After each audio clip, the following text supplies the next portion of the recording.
Hi everyone, welcome to the first quarterly meetup at European Gaming. It's nice to see so many of you have joined us today.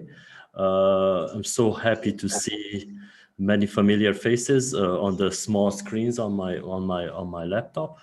And without any further delays, I would like to ask Jessica to come online and invite her speakers to the panel. And I will see you guys later. Great. Thank you, Sultan. And good morning, everybody. Welcome to the first session of the European Gaming Virtual Q1 Meetup. For those who don't know me, my name is Jessica Meyer. I am the Chief Risk Officer, Head of Legal and Compliance of Push Gaming. And I'm delighted to be moderating today's Regulatory Outlook 2021 panel, which will give us insights into a very broad mix of jurisdictions across the European continent, as well as the main discussion points in these jurisdictions for 2021. Generally, when we look at how gambling regulation has evolved across Europe, we notice a clear trend towards licensing, but regulation is at very different stages depending on how mature the relevant gambling regulation is. Regulators in established gambling jurisdictions will tend to look at improving existing regulation, focusing on details of regulation, whereas jurisdictions where gambling regulation is still evolving or completely new, they will be keen to work on the foundations and the key principles of regulations. And so the key discussion points will naturally differ considerably depending on the jurisdiction we talk about. Today, we will be focusing on the Baltics, where I am pleased to have Andreas Gabnis, founder of Gabnis Law Firm, as part of this panel. Before we then move on to the DACH region, where we will hear from Raffaella Zillner, Secretary General of the Austrian Association for Betting and Gambling, the OVBG. We have Simon Planzer, partner at Planzer Law in Switzerland, and Jörg Hoffmann, senior partner of German law firm Melchers. We will then also be looking at some developments in the Balkan region, where Zlatan Omersvajc, head of legal and compliance at NSoft, will share his thoughts and insights. We have 45 minutes and a lot to cover. So without further ado, thank you all of my speakers for being here today. And I say we dive right in, starting maybe with some of the more established gambling jurisdictions out of the jurisdictions we'll be talking about. Andreas, can you please give us an update on Estonia, Lithuania, and Latvia, and what regulators in those markets will be focusing on in 2021? Okay. Yeah, thanks a lot.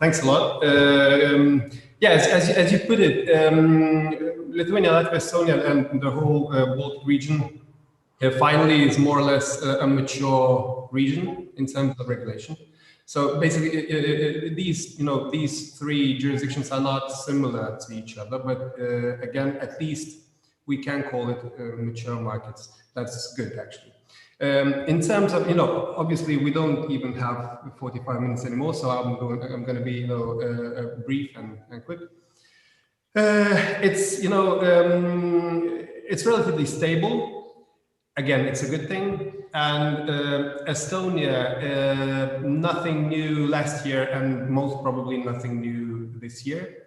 However, the list of licensees piling up, like steadily. There was a bit of an increase last year, and I know for sure that it's going to be an increase this year too. So it proves that the licensees or potential licensees are beginning to think that it's a viable business model to have an Estonian license for all sorts of reasons. However, in terms of regulation, there's nothing really essential to be for near future.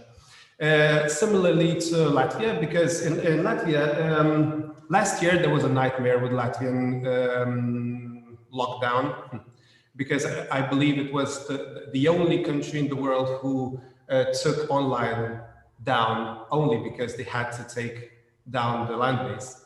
But it was during the first lockdown. It's over now, so everybody hopes it's not going to happen anymore. However, in terms of regulation, again, it's a stable market. It has its flaws, but no big things foreseen for this year. However, in general, Latvian legislation is due to be heavily overwritten. So they are, it's a big initiative to rewrite heavily the legislation itself. We're working on that too, but I doubt there's going to be anything this year. So I'm not specifically going deep into that because that's a big project. While in Lithuania, nothing new in legislation, but there are a bit of new things in interpretation. This is a month ago, the 5th of January, the regulator, the Lithuanian regulator, finally made up their mind if a local operator can accept a bet from outside of the territory of Lithuania and the Lithuanian license, which was always this was always an open question. It was not the crucial question for the jurisdiction because it was not an attractive jurisdiction for .com operations. Nobody went to Lithuania like to Malta or to Estonia to do the .com operations, but it was and still is important for those local operators who wish to target the immigrants, like the Lithuanians outside of Lithuania, like in the UK and in Scandinavia, in Germany, in Ireland, Spain. So now, a month ago, the regulator told it's against the law to accept a bet from outside of the territory of Lithuania. So it's relatively new. It's not crucial for the international players when considering the Lithuanian market, but it's still important. Now, turning into the let's say blacklist situation, because as we were discussing a bit, the blacklist in Lithuania is becoming larger and larger, which is organic. It's normal. It's not due to some sort of outside points of the lockdown or whatever. However, there's a bit of an interesting thing that the blacklist is not only blocking the websites of unlicensed operators, it's blocking the transactions with the unlicensed operators.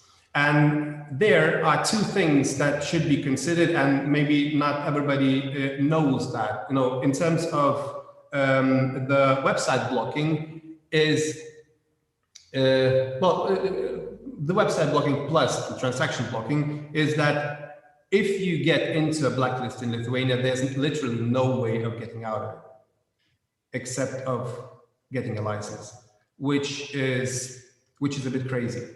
Because you at one period of time you could have not applied some sort of geo blocking or whatever for a week or so, and you got into the blacklist, and literally there is no possibility to get out of it.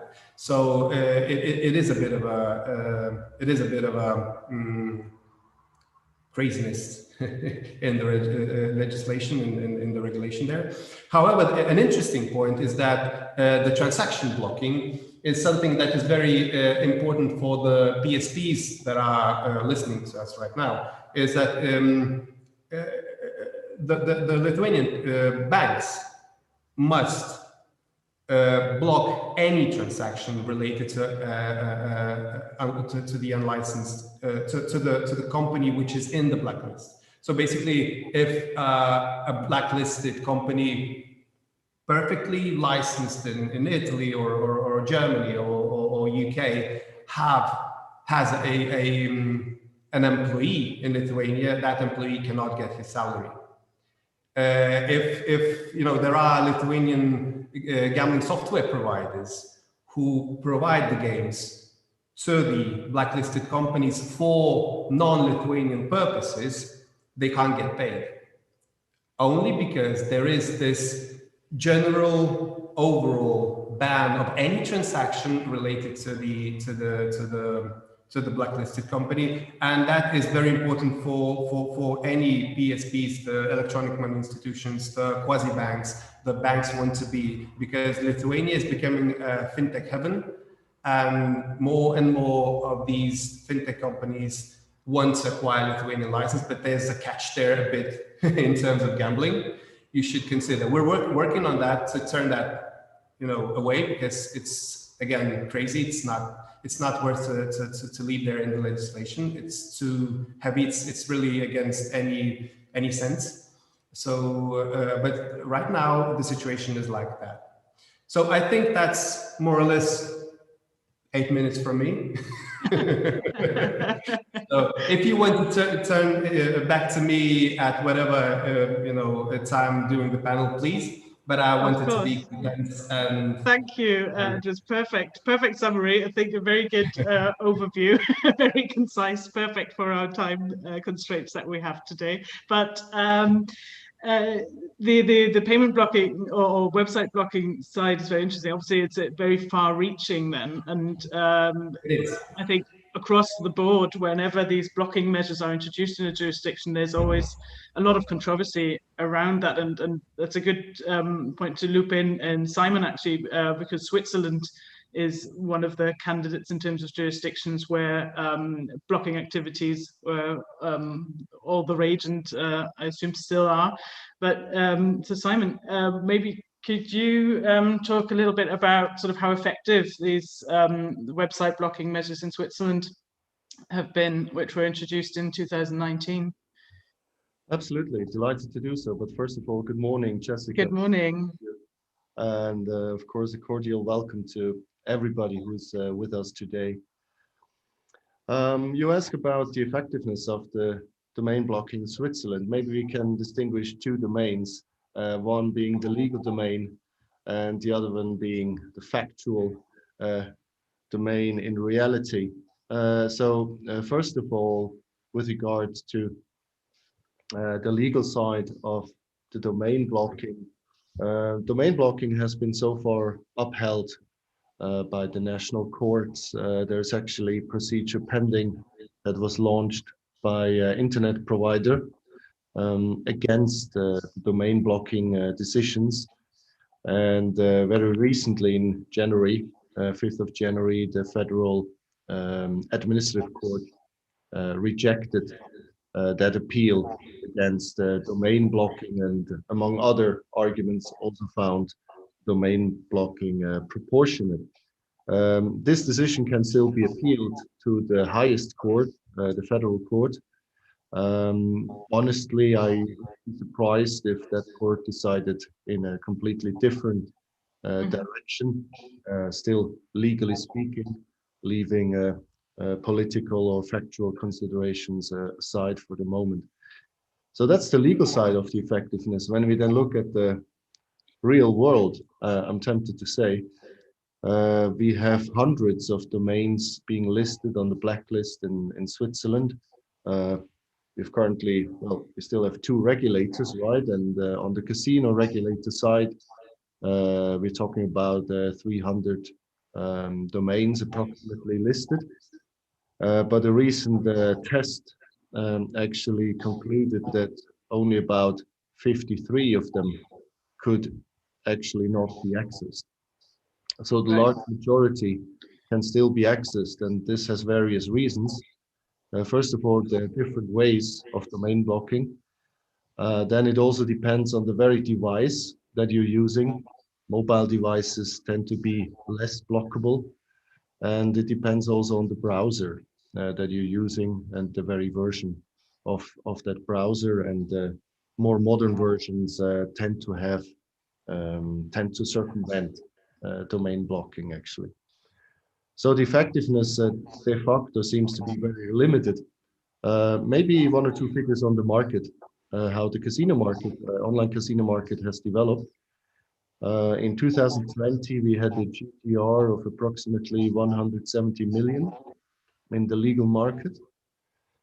This contrasts with different figures that were handed down in the past about the actual market size. And one of the figures that could be noticed in the past as an estimate was 750 million as an online market. So I suspect there is still quite a significant black market in Switzerland. So I hope I could address your question as regards. Yes, definitely. Are there any discussions on the regulator side sort of to address this, or is there interest shown in that? What generally will we see sort of the regulator in Switzerland do in 2021? Yeah, that's a good question, and actually highly topical. I just followed the news coverage today on the very issue, and it doesn't really look like. As a matter of fact, the comments coming from the regulator rather point at the situation where they have accepted the situation, even arguing that if the legislator had wanted more effective means, they would have needed to introduce that. So I think the regulator is just trying to live with the possibilities they have. Yeah. And in our preparations for the panel, you mentioned that you see sort of other sectors coming up, which are not sort of the core gambling, but more on the skill gaming side. Maybe you'd like to sort of, yeah, sort of elaborate on sort of what you were thinking about and why Switzerland is maybe an attractive place to be for skill gaming operators. Absolutely. Maybe first a few words on poker, and then Sure. happy to elaborate on the main point being skill gaming, where I really think that there's a highly interesting market in Switzerland. So as regards poker, we have had significant changes, land-based and online. Land-based, for the first time in 10 years, last fall, a poker tournament took place in Switzerland, where you have an actual winning pot composed of the buy-ins. That was a short episode because then the second lockdown wave started. So currently there are no poker tournaments taking place. That's as far as the land-based is concerned. And in the online sphere, we now have regulated legal poker online in Switzerland since last November, December. And during 2021, more online offers can arguably be expected. And this is one regulatory reason, among others, which is that the so-called bad actor clause does not fully apply in the online poker sector, as opposed to other casino games. Right. So we do see changes in the poker sector. And then coming to yet another regulatory category, which would be the skill gaming sector, I would like to point at some significant changes or significant differences compared to the games of chance sector. And I think the skill gaming sector really comes with certain perks that the games of chance sector does not have. So first of all, there's no ring fencing regime. There's no ring fencing taking place against foreign actors in a large sense. In principle, anyone can apply for authorization for a license in that area. I think commercially, an important point, there is no specific gaming. So essentially, you would just be paying the applicable domestic company tax. And depending on the canton, this company tax can be fairly attractive. So Okay. just in very brief, a couple of requirements that you need to fulfill. Yes, in principle, you need to get established as a company in Switzerland, but that's not a big deal. And as I mentioned, the normal taxation regime will then apply as it applies to any other company established in Switzerland. There is a requirement of good reputation, but that requirement is interpreted somehow differently than in the games of chance sector, where a big political drive was to exclude actors who were formerly active Yeah. market. So we don't have this same, let's say, background in the games of skill sector. And then, of course, standard fit and proper tests, as you are familiar with them from the jurisdictions, showing that you have a solid economic basis within the company, solid financial situation, and that proceeds that are within your company, that they have a legally permissible background. So obviously there is an AML reason to that.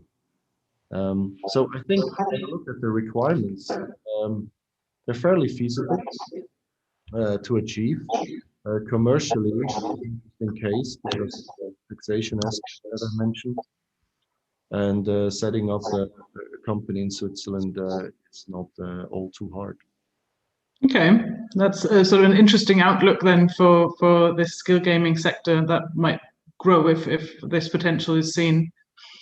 Yes, and I think the expectations towards the skill are not that exotic.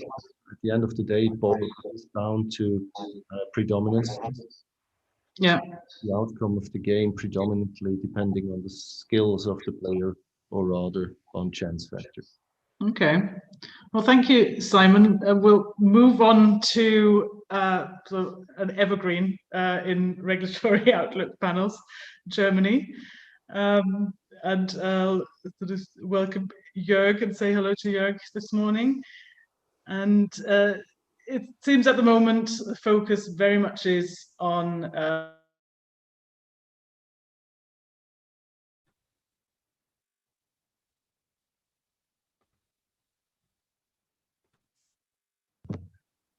sorry, I think we just had a bit of an audio problem.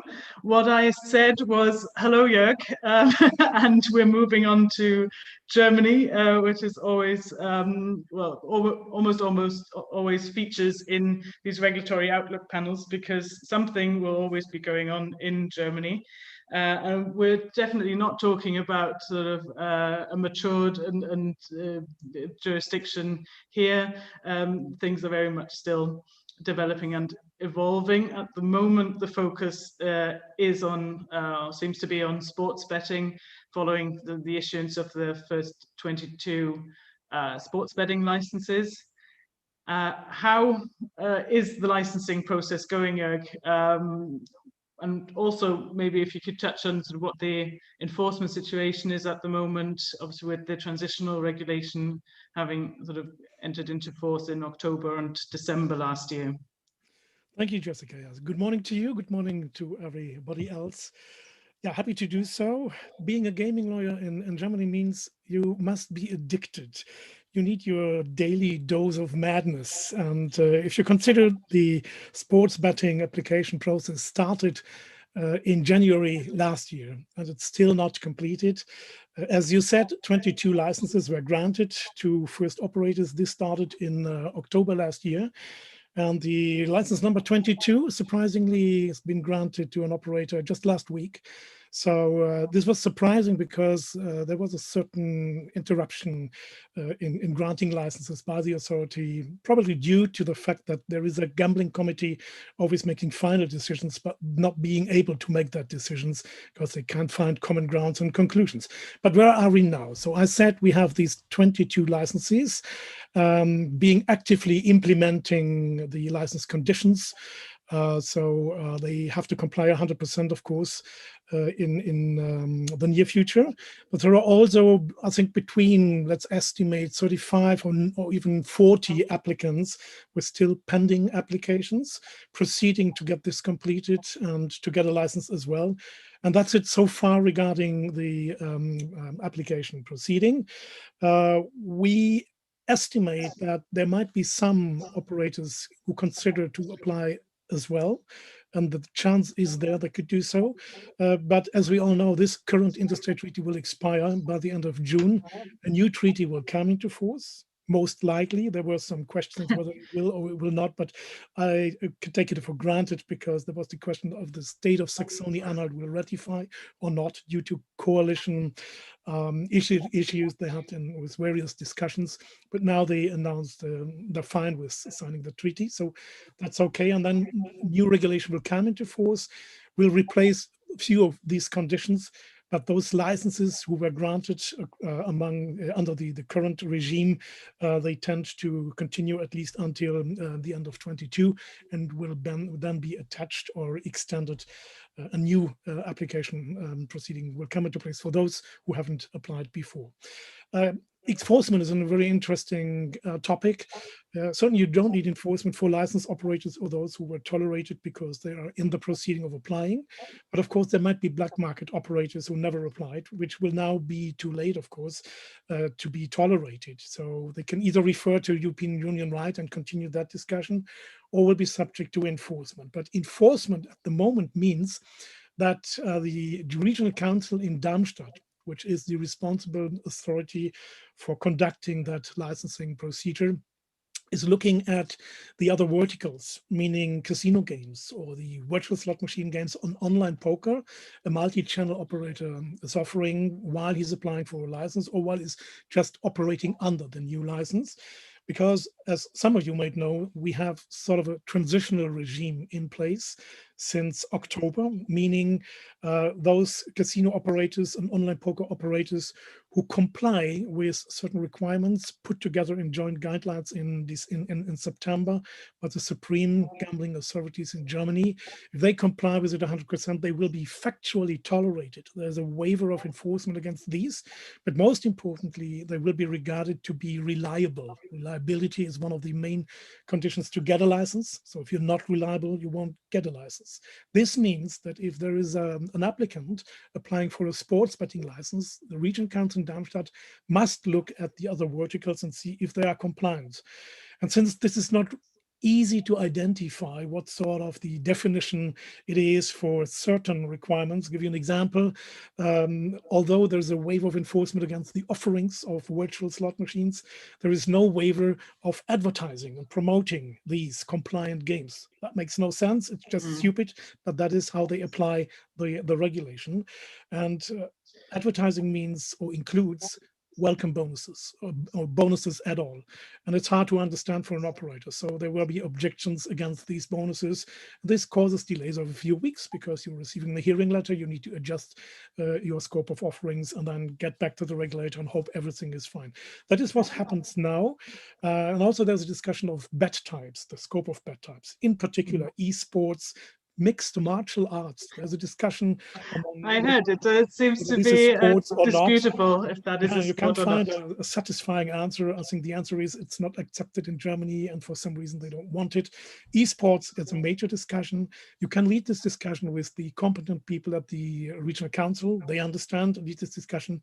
But once you take it to the regional council, forget it. It's not a discussion based on competence and maybe reasonable arguments. And so far, I predict there will be no esports accepted for a while, maybe later. That's for sure. That is what I could say for sports betting application. Yeah, okay. So if we look ahead and sort of, I was going to ask you sort of the will they, won't they question. So yes, it's looking likely that we will actually see a change in the law from 1st of July 2021. And of course, one of the massive major changes is that online casino licensing, or rather slots and online poker, will become available for private operators for the first time across all German states. What will exactly, though, happen sort of overnight from the 30th of June 2021 to the 1st of July 2021? What do you expect? Overnight is that there is new law in place, a new interstate treaty, which I think is most likely. We have one issue, of course. The biggest change will be the introduction of that licensing regime for virtual slot machines and online poker. Virtual slot machines is a reduced format of an online casino, only slots and some restrictions included. You can apply for a license as an operator, and if you're reliable and fulfill the requirements, you will get that license. It's unlimited. The issue is the new industry treaty is going to establish a new gambling body, a centralized gaming authority, which will have to be built up in the state of Lower Saxony. And since this is new and we're not transferring these tasks and responsibilities to an existing authority, it will take time, and they need at least more than 100 people.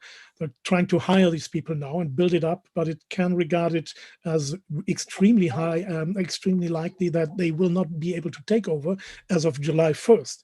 This could mean a delay in the licensing process. Probably a couple of months, probably 1 year, 1.5 years. Estimations vary, but this is an obstacle for that regulation. And it means that the transitional regime could continue. The traditional regime could be perfectly fine if that would be a legal piece of art, a formal piece of law, but it's just the discretion of enforcement, who does not legalize the offerings and the legal certainty for operators in many ways, including advertising, including civil legal claims of players, claiming money back and things like this, losses back. This will continue, and that is a state which is not to be justified. It's just a massive disaster if that happens. So we need to think about a new transitional regime for the transitional regime. Yes. Right? Yes. The second thing, of course, for sports betting operators, the stake limit will be replaced by a deposit limit, and a few details come up, of course, but the licenses, the valid licenses, will continue for a while. Yeah, so fair to say that we might have another regulatory outlook panel next year involving Germany, where we're still talking about the evolving and building up an authority and talking about making things it work. We have done wrong, and hopefully I think the industry is prepared to cooperate with the new industry. It makes sense to create the dialogue and to exchange education. And these restrictions are not really helpful for channeling purposes and competing with the black market, because being compliant under a license or in the transitional regime means you have a great competitive disadvantage. And since the enforcement against the black market, I can't see any effect, is not as expected. This will channel a lot of traffic from the licensed and compliant operators to the black market. Further, a debate around taxation. It's been discussed that to impose 8% taxes on stakes for the online casino offerings and 5.3 on online poker. Luckily or fortunately, this discussion has been postponed since the meeting of of financial ministers accepted that they need to clarify a few things. I guess there was some good education being transported by the lobby associations. Well, it will change in a certain way, that's for sure, but hopefully in a way which is feasible and which allows the industry to operate on the German market in a very successful and protective manner. Yeah. Okay, thank you very much, Jörg, and we'll go to neighbouring country, Austria. Rafaela, what impact do sort of these developments that Jörg talked about have on Austria? Is usually Austria tends to sort of look at Germany, or at least be inspired. Is that something you care to comment about? So, hi everyone, thanks for having me. Hi Jessica. Hello. Austria, of course, tends to the kind of big brother Germany. But in this case, I always try to direct the view a little bit more north to the Scandinavian countries, because I think Germany is important for Austria. But yeah, I think there are also better regulations in Europe that can be a role model for Austria. But maybe I can start with the most important topics we have in Austria right now, because it's currently not so easy to be a monopolist in Austria, and this is for several reasons. First of all, there was a questionable appointment of the new CFO of the monopolist, and there was a suspicion that this was part of a political deal, and now there is parliamentary committee of inquiry on that. The second discussion point around the monopolies is the public debate about excessive manager salaries, inefficient business management, and underperforming locations. And the third important point is that the state only has a share of 30% in the monopolist, and the majority of shares is with the Czech Satzke group, and this causes a lot of discussion in Austria. But in my opinion, this all shows one thing: we urgently need a new regulation in Austria, especially for the online gambling market, which is growing really, really fast. And when you ask me, is there a new regulation in 2021? I think there are a few points which are in favor of this. First of all, Austria has a very unique situation. You have a lot of very big, important international operators in Austria working on the basis of the freedom to provide services in Austria, but they pay taxes in Austria and extremely support Austrian sports. In 2019, these operators paid 133 million euro alone gambling tax. This is when you have in mind that we are in a corona crisis and in a huge economic crisis right now. This is, of course, a very important point in the public discussion.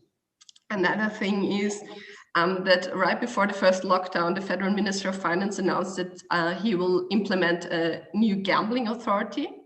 This is also the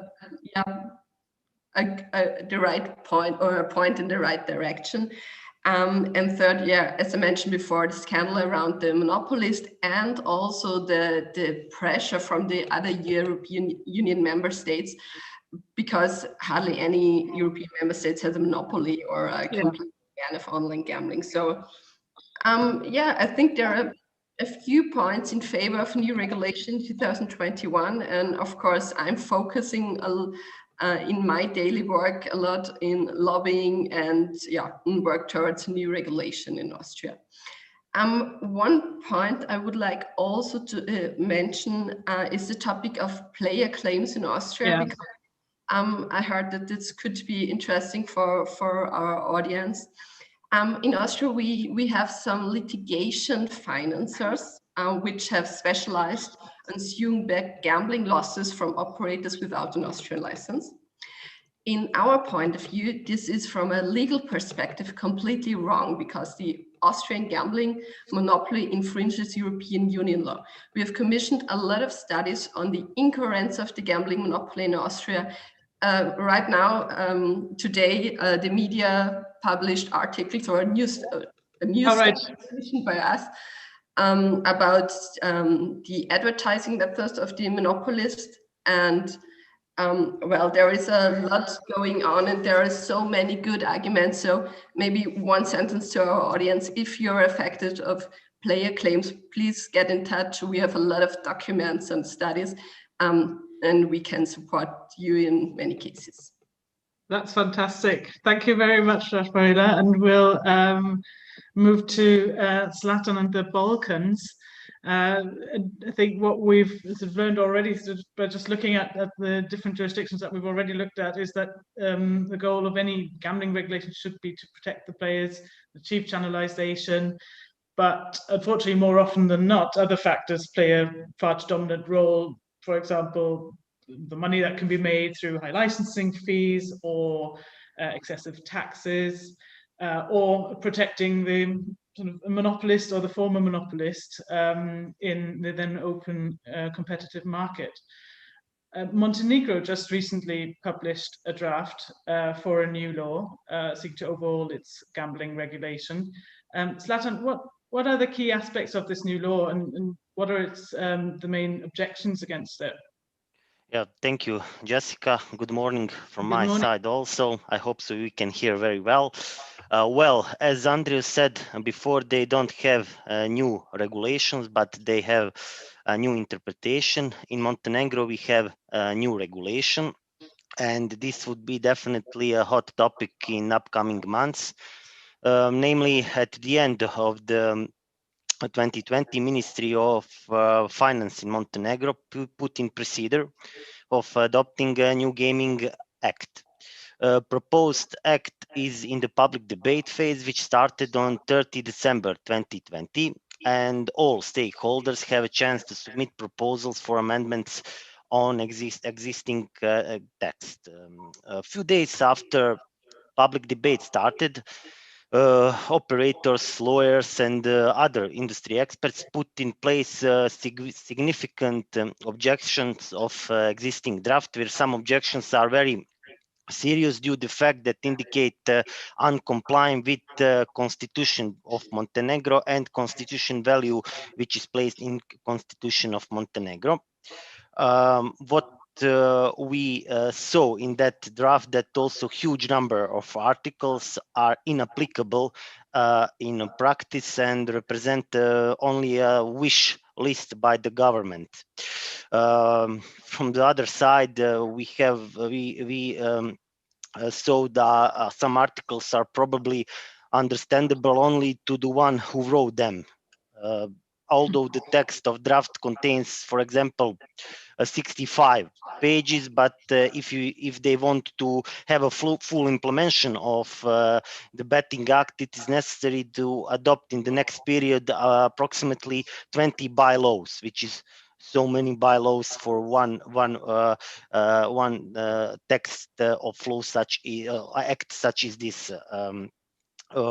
Just a few examples, for example, from the economic aspect, they increase the monthly fee for slot machines. They also increase the fee which you need to pay to start your business, and also it is, for example, forbidden to set up betting terminals in coffee shops, but the possibility of accepting payments for lottery games is at all newsstand. Construction facility has been also put it at, as well as organizing, for example, casino games in shopping centers and business and entertainment centers in Montenegro. So the aim of this act was to protect players, to protect Montenegro society of negative aspects of betting, but I think they will not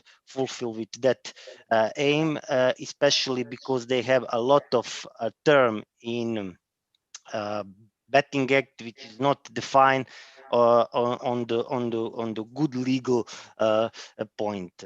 If we compare, for example, this act with Serbia, which is neighboring country, we can say that betting act in Serbia is investor friendly due to inclusion of a low rate, which we cannot say for Montenegro now, and the game of chance in Serbia and the betting act has a very good definitions, and there is not space for a lot of interpretation of that act beside the law in Montenegro.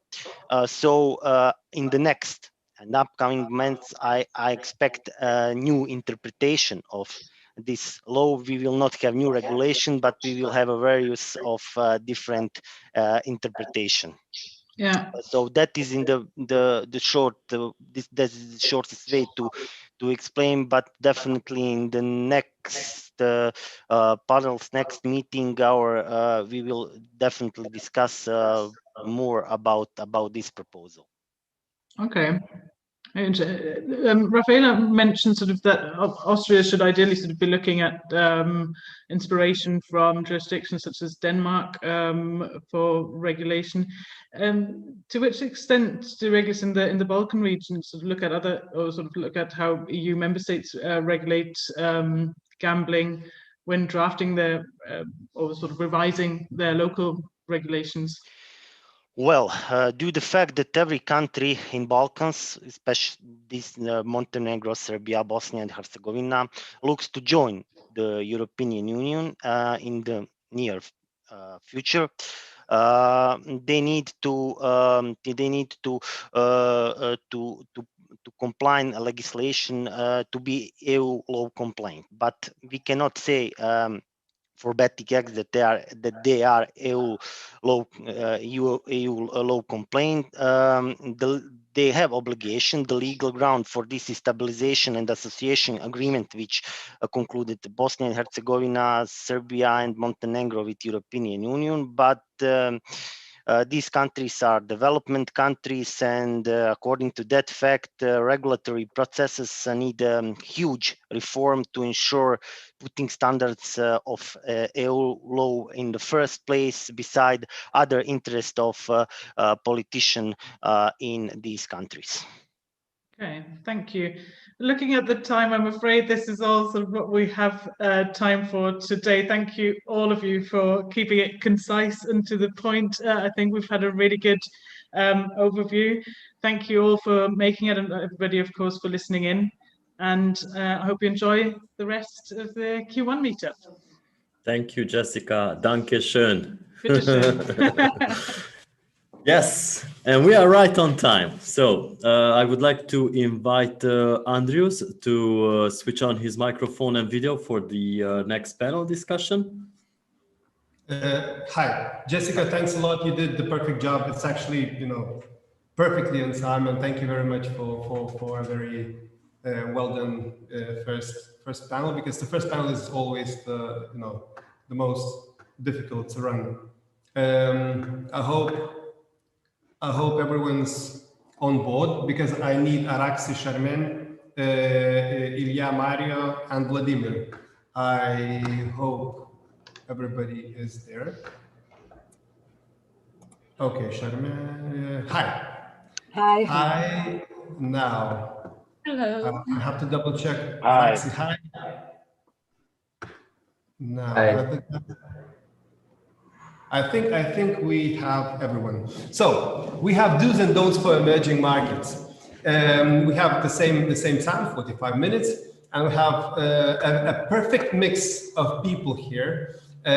People like from everyone's from the industry, but part of the panelists are consultants. Part of the panelists are let's say product people, software providers.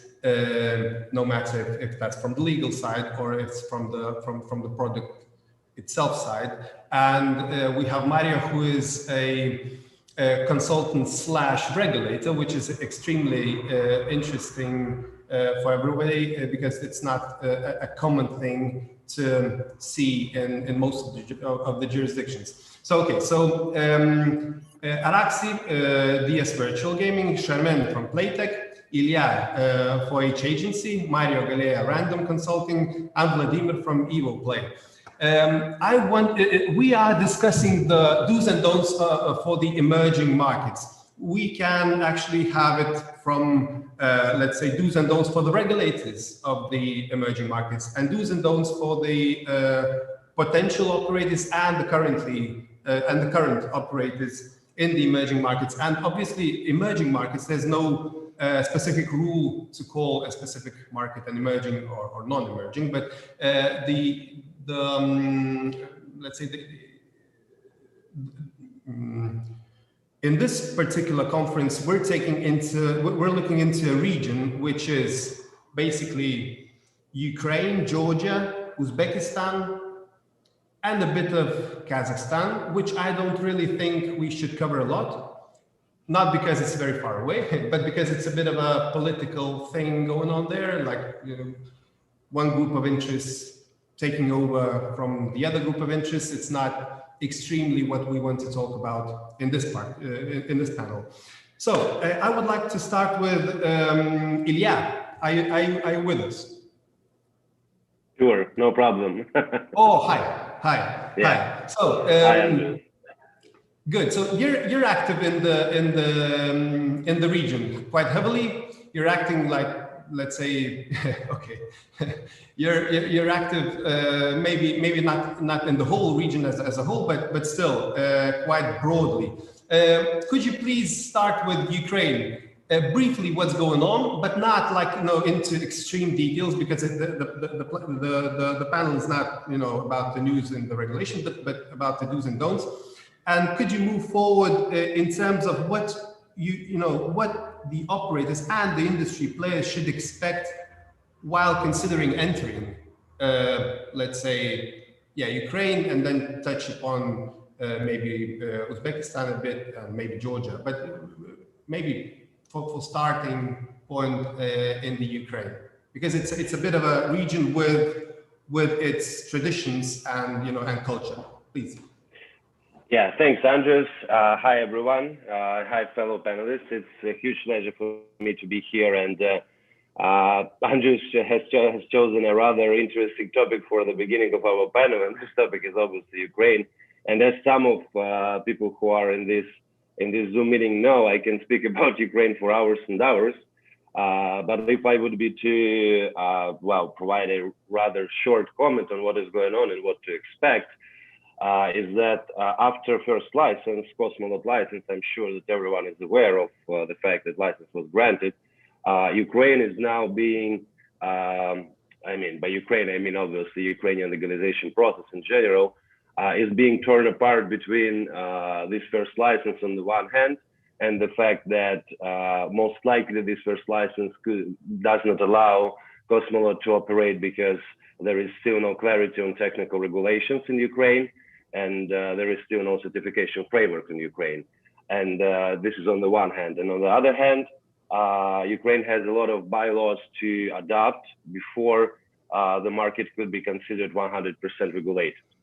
So again, if I would be even more shorter, then I think that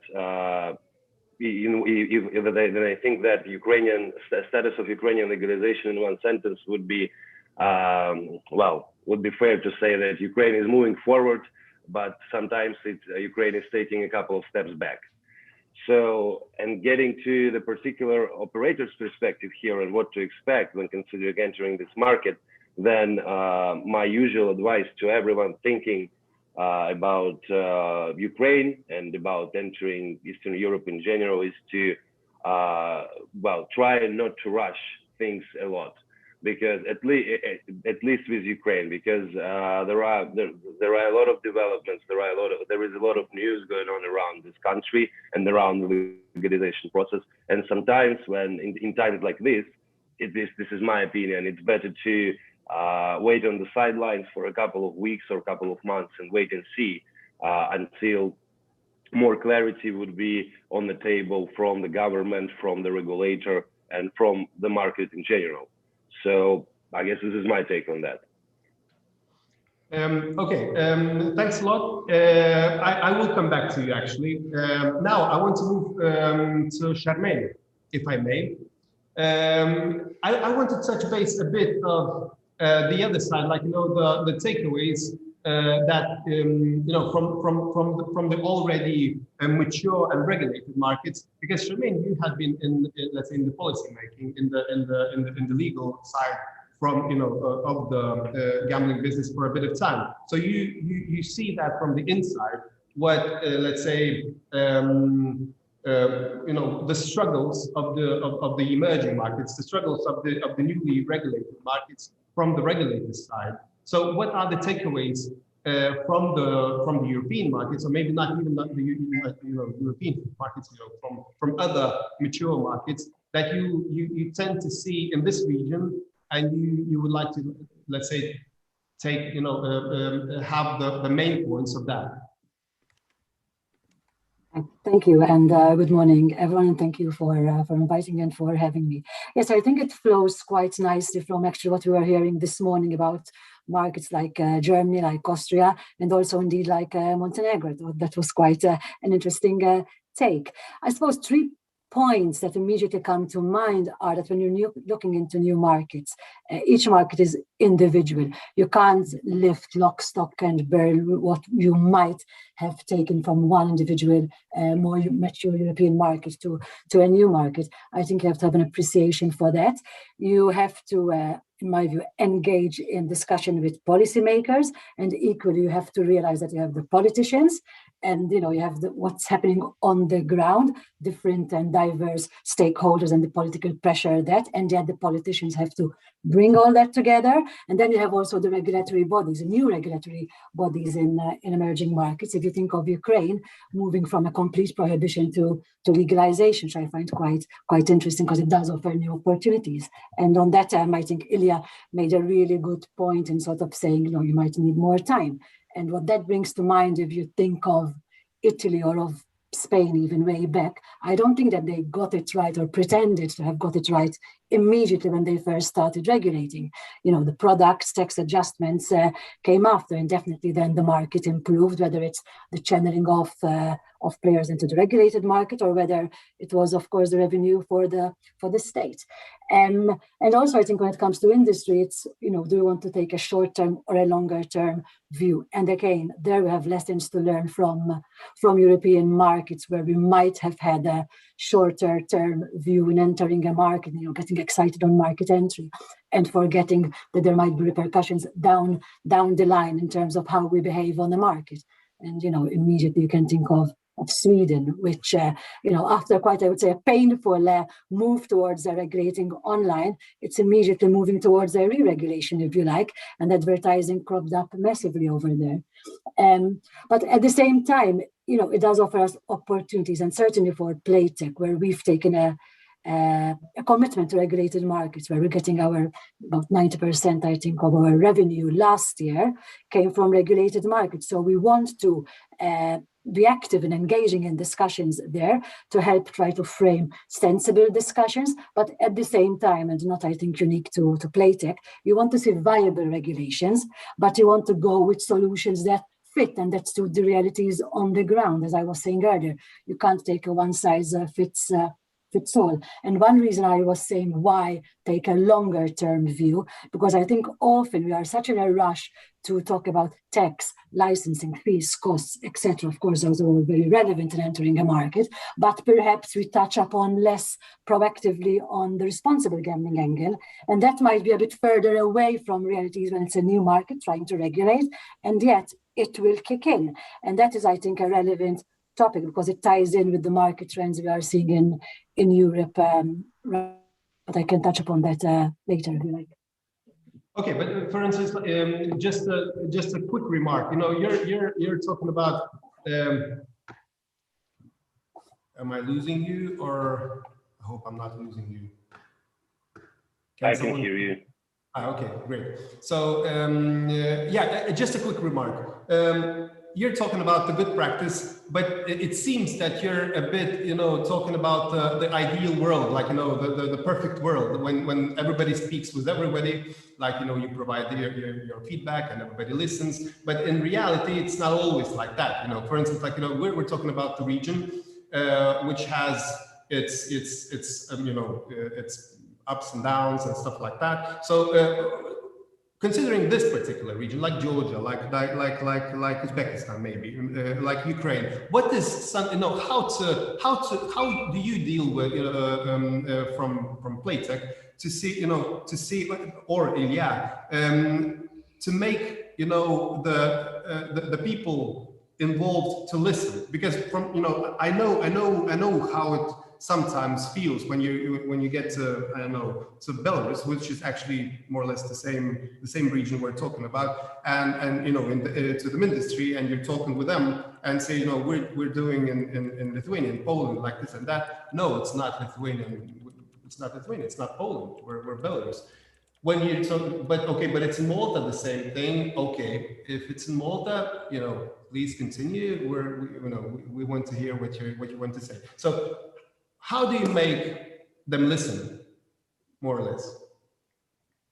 I can take this. Well, I think a starting point is, as I said, the realities on the ground, and especially I think actually last year, where most of us had such difficulties in traveling, we found that you can still engage on the ground. Of course, you have your local advisors, you might have local trade associations that you go through, and you might have your own more European trade association that we all together, gather our views and take those informed views to those on the ground, whether you're having direct phone call conversation, or your local consultants on the ground are helping you to take your arguments to the regulators. And I think you find that if you're taking arguments and explanations that make sense, that fit into the local realities, then they do listen to those, whether you're trying to get through to your members of parliament, government bodies, in the ministry departments who might be themselves drafting, whether it's people within the regulatory authorities.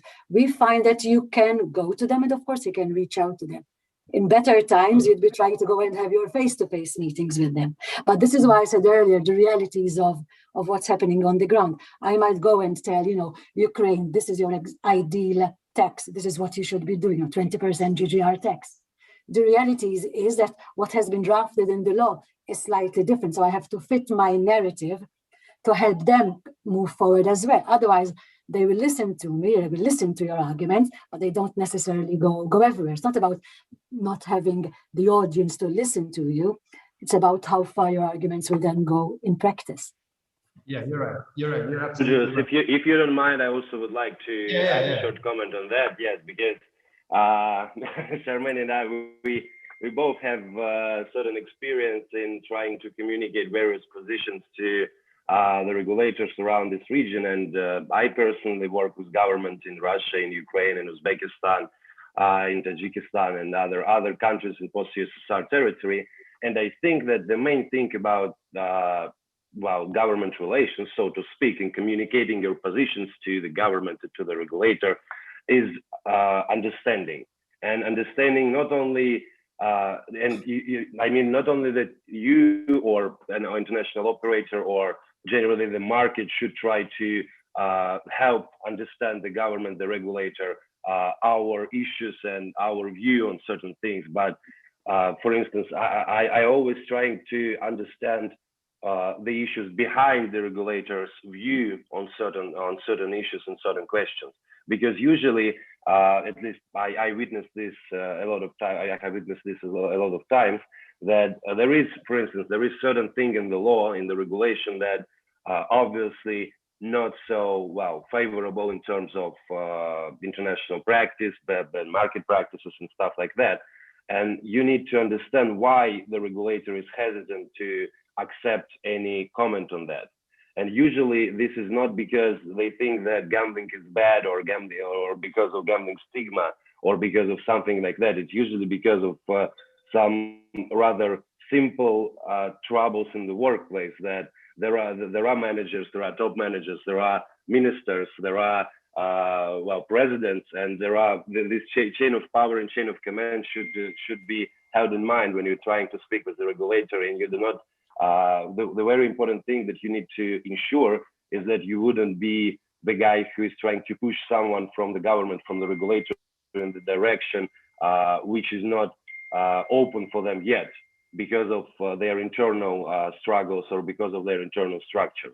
And this is the reason why Charmaine correctly mentioned that you really need to have a local perspective on every market, because sometimes without this local perspective, you are not able to understand what is important for the regulator and what is not important for the regulator. And you may try to push the wrong buttons. So this is really important thing to have a local view and more on the ground perspective here.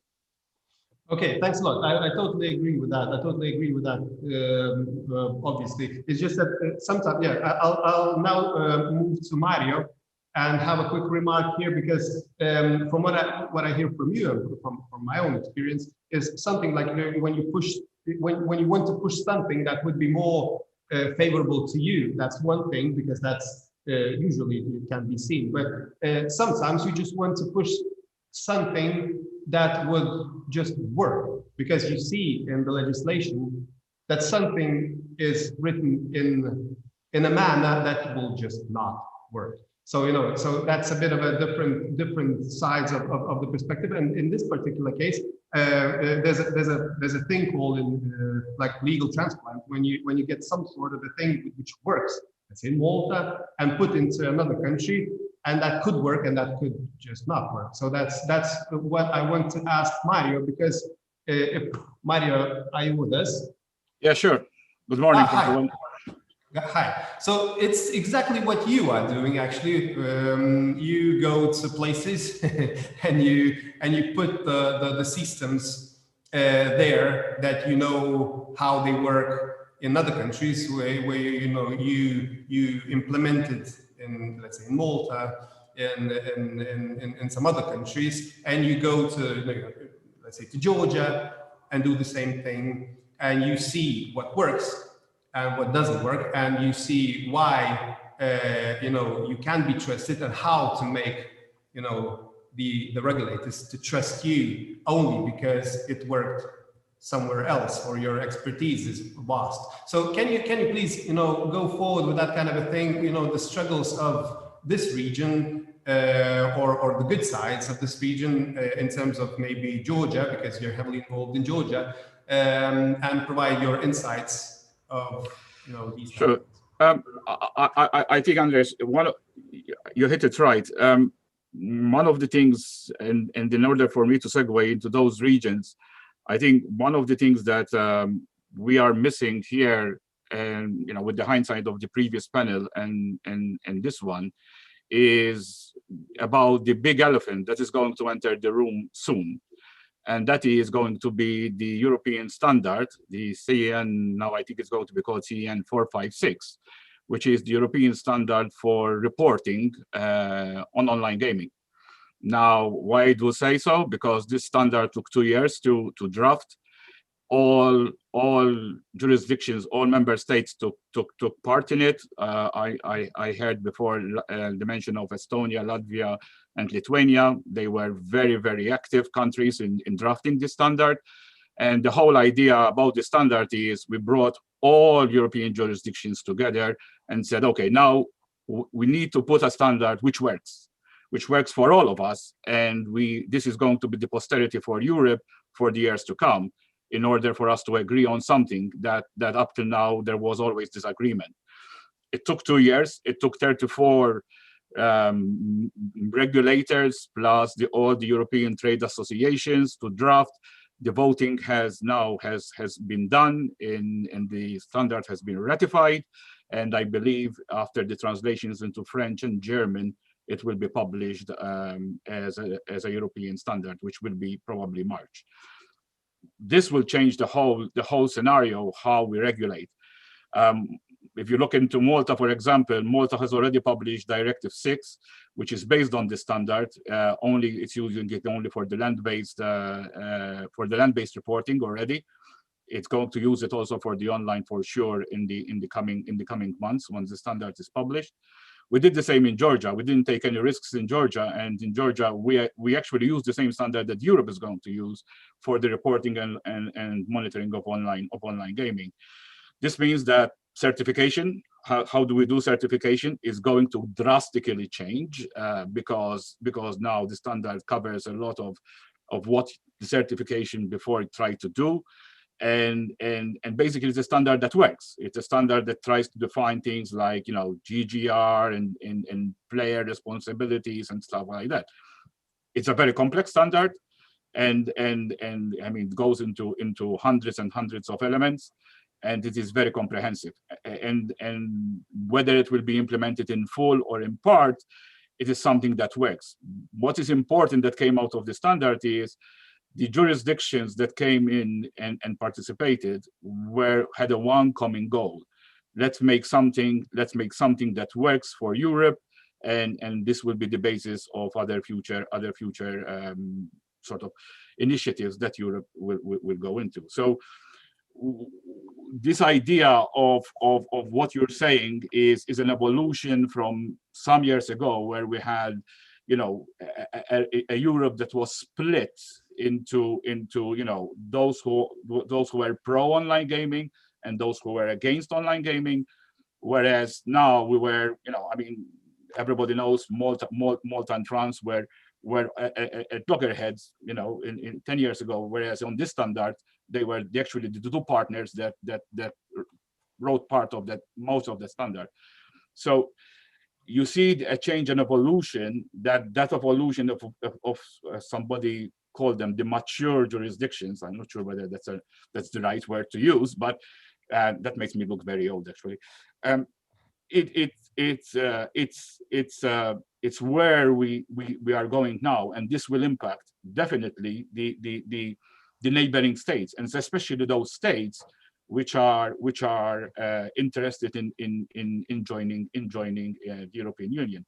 I heard the mention of Montenegro. Montenegro contacted us in August to start looking at the standard.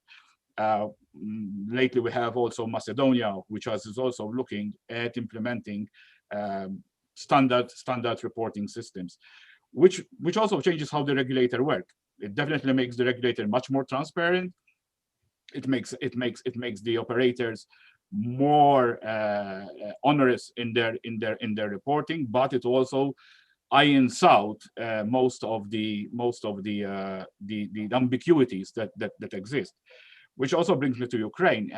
Again, Ukraine, from the day four people sat in a Kiev hotel with a piece of blank paper to the day the license, the first license was issued, it took us 17 months. And that feat was done because Ukraine made it very clear, we want to see what the international jurisdictions did, and we want things that work. They have been very sensible. They still, like any other jurisdictions, have their own problems to solve, but they were very sensible. And again, we are still now working with the strategy committees and that to bring in more of the international standards into Ukraine. That work is being done by members of the Commission right now. The same with Georgia. With Georgia, it took us 16 months from literally a blank piece of paper to actually starting to issue licenses. Everything now is being done online. The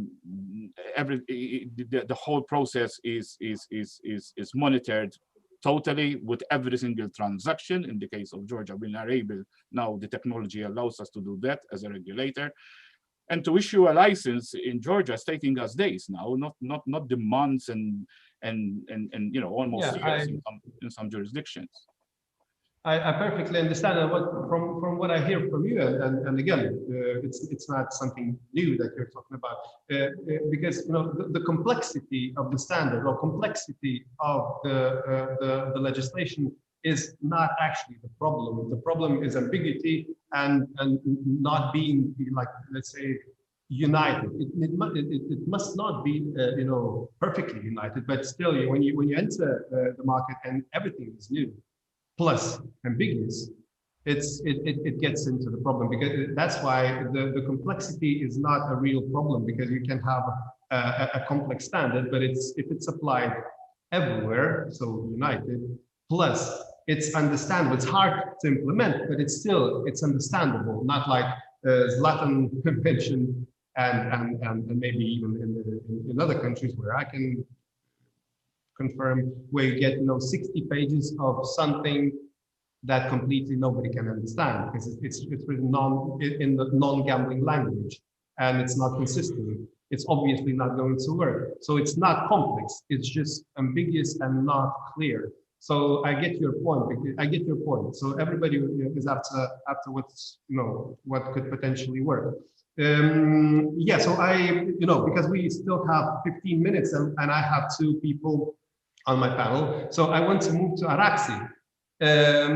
You are actually, because Mario is going places while you are there, and you are moving.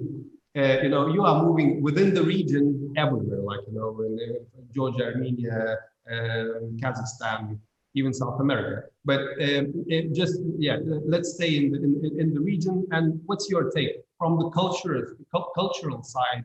Let's move back to the do's and don'ts for the potential operators who want to enter. What's their specific?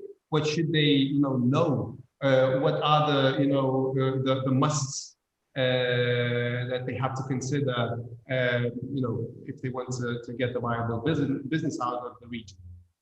And hi, really nice to see you. Hello, thank you so much for having me. I'm very happy to greet you from Tbilisi, Georgia, my home city.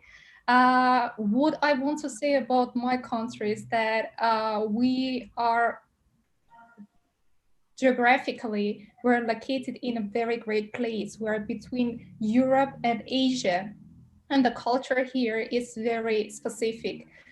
So if you look at our neighbors who is around us, you can understand that gambling here in Georgia is very active, and I can say that the regulation here is very clear, and it's easy to have a business here in Georgia because, you know, the regulators here in Georgia, they have in their mind the tourists who come to Georgia, because the population of Georgia is a bit less than 4 million people. And every single year we have more than 8 million people who come to visit our country. Unfortunately, due to the pandemic, right now the situation is not that clear. And last year we had just 20% of all the tourists who normally come to our country. So if we look at our gambling history historically and geographically, it started long ago, and it was always very clear about how it was going. And the clearance and the open market gave great opportunity to the operators. Georgia is surrounded by Armenia. They have their own regulation, they have their own law, by Turkey, where this is an emerging market. They don't have any law, they don't have any regulation. And here in Georgia, we have many tourists from Turkey and many people who come from Turkey and play here. We have players from Azerbaijan. Of course, you know that it's not illegal in Azerbaijan as well. Well, it's changing, the situation is changing now, but you can't compare the gambling history in Azerbaijan and in Georgia. Here, we have had the regulation for many years. And when I was a child, we already had a clear understanding of what we can do here in the country and what we can't. Registering, first of all, if you want to have a business here in Georgia, you need to register your company. And the registration process is very easy. It doesn't matter if you're a foreigner or you live in Georgia, you were born in Georgia, you can register a company without any problem, and getting a license here is just a matter of days. So maximum they will think about giving you license or not, like 20 days, and you can have the license. But if you want to come to have an operation here in Georgia, you need to understand that this market is already very developed. We have many very strong operators, and we have a tradition of betting, a culture of betting. You need to understand people. So if you come to Georgia, what I would recommend you is to have a person here, a person who was born here, who has been working here, who has the experience, and with people also. You know that in Georgia, we have many great operators like Jarabet, Eurobet, Crystalbet, Crocobet. We're very proud of them because they are doing great, and they are great representatives of our market.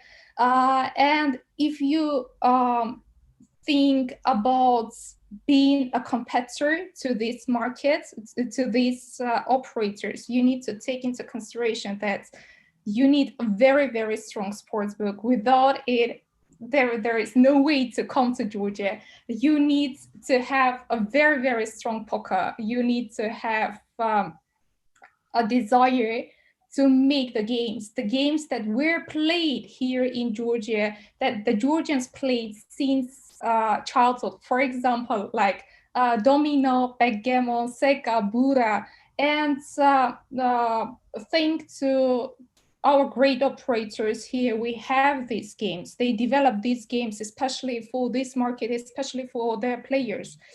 Besides, what I can say about our countries, that advertisement here is very nice. They don't put you into limits. So you can make advertisement on television, you can make advertisement in the streets, on the banners, on different sites. You don't have this limitation. but the law is very strict as well. And we have many sessions of monitorings. Of course, they follow the reports and everything as in each country. This is something normal. Besides, here in Georgia, it's very important to have betting shops. Betting shop is the guarantee that you're a reliable operator, that people can bet on your side. And we have many betting shops here in the country. The situation during the last year was, and this year, the beginning of this year, is a bit difficult because the rules of living here have changed. All the betting shops are closed, and it's almost 1 year already that we're closed. Until now, we can't go normally to the office. We can't work normally like it was before.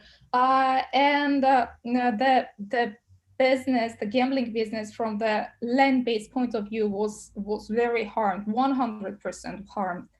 But it raised a lot from online perspectives. And the number of visitors of online gambling sites is just wowing, because I've checked a couple of days ago that online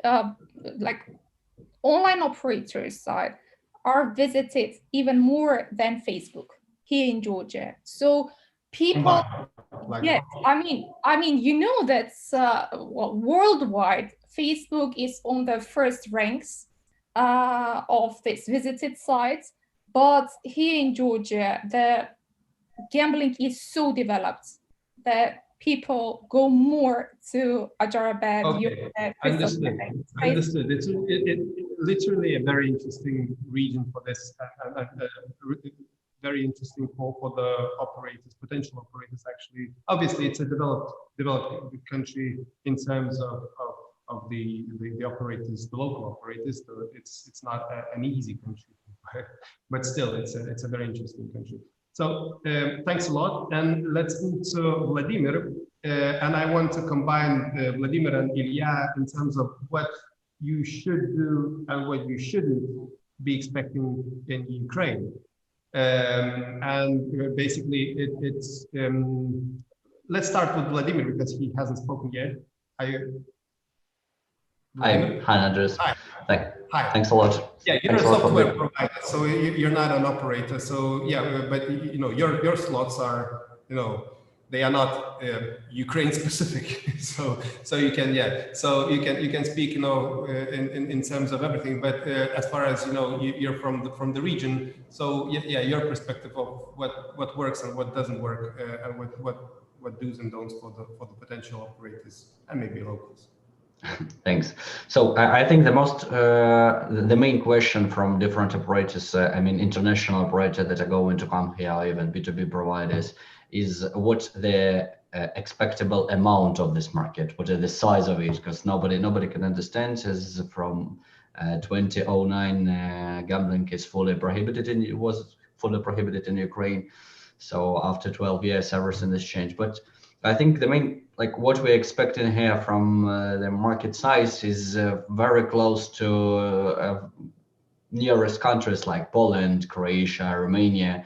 And as we can see, the amount of these markets right now is mostly from 80 million, I mean, annual growth to 200 millions. And all of them have the amount have the population is highly lower than in Ukraine, but the average bet that we have, I think it will be very, very similar, because some operators, when they come to advise, they're trying to compete it with the Italian and maybe Spain market, as already was mentioned, but it is not very incorrect. So the main market that you should to take a look to compare in Ukraine to understand your possible profit, to understand what you should expect, is quite like past countries like Poland, maybe Serbia, Croatia, Armenia, and the other one. So everybody's talked about the regulation, and thanks a lot for some new information. I didn't know it before coming to this panel, but also from the business side, what is pretty difficult in Ukraine.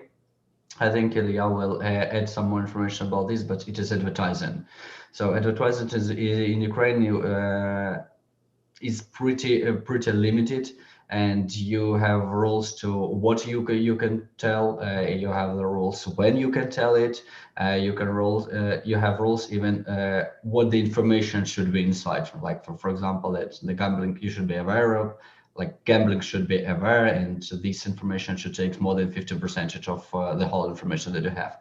And there are like a lot of limitations. And when you come to this market, and if you are going to come to this market, I think my always advice, you have like consultant from this market exactly that is already understand this market, have some experiences in laws here, because it is like the best rule. The next one thing that some people are missing I met this in other market that we were entering. It is like localization, because there is no like exact regulation right now about what should be what the languages should be inside games. Exactly if we're talking about the gambling, but from another side, we already have the rules like common in a few months ago that the whole content, both in offline and online, it doesn't matter gambling it or not, should be on Ukrainian language. And Ukrainian language is like one of the most difficult languages in the world.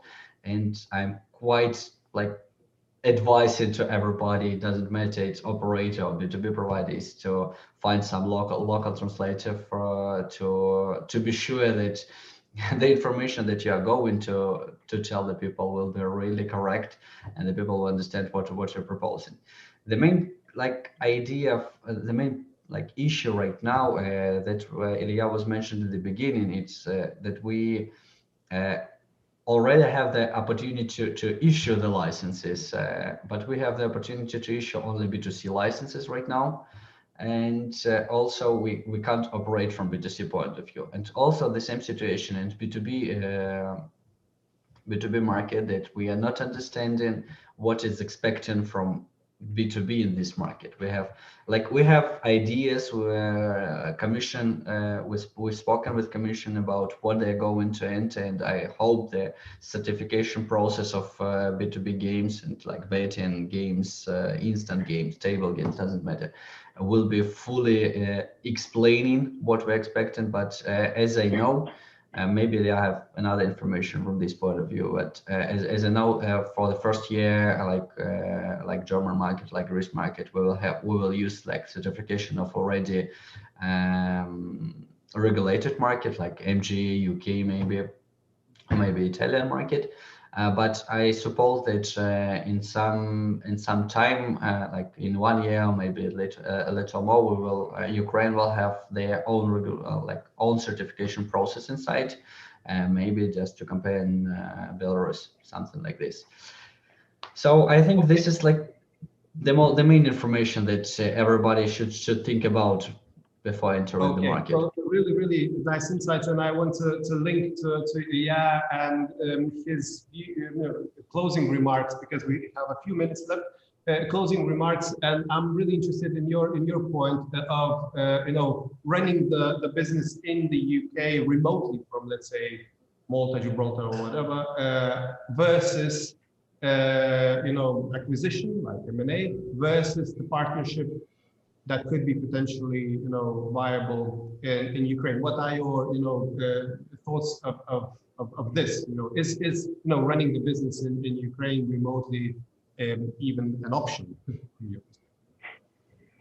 Well, I think that it usually depends largely on how the particular operator perceives this market, because if, for instance, again, if we're speaking about Ukraine, if Ukraine is just one of the countries in the long list of jurisdictions which are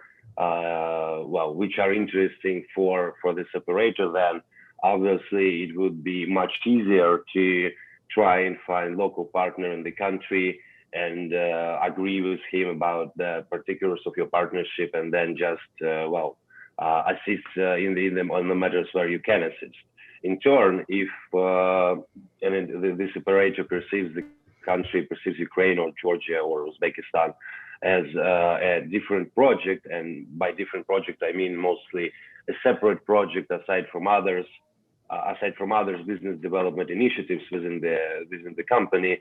I think that it's also not so bad idea, and I'm careful with my words here, that it's not so bad idea to consider entering the country on your own, without anyone by your side and without anyone by any local partner in place. Because I also think that maybe, well, it favors me a little bit, but in the end of the day, in 2021, there are a lot of different consultants in practically any part of the world. And you can find marketing consultant, you can find law consultants, you can find business development consultant. One last question to Charmaine, because I haven't heard from her for the 45 minutes, for 30 minutes, most probably. What are your, what do you wish this region not to make mistakes? Basically, in which particular areas, like advertising, like I don't know, taxes or something like that? What specific thing you would like to, as a closing remark, advise them not to make a mistake? Okay, that's an interesting one, and we could touch upon many things, but I think advertising is one relevant one, because it ties into what I was saying earlier about the market trends we see kicking in Europe. And of course, advertising is very important when it's a new market, especially, again, going back to Ukraine, where you're moving to the legal environment. So as a new operator, a new presence on the market, it's important that the residents, the citizens know what is legal, what is illegal, and you want to channel those players to your licensed sites once you enter a market. And yet, when we see some behavior of the industry, if you like, on markets, and if there's over advertising in a way, and again, going back to Sweden, the immediate reaction of politicians when there's a lot of political pressure to do something, because you have public opinion, the media saying like, oh, there's a rising problem, gambling, whether it's true or not, but no, it's gambling.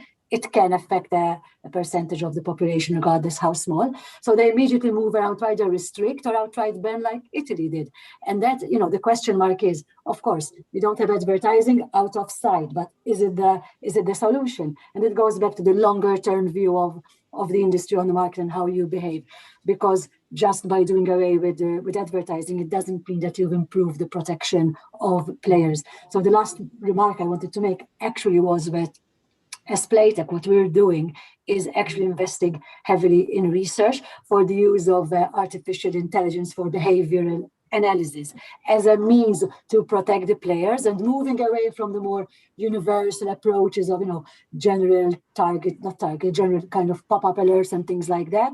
Questionable whether limits like fixed mandatory limits work in practice going forward, but with use of data that you have as an industry in hand, you are focusing on the individual player, targeting how you're monitoring that player, and then of course how you intervene to that player individually on a personalized level. And that, in my view, is the longer term view we should take entering a market. Of course, you want to enter on right conditions, but you want to be able to remain on the market viably.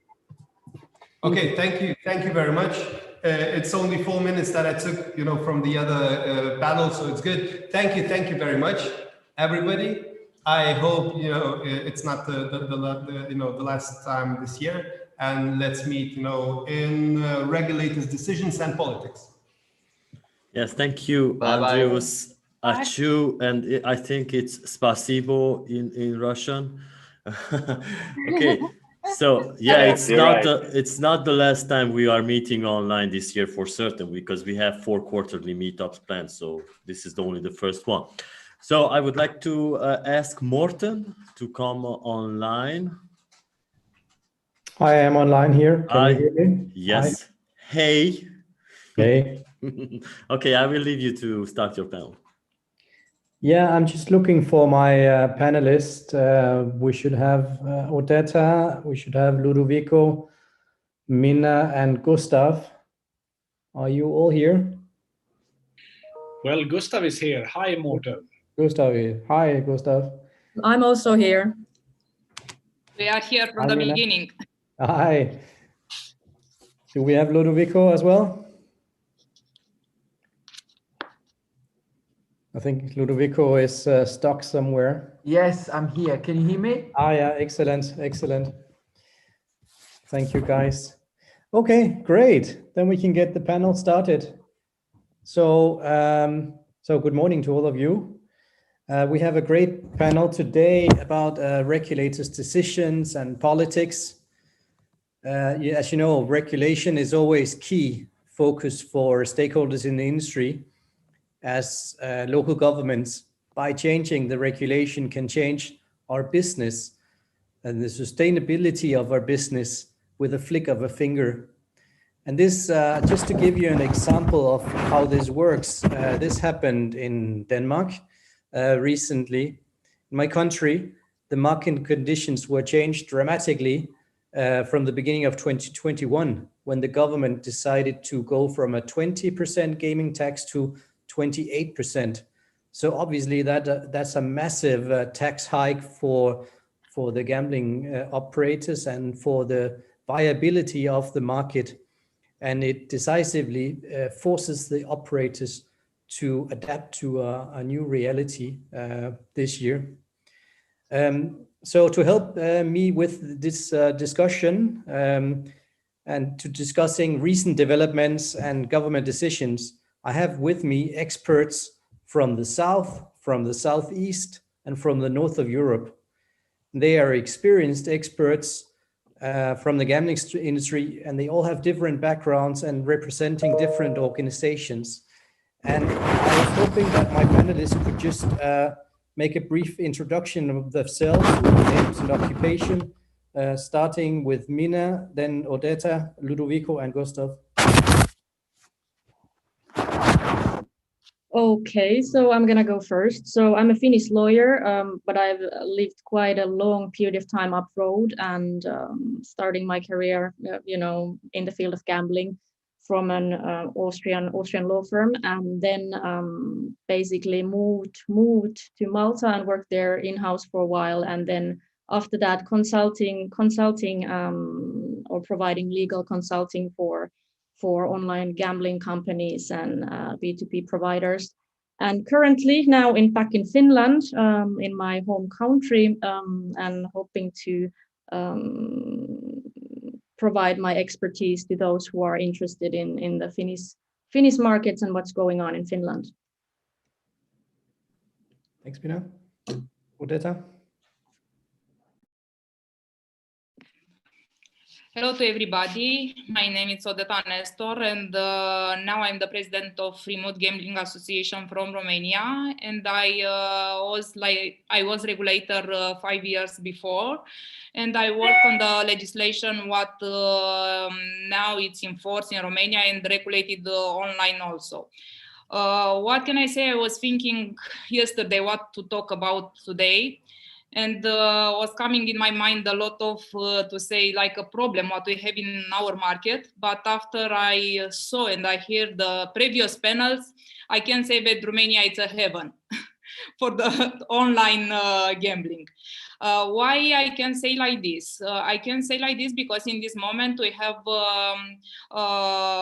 almost the biggest operators from the world what are licensed in Romania, and all of them are members in my association, and I can say that they are happy to stay in Romania with the legislation and with the market in this moment.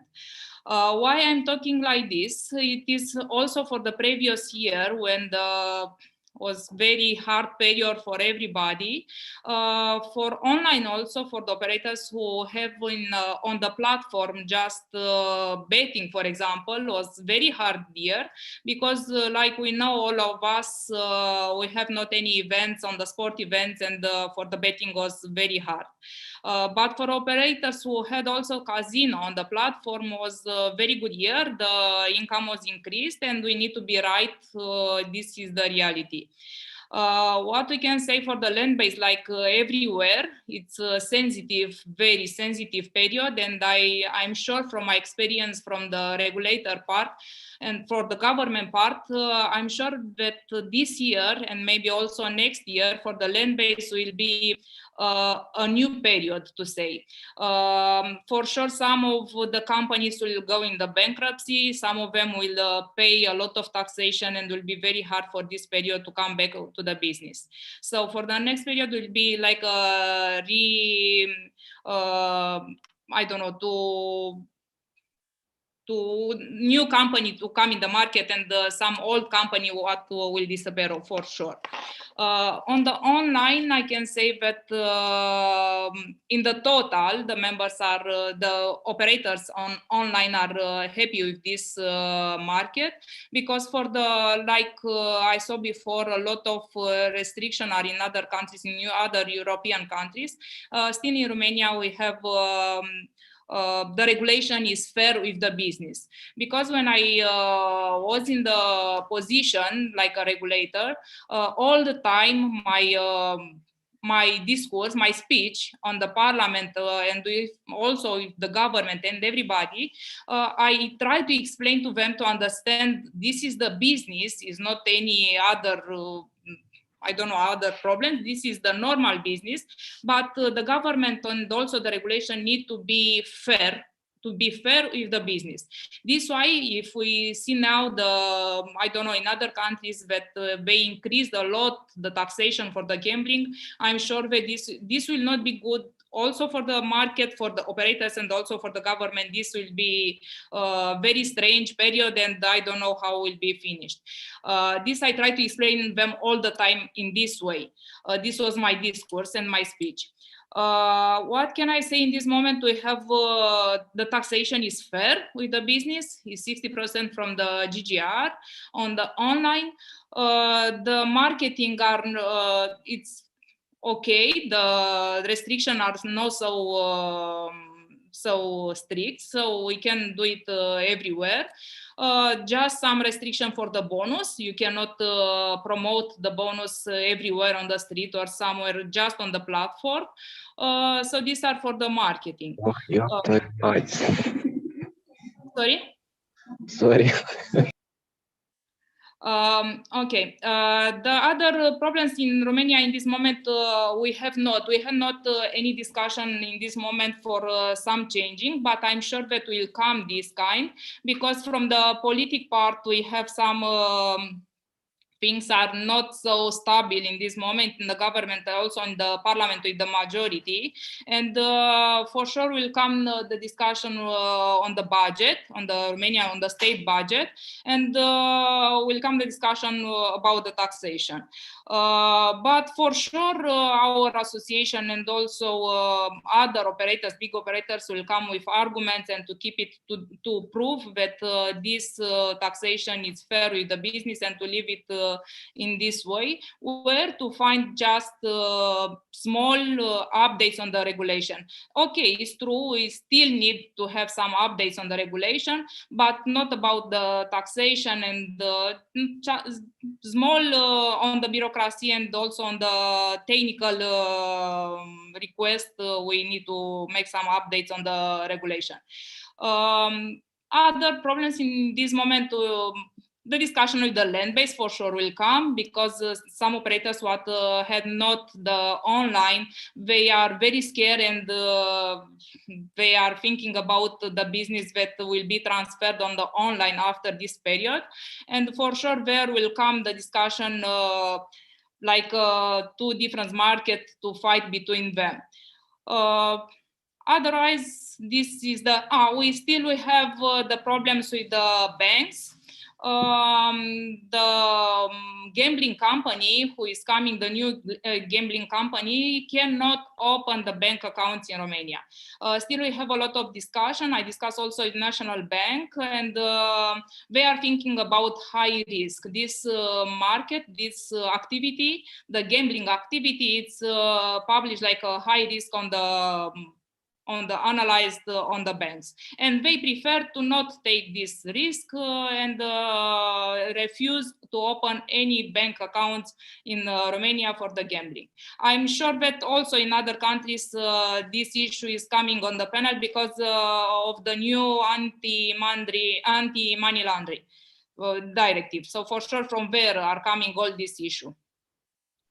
This is the situation in Romania. So like I said before, you are very welcome. All the operators are very welcome in Romania. The regulation is very fair with the business, and also the situation in Romania still is very good for the business. Well, thank you, Odeta. That was a thorough introduction. So Odeta jumped right in. So maybe you can do the same, Ludovico, and give like a brief status of how things are in Italy at the moment. Yes, thank you. And, hello, everyone. I won't have time for any introduction. I would like also to have Gustav the opportunity to introduce himself. Otherwise, we will not have much time. Well, personally, I've been in this industry for about 30 years. In Italy, Italy has been a lab of a lot of different dynamics, from a taxation which started over 20 years ago at 15% on turnover, to working with the regulator, of course, to reduce that and then change it to GGR. Today, the situation is worsened. Even before the pandemic, the value of the percentage of GGR has increased. Online and retail. On top of that, last year, the government introduced a 0.5% on turnover tax, which is like being called Save the Italian sport tax. Now, most of outlets, gaming and betting outlets, have been closed during lockdown and even after. And this has been a critical issue. The challenge we face, and I think in many countries this is the case, gaming is not on top of government's agenda as it is today. Of course, the world is looking at the vaccine, the health issues. So the problem we have is just convey the message that behind many small enterprises, you have families, you have issues, and sometimes state subsidies are not helping. And on the other side, what we are seeing is a dramatic increase of the illegal betting. The illegal market is growing, and we have seen this everywhere. Not only in Italy, we have seen the recent publication of a PwC report on illegal gaming, which is clearly finger pointing to the way governments and regulators should look at any upgrade in their legislations. We cannot go backwards and make sure that the legal market is well kept below a certain percentage. So this is the challenge we are facing, and I don't think this is the Italian case only. Over to you, Gustav. Yes, over to you, Gustav. Yeah, well, hi everybody. Gustav Hofstedt is my name, and I am the Secretary General of BOS, the Swedish Trade Association for online gambling. And if I understood the instructions from Morten, I shall continue to at least give a brief summary of what's going on in Sweden right now. And as probably most of you know, Sweden re-regulated its gambling market from 1st of January 2019. So we are still, I believe, a rather immature regulated market. Our Danish cousin was much faster when it came to abandoning the monopoly system in favor of launching a licensing system. But we came out as second, so I'm still kind of proud to that. And I'm also kind of proud to hopefully the contributions that my association came with to make that change possible. But, well, it has been a bumpy road, and the core message when I talk about bumpy road is that I believe that authorities, but even more important, political stakeholders, they tend to not safeguard the licensing system when it is launched. And it's actually somewhat strange that it is only the commercial industry that after a licensing launch, it seems like it is too often only the commercial industry that truly safeguards the licensing system. But as we all know, regardless of your perspective, whether you want to maximize tax income for the state or you want to reach out with perhaps the best consumer protection in the world, everything depends on the channelization that you actually attract the punters to your own licensing system. And well, with Sweden as a case example, we started with almost 100% channelization 2 years ago. And now we have a channelization of approximately 75% when it comes to online casino, the gambling vertical that is the most fragile and suffers most from leakage to the unlicensed market. And where did we come from? I just want to end with this, Morten, if that is fine with you. Where did we come from? Well, we came from a situation where we had a channelization of approximately 50%. So during the last years of the horrible monopoly system, only half of the gambling consumption took place on the market that the Swedish legislators had decided that it should take place on. The rest, half, was taking place somewhere else. But the sad thing with our re-regulation, and I believe that is, well, when I was new in this industry, I thought that maybe Sweden is a sad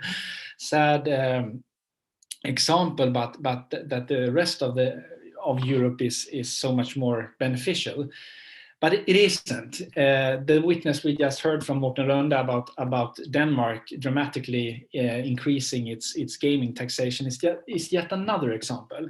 So for 2 years, we have lost 25% points in channelization.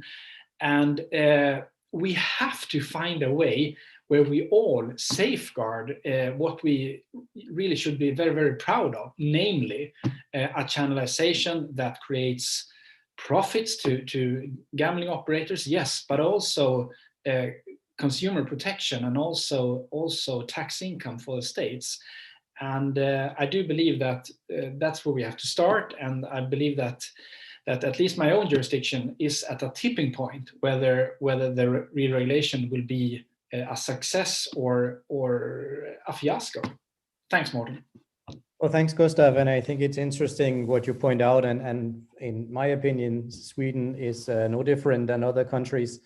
There doesn't seem to be a genuine interest from the government in the gambling market. So it's becoming this milking cow for the state when it's convenient, and in other cases, it's the industry that you beat up when you want to blame someone for gambling addiction, and there's no consistency, and it doesn't help that there's no common regulation in EU. So each country can do whatever they feel is convenient from their side. But let's turn to Finland again, and because Minna, the Finnish government has chosen sort of traditionally a different route than most other European countries, and so this late last year, a report came out that we were all waiting for, and maybe secretly hoping that there would be some signs of deregulation of the monopoly, but I'm not really sure that there was any signs of that. Maybe you can give some of the highlights from this report.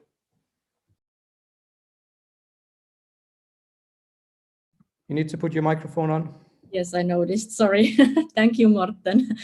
Coming back to Finland. So a draft proposal for reforming the Lotteries Act came out in January this year. It was sent out for comments, and the round for comments ended basically last week. The draft very much concentrates on securing the existing monopoly, which is in line with the current government's program, basically. Let's say the key points of the draft are basically related to marketing, PSP blocking to be introduced, and then thirdly, B2B entity, subsidiary, new Veikkaus subsidiary, which would be basically offering B2B services. So I will give you a short overview regarding these three. So first of all, regarding the marketing, some of the provisions regarding the marketing would be specified. There would be a prohibition on certain marketing of certain harmful games. And then thirdly, new tools would be given to the National Police Board to, let's say, take measures against private individuals who are marketing foreign casinos, I'm talking about penalty payment. PSP blocking, obviously, there has been a lot of, let's say, discussion also in media about it, or let's say if we are talking about the gaming industry. So there would be a blocking of payment transactions, which would basically be based on a blacklist held by the National Police Board. And how do you end up on the list? Basically, if you are targeting mainland Finland in your marketing. Thirdly, the third issue is this, that Veikkaus would basically be allowed to establish this subsidiary, which would engage in B2B business, which is a very interesting question in my view. So overall, I think it's a pity. It's a pity that the draft, it really concentrates on securing the monopoly instead of, let's say, investigating other options available, such as the licensing system. So we Finns are very much stick to the idea of monopoly, and also still staring at, let's say, what the European Commission said back in 2013, when they basically green-lighted the Finnish monopoly system. Let's say if you wanna let the cat out of the bag, I would say, then I would probably look at the draft, and especially from the EU law perspective, and not only the PSP blocking issue, which is obviously, you could argue, from the EU law perspective, that is it actually, doable, and it has been discussed, in the context of other countries. But this B2B business is a very interesting issue as such, and not only from the perspective of EU market freedoms, but also from the perspective of competition law. And now when I looked at let's say the comments submitted last week, it's interesting. And also some of for instance, the Ministry of Agriculture and Forestry, raised this point that, how should you actually, look at this B2B setup in the light of EU law. So anyhow, there's a lot of going on now. We are still waiting. The Parliament the draft should be submitted to Parliament in June, and if everything goes as planned, we would have then some changes coming into force in the beginning of 2022. Mina, now that it's come out, what's the reception in Finland? Is there a genuine interest in the population in the gambling area, and is there a push for an open market, or is it just not a real topic in Finland? I don't think it's, discussed, it's not, there should be more tension, I think people don't really discuss enough about the topic. It's all about the monopoly, let's say, being the best option from the perspective of customer, protection. I think I would say that there should be more discussion, open discussion about the licensing system and how it would work, and how it would, that it would actually be a valid option in Finland as well. Okay, thanks. So I want to ask a question to all of you now. We've talked about the pandemic, and I know that the pandemic has caused some of your governments to take actions can you can anyone comment on this, and what do you think the short-term and the long-term effects is of the pandemic in the gambling politics in your jurisdiction? Well, I'm happy to start if that is okay. Well, in my country, in Sweden, there was a fast reaction from the government. And the government decided prior to any academic studies that online casino was facing a dramatic increase. And for that reason, the government decided to add further restrictions to the online casino segment. That can be compared with Morten's home country, Denmark, and the Danish gambling regulator that actually awaited some facts prior to taking a decision. But in Sweden, we moved fast, so to speak, and we faced special COVID-19 restrictions from last summer, namely a deposit limit, a weekly deposit limit, and also extremely harsh bonus regulations for online casino. Only a few weeks later, we received the statistics regarding the development during at least the first wave of the COVID-19 crisis. And it turned out that, well, to nobody's surprise, sports betting had a dramatic decrease since, well, we were all, if we wanted to bet on sports, it was ice hockey and Belarus, but not much more to bet on. So sports betting dramatically decreased. Online casino, however, did not either decrease or increase.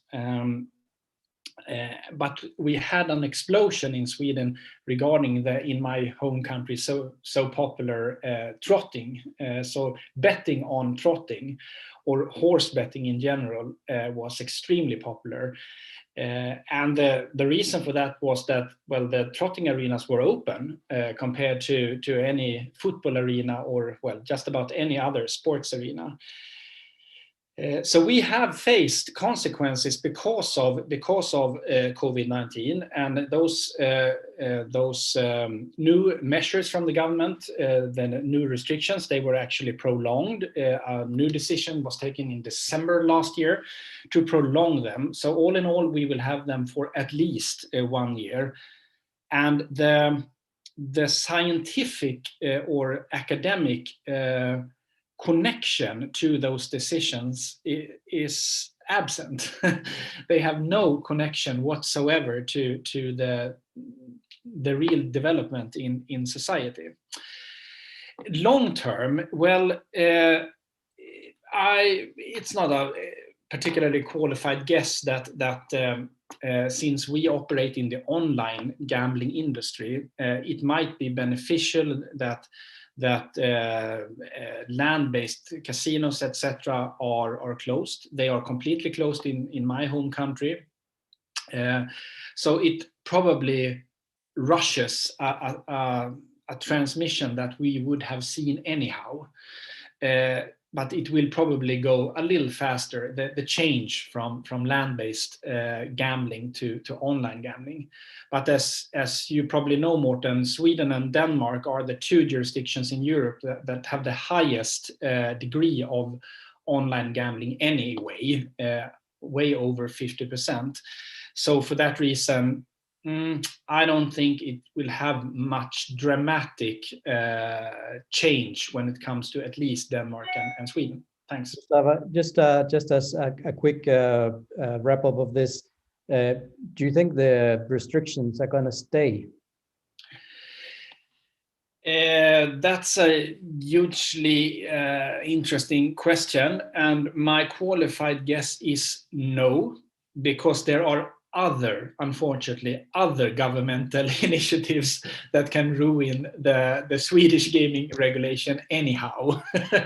And we will face them in the coming months. So this particular prolonging regarding the COVID-19 restrictions will probably not be prolonged. However, it is likely that the government will suggest partial marketing restrictions for licensed operators, among with other suggestions that will severely damage the licensing system further. Thank you, Gustav. Ludovico? Yes, well, basically in Italy, you know, we've been the first country to be hit by the first Western country to be hit by the pandemic. So precisely a year ago, it was a nightmare, absolute nightmare, because nobody knew what's going really on. And we showed, you know, on TV, you know, the effect of the virus. So, you know, the government at the time was taken by surprise. We closed all businesses, you know, regardless. And this has been going on until the summer, when physical location, gaming location had been opened up. And but again, the issue is, as Gustav was saying, that the decisions were not necessarily taken based on scientific evidences, because some businesses have opened, but still gaming locations have just been closed and continue to be closed. This has gone on in the third and fourth quarter of last year, and a lot of gaming operator association have really gone down to the, you know, to protest against the government's decision. This has happened last year. The pandemic has brought the government down. We have a resigning government at the moment. Again, what's going to happen is that the new potentially appointed Prime Minister, who is the former governor of the Bank of Europe, Mario Draghi, is a very practical, pragmatic man, and he's definitely looking at how not necessarily to subsidize businesses in long term, in the short term, yes, but to really reduce taxation and create employment, just launch the country. So my good guess here is that, you know, given what the gaming industry has gone through in the recent 12 months, and given that the digital share of market is only 10%, if I take the overall Italian gaming market, including the lotteries and VLTs, AWPs, and so on, we really need to invest in the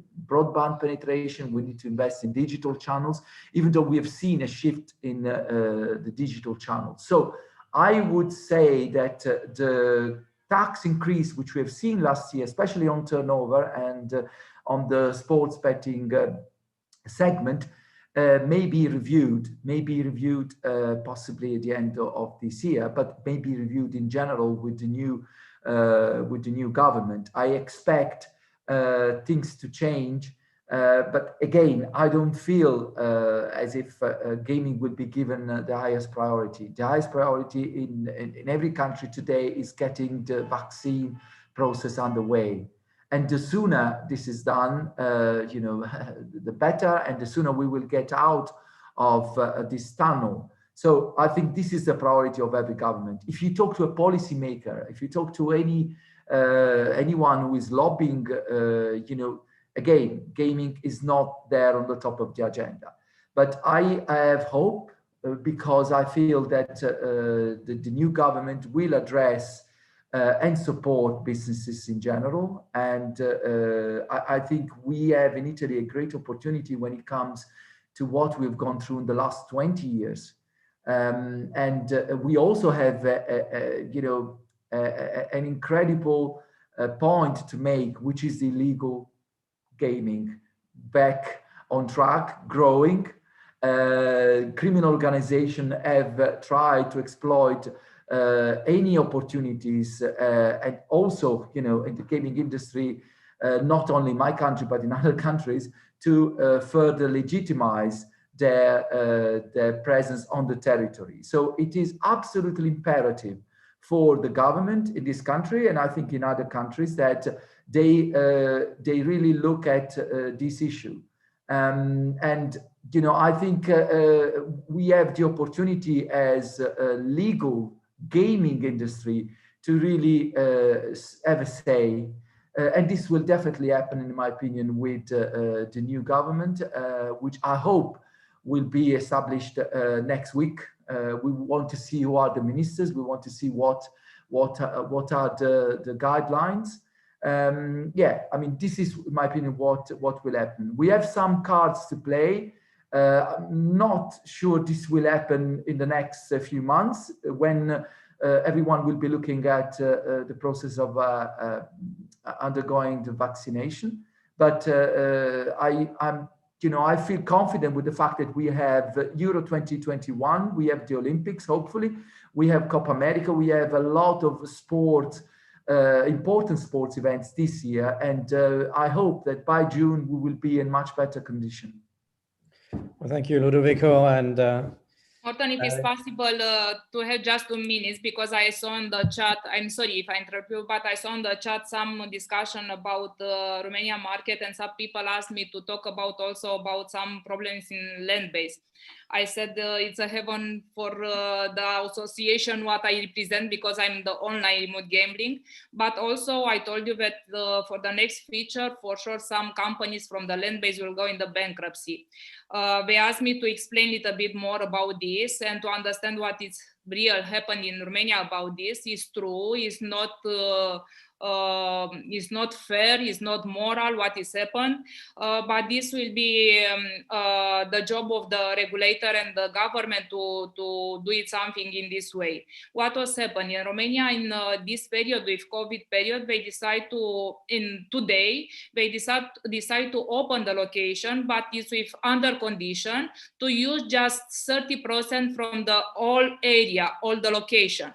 So they are talking about, they limit the square meters. They are not talking about the numbers of the slot machine. But in the same time, we have the taxation in Romania on the fixed amount on the slot machine.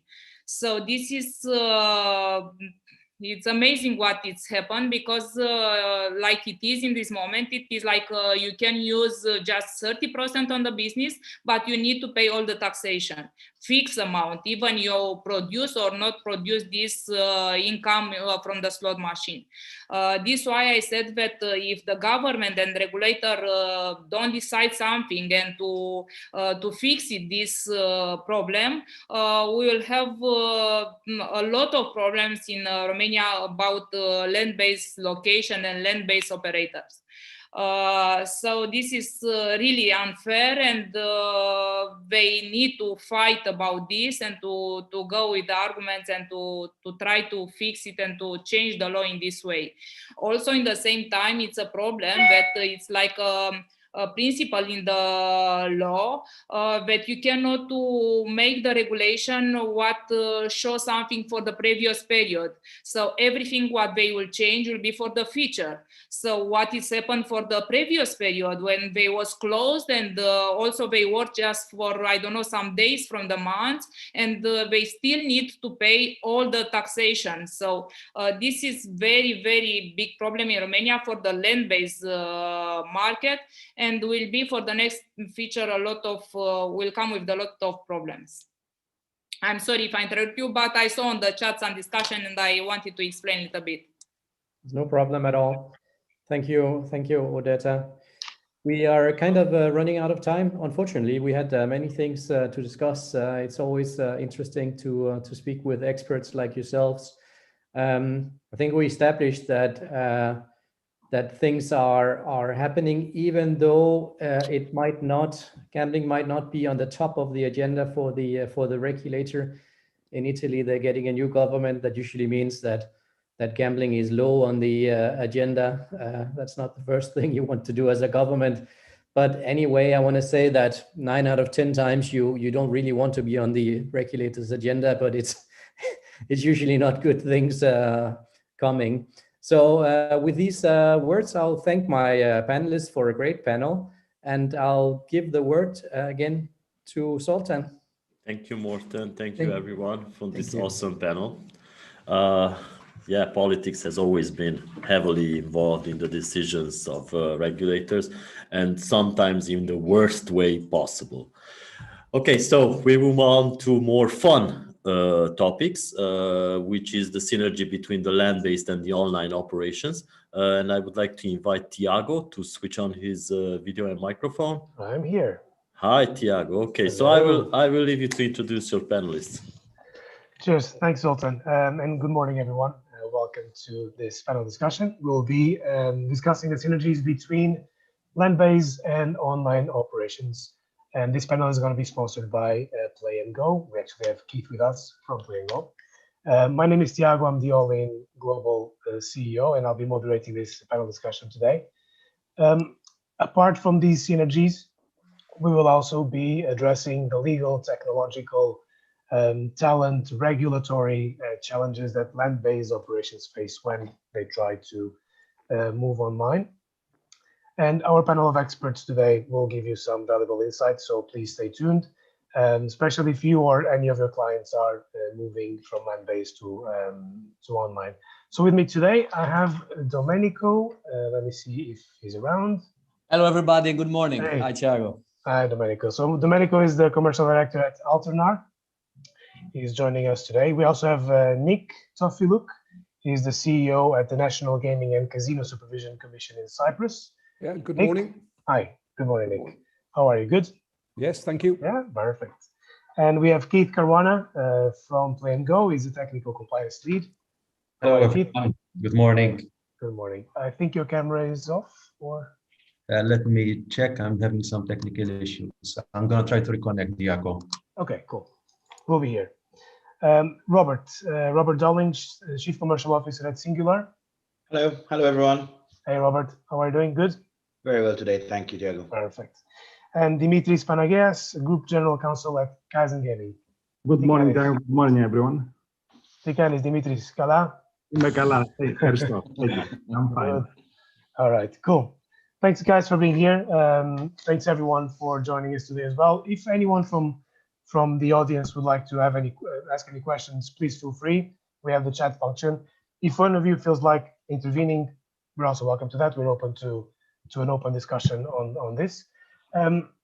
We will be starting by discussing the differences and challenges between online and land-based casino operations. So that everyone understands what we're talking about. Maybe Rob, I'll start with you. Can you briefly, tell us what are the differences between online and land-based operations in general, so that then we can kickstart the more specific conversations. In general, like what we are about to be discussing over here, I would imagine from our discussions, our previous discussion is going to be basically the differences, the synergies between brick and mortar traditional casinos that belong, let's say, to big hotel chains or big companies, the old school, I call them the three-piece suit sort of style, brick and mortar casinos, and online casinos, online gaming, online betting. And I would imagine there'd also be a lot of synergy that we should also be discussing, which would be maybe also the retail sports as well, the traditional retail, for example, like London, the English high street stores like Ladbrokes and William Hill, who have a lot of exposure around the world, and obviously many other companies that operate in many territories with a retail and have a basis of a very loyal clientele that is dedicated to the retail. And obviously, during COVID, a lot of this has been shut down. Good. Hold on, let me somehow mute the Zoom. Okay. Hi, Isabella. Hi, Isabella. A lot of these industries have a lot of the traditional brick and mortar land-based casinos, let's say land-based retail stores, have been shut down due to COVID restrictions. And they are trying to make the jump, a very quick jump to come online. And obviously, what will be the synergies? What are the dynamics? What are the problems? Going both ways, I would say, because you also have a number of online operators that would like to expand into retail as well, or into brick and mortar. And what about skills, knowledge gaps? Like, do you think there are the same set of skills needed for both? Completely different. It's not like driving a car on the left or the right. Exactly. It's like I go climbing and then I go diving. It's a complete different set of skills. Yeah. You know, you need to actually be very well versed in both. They are both completely different dynamics, completely different industries, although belonging to the same industry. But I think the traditional brick and mortar is a completely different complex animal as opposed to online, which some people don't understand either or. There's very few that understand both. Yeah. Domenico, Yes. when it comes to these differences, these knowledge gaps, and according to your experience, how can a brick and mortar casino that is planning to move online, like what would be the first things to do for them? Well, in general, I agree with what has been discussed till now, and I would like even to add to this point that in many times, even the vocabulary is different between people operating in a land-based casino with other guys that should belong to the same industry, but are working purely online. So first of all, in my opinion, you should build a skill set in order to have the people that understand the online, understand the peculiarity of the online. And first of all, you should acknowledge the fact of two main points, I would say. The first one is that even though you manage to build a very successful land-based casino operation, this does not automatically give you the knowledge to repeat the same success online. And second of all, because I had this experience in the past, you should acknowledge that, and you should recognize that the fact that you're moving online really and truly will be an addition to your revenue stream, and not vice versa. Because I spoke in the past with some casino owners that believed that really and truly adding an online operation would steal revenues coming from the physical locations, because because I have to pay you on a revenue share model. I have the land-based slots here. The players will not play in my land-based casino anymore, will just play online, where really and truly the online should be, this word is actually quite overused many times, but you should create a kind of omni-channel solution, omni-channel approach, where you have players coming into the shop or coming into the land-based casino, playing with the physical machines, playing with the live dealers that are there, with the dealers that are there. And then in some way you top up your account and you go home, and there is a football match in the evening. Your wife does not allow you to go to the casino even in the evening, but at least you have your mobile there to play some bets. And maybe you will see different offerings, different bonus that you can get from the online rather than the offer. There are plenty of aspects. So if you don't build, first of all, the skill sets that you need to understand the complexity around building such a kind of operation, and you don't acknowledge the fact that it's an addition, it's a value that you are creating to your business rather than subtracting something from what you currently have, then everything will be easier. The moment you acknowledge these two first points, everything else will be much easier. Yeah, some casino operators might actually think they will lose clientele by migrating online, then they just have to close down their... But the clients are playing online anyway already with somebody else. And there are different demographics as well. So, correct. And the experience is also not the same. Yes. Actually, when we had a brief discussion about this, we mentioned this experience and the demographics that are different. And we can go there. We have 1 hour, so we can tap on that as well. So what about regulation, Nicholas? How can the regulator, or what would be the regulator's job in this migration? Which challenges can a land-based casino expect when moving online when it comes to regulation?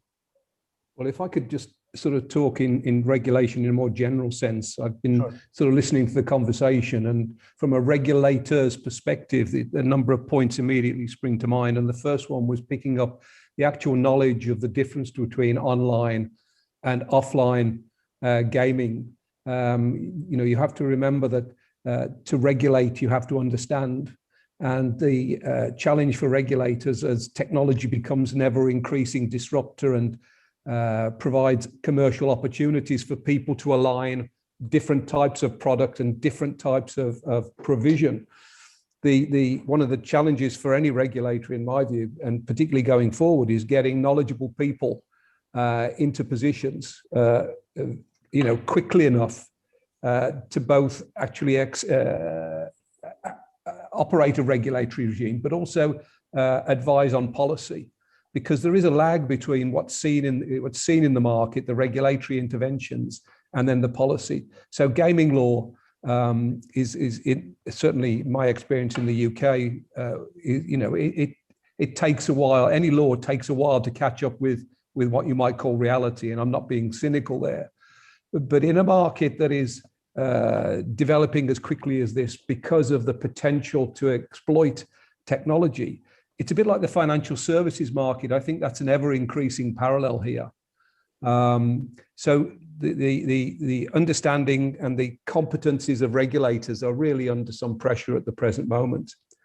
The other thing that I think becomes apparent for both regulator and regulated is whether you are going to have a product called casino gaming online and offline with different controls. So, for example, the common controls may be focused upon the requirements to know your customer, to have that type of information gathered to make judgments about affordability, about AML, etc.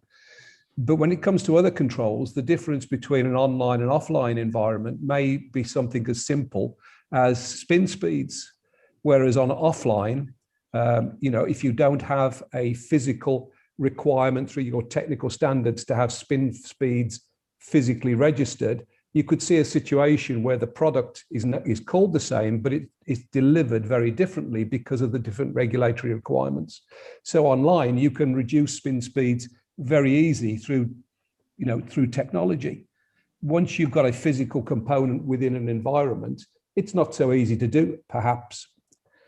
And the other thing I think then that comes in from two other things just very quickly is you have to be aware, as everybody is, that different countries have different regulatory requirements. And what I mean by that at the top level is, the regulatory regime may be a consumption-based licensing. So essentially, you have to be licensed within the country to provide to that country. Other countries may have a supply-based licensing regime where you can be licensed to supply others. And there may be a mixture between. So when you're mixing products and the way they're delivered, you have to understand that while digital facilities are easy to cross borders, regulators work within very hard borders under political perspective. And I think the final thing is that as a general point about alignment of digital, online, offline, is the ability to communicate with the regulator as to what intentions are is going to be the way in which you reduce the regulatory delay. I've often heard it said that the regulators are like the dragging anchor on the ship. They stop you going at maximum speed. And sometimes that's for good reason. But in others, if that delay isn't managed by the industry and in terms of a communication about this is what our intentions are, you're always going to get that delay, which can be relatively simply remedied in part by a willingness for industry and particular licensees to share what their strategic intentions are and form an engagement with regulators about the possibilities at the earliest of stages. So as a very brief overview, I say no more. Thanks, Nick. And Dimitris, you told me that you had some previous experience with this sort of migration. And Nick mentioned here an anchor that is like trying to, a legal anchor that kind of delays the process, sometimes for good, sometimes for bad. From your experience, did you actually feel this when you were helping your customers? Yes. What Nick says is absolutely correct. And in order to make all the audience to understand better what is the main regulatory problem here, is starting from the very definition of the market. So casino online casino and land-based casino are basically means of distribution. But despite there are different means of distribution, gaming distribution, there is no such thing as a relevant market, which includes everything. Gaming sector, including casinos, is divided, and this is unfortunate, in many markets, especially in Europe. So those markets have certain characteristics which over time lead up to what Nick said before. The first difference in the characteristics between online and land-based casino is the players. In the online casino, the players appear, according to the case standards, to be younger and wealthier. The second is that by attracting the different audience, what we see here is that the character of participation in online is more impersonal, whereas when you go in the online casinos, you have a different set, you have a different social environment, and that affects how people participate and how state regulates and control. And that's also maybe a point why people go to land-based casinos instead of playing online, or sometimes they favor that because of the social experience, and playing in a poker table is so much different than playing online poker. Like, at least from my personal experience, sometimes you play on Poker Stars, for example, and it's fun, but when you're playing at the table, you have the poker face, the look, the way you hold the cards. It's just a different experience altogether. Yeah. The third, you're totally correct. You're totally correct. This is happens, which you can see in the big casino resorts across Europe. People going there for the fun. They have they have different customer experience because they offer different things besides gaming. The third thing is the way of participation. In the online casino, generally, and depending on the operator, the participation is faster by definition, and it's easier by definition. You don't have to go through all the procedures which you have to follow in the land-based casino. Now, another thing which differentiates currently the two products is that the online casino needs trained users, trained internet users. You cannot have something which you don't have in the land-based casino. And one major difference is the differentiation in the payment methods. You have one set of payment methods in the online casino and a different set of payment methods in the land-based casino. And that brings to the regulatory gap, which Nick mentioned before. Unfortunately, in Europe, we have minimum harmonization in the regulation of gaming, which means that there is a regulatory gap between the member states on when and how regulate online and offline. And there are differences even in the same states, like, for example, in Greece or in Germany or in other states where they have an advanced online jurisdiction and less advanced land-based, or vice versa. This regulatory gap has certain side effects. The first side effect is that it leads to development of different operating platforms, the way the online casino operates and the way the land-based casino operates. Because of the operation gap, you have a knowledge gap, which means that the people who are involved in the online casino, they have more extended knowledge of this particular sort of gambling comparing to the land-based ones. It is easy to see that because you don't have job migrations, the job migrations from the land-based casino to online-based casino the job migrations from the land-based casino to online casino are very few.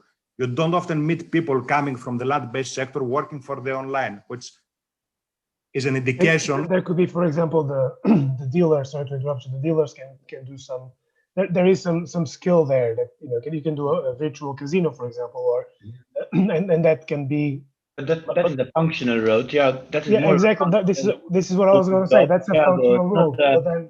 It's not in a situation of a stakeholder. Let's say very few stakeholders come into the online business from the land-based business. You do find some stakeholders that may come in as consultants for live dealers or for items where they can add some added benefit, but very rarely do we see land-based stakeholders coming into management of, let's say, a top brand just like that, because they're managing a chain of 50 casinos.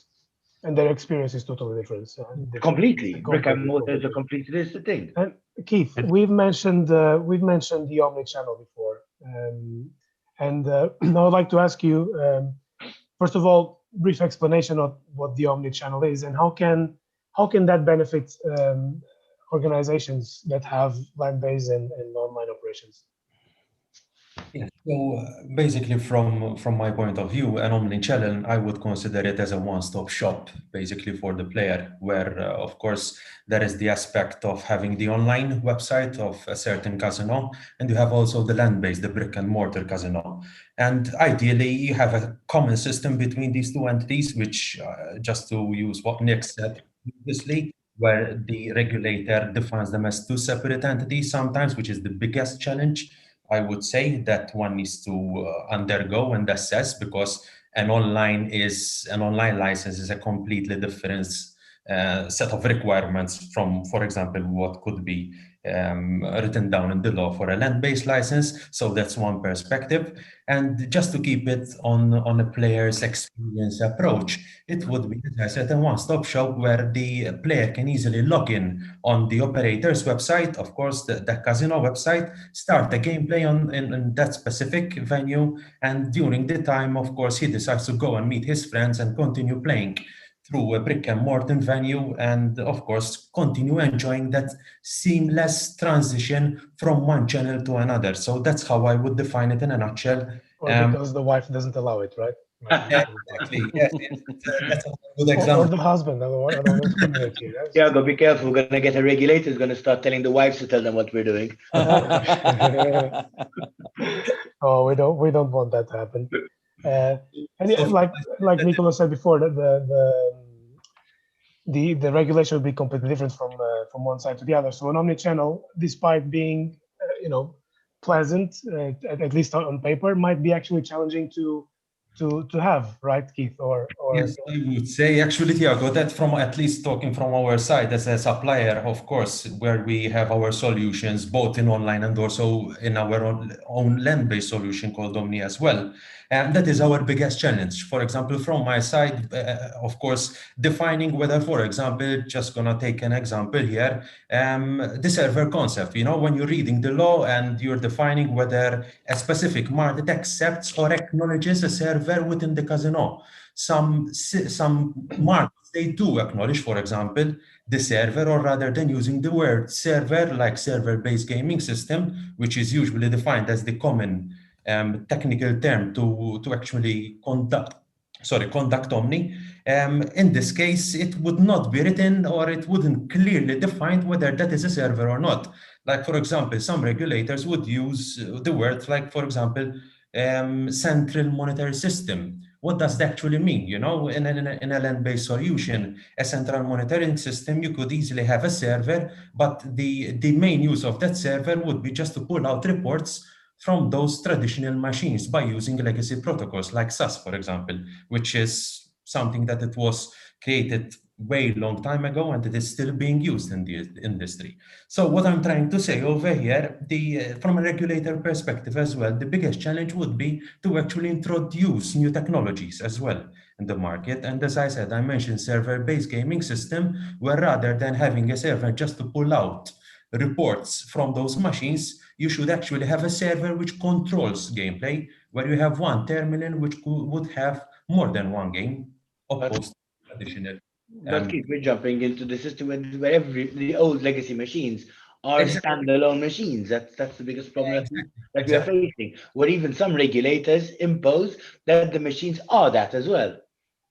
But 100% agree there, Robert. In fact, that is another aspect that we can also discuss, maybe. Yeah, but you were going to say something. Yeah, I mean, just on the specific point about server-based gaming, I mean, casinos that are coming on stream now, the more modern casinos, they are using server-based gaming, although the machines appear to be standing alone. The capability is there for a server-based system within a land-based environment. So, it isn't the Grand Canyon type gap that we've necessarily got in the use of technology. There was another point that I think I wanted to make, and that's one that often perplexed myself as a non-technical person, which is the difference between omni-channel and multi-channel, and taking on board the point that's already been made about the USP of an offline casino rather is the environment, which actually provides facilities over and above the gaming product.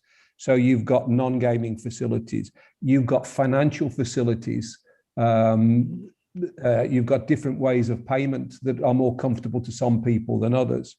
But one of the things that I tend to see, and it's not only in Cyprus, but discussions are around the actual land-based casino being a basis for multi-channel provision rather than omni-channel provision.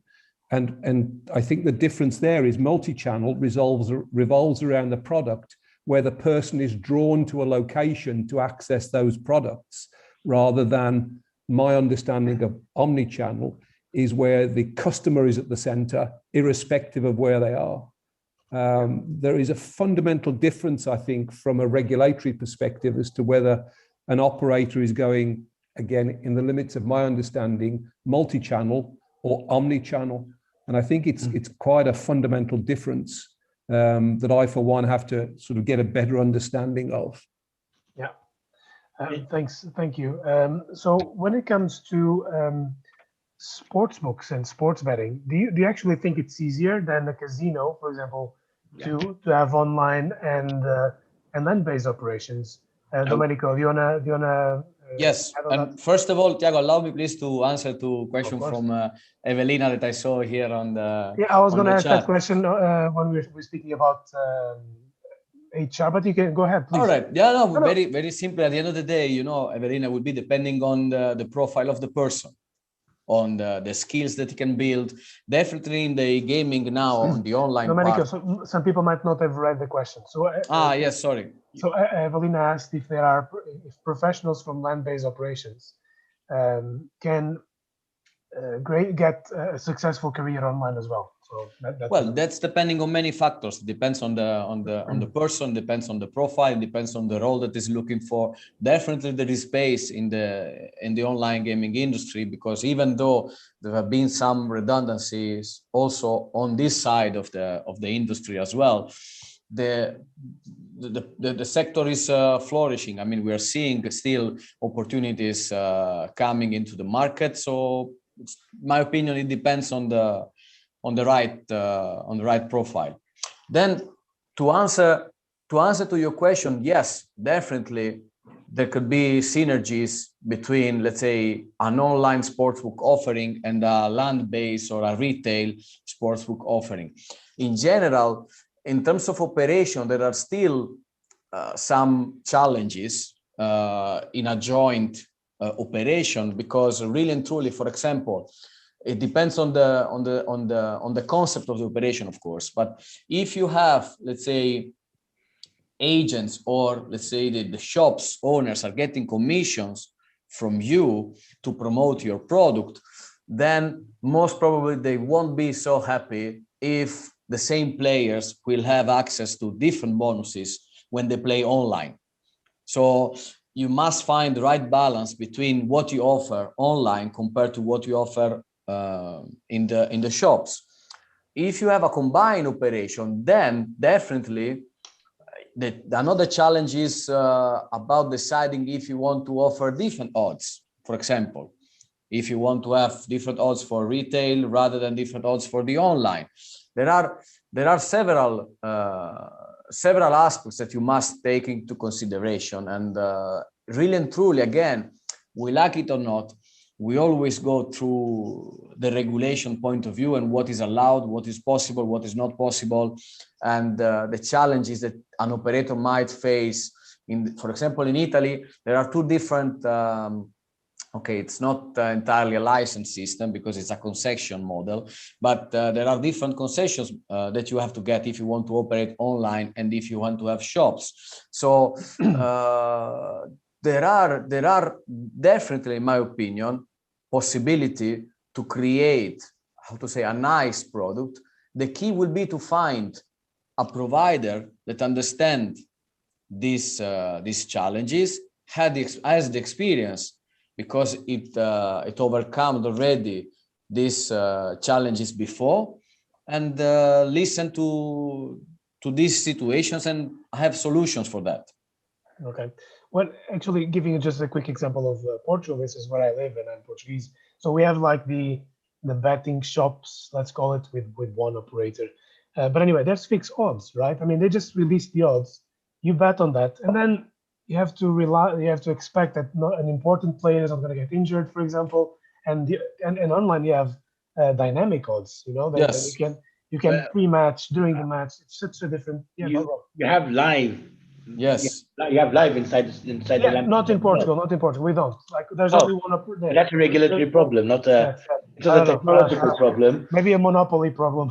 Maybe, yeah. Yeah. There's only one. But there's one thing about retail as well. Yes, I agree totally with nearly everything that Domenico said. And you also have two different types of retail as well, which is the terminal betting, which is basically shops that are being used as a deposit center, more or less. And then they are playing on a screen that is relatively online. You also have shops that are classified just deposit centers as well, so they're going to get a commission on deposits. But the old school way of, I call them cash register shops with the barcode reader, the big screens with the horse racing going on, or the dogs racing and the football games racing, which are more of a community shop, I would say, is something that I don't think the players are scared of losing, the owners are scared of losing their place to go online, Domenico. I think that if I am used to going to my corner bar for a beer and watch a game of football on a Wednesday night, and instead of my corner bar, I would be going to my corner shop. That is something I would always do. And the brand would change. Sometimes it goes from brand A to brand B because she gets a better commission. But the punters are still meeting their friends and heckling each other and badgering each other of which team is going to win and betting. I think that is more of a cultural difference as opposed to online. Online, then that is where it gets completely different, where you look for your bets, you look for the better bets, you look for the better margins, and that changes a little bit the dynamics of it. That's where I disagree with you. Yes. Well, I understand your point, Robert. At the end of the day, it's also how to say it, a generational stuff, a generational thing. Because I'm quite sure that my son most probably will not like that much to go like ourselves to a shop and enjoy a beer. Most probably he will go there because he will see some other services, some other things, because otherwise he's used already to spend, to socialize less and less. So, and it would be also a matter of culture, a matter of many different aspects, I would say. I hate to bring in COVID into this discussion, but obviously it's going to be part of it. I mean, and the discussion is in this past 12 months, let's say 14 months, the dynamics of how we are operating has completely changed as well. And I'm reading comments here where people are saying that iGaming had boosted because of COVID and land. I don't agree with that. iGaming has struggled as well, especially sports betting. We had the period of 4 or 5 months where there was no sports at all. So, but I do understand that there are lots of pains for the land-based old and brick and mortar. But I do think that the dynamic of what has happened in this past year and a half will change as well, the way the small corner shops operate, the small betting shops operate. But with sports books, I still feel it is still a community sort of. You still want to search the community. You still want to get that little bit of banter. I mean, even on social media, you see Liverpool fans and Manchester fans killing each other on social media, and it's fun to watch. It's even more fun to be in a shop and see that live. Obviously, a bit of banter. I don't know. I think Dimitri wanted to say something. Yeah, I thought so. Yeah. Yeah. Right. Your microphone is muted, Dimitri. I just want to add something in Evelina's question and Domenico's input about how can a person working in land-based can successfully move to online. I I'll speak from my own experience and from the experience of people I work with, which some of them have moved from land-based to online, and it is not an easy task. There are certain things which you have to work hardly on. The first is you have to become very familiar with the operations. The operations are totally different. How the product operates and comes to the people. The second is the product is different. Online casinos might have online slots and things like that, and online roulette. It's not the same thing. They might appear the same, but they are not. The third very important but different things we have to familiarize with is customer service. Customer service in online operators is very intensive. It's not the same things like brick and mortar operators. There are also many differences in the marketing. How you approach the customer, how you acquire the customer, how you retain the customers. The business development aspect is also very important because the business development in the online sector is far more dynamic. And you have to become familiar with it. And then, if you want to become successful in an online gaming sector, you have to be very familiar with many national market dynamics and many national regulations, because you cannot say that I'll go in an online operator which operates in 1 or 2 countries. Not very successful operators operate in many countries, and you have to be very familiar. What is the result of all this? People need intensive training in the online and continuous training. The people I work with here, I took 2 lawyers from land-based operation and bring them in the online. It took them almost 1 year to become familiar with all the aspects I mentioned above. So it can be done, but it takes a lot of training, a lot of work. Also, the other way around would be you know, a lot of training would be needed as well. Zoltan actually commented and said that football stadiums should include a kiosk for betting. I think in terms of regulation, I'm not sure how that will turn out. Nicholas, Nick, in terms of regulation, would it be possible for football stadiums to have a kiosk for betting? Hello, Nick. Sorry. Yeah, whether it's, I mean, it's always possible. It depends. Yeah. It depends upon the sort of political will that underlines the regulation, really. Okay. I mean, you would say that there may be a number of obvious risks associated with that. But on the other hand, I'm being devil's advocate here a little bit, in the sense that you could argue that it's very much a bit like going online and having live sports betting, where you can, you know, you can bet in the course of the match. So being, you know, walking down to, but I'm not promoting this as a good idea. I'm just saying that we've talked about the synergies and we've talked about the differences. I think what we have to do, you know, the discussion to me so far sort of brings up, there's absolutely, you know, there are a lot of commonalities, but a lot of differences, such as the sports kiosk, which is live betting, as against in-game live betting remotely. When we talk about customer interaction, it's very different in a live casino environment and offline as it is online. And the points about the skills required to interact with customers for KYC, you know, it's all the same business activity, but it's performed very differently in different channels between the 2 channels. Yeah, exactly. But we already have a kiosk in a football stadium. It's inside your phone. Yeah, that's the point. Yeah, no, it's like in horse betting, for example, you can. But in football, you have your mobile phone with you, and you can, and there's loads of repeaters. You can use your mobile phone to gamble. But obviously, in horse betting, as you said, you can. But that is part of the fun of horse racing, I would say. That you go to the track, you see the horses, you bet a little bit. It's a different sport. So far, we've assumed that a land-based operator would kind of go. Try to go on his own or in-house, try to find the resources to go online. What about finding a partner, acquiring someone? Do you think that would be a better strategy for a land-based casino that would like to have his online, like finding a partner or acquiring an existing online operator? Anyone would like to comment? Keith, maybe? We've done a couple of these kind of, let's say, integrations, taking land-based to online. Okay. And obviously acquisition from a level of acquiring an online operator is always sometimes an easy way in, because you're acquiring a team of people that are used to working online. So just case in point, Evelina in the comment section posted a point about a sales director in a land-based casino that moves into an online. That sales director is used to working with junkets, is used to working to attracting punters to the club.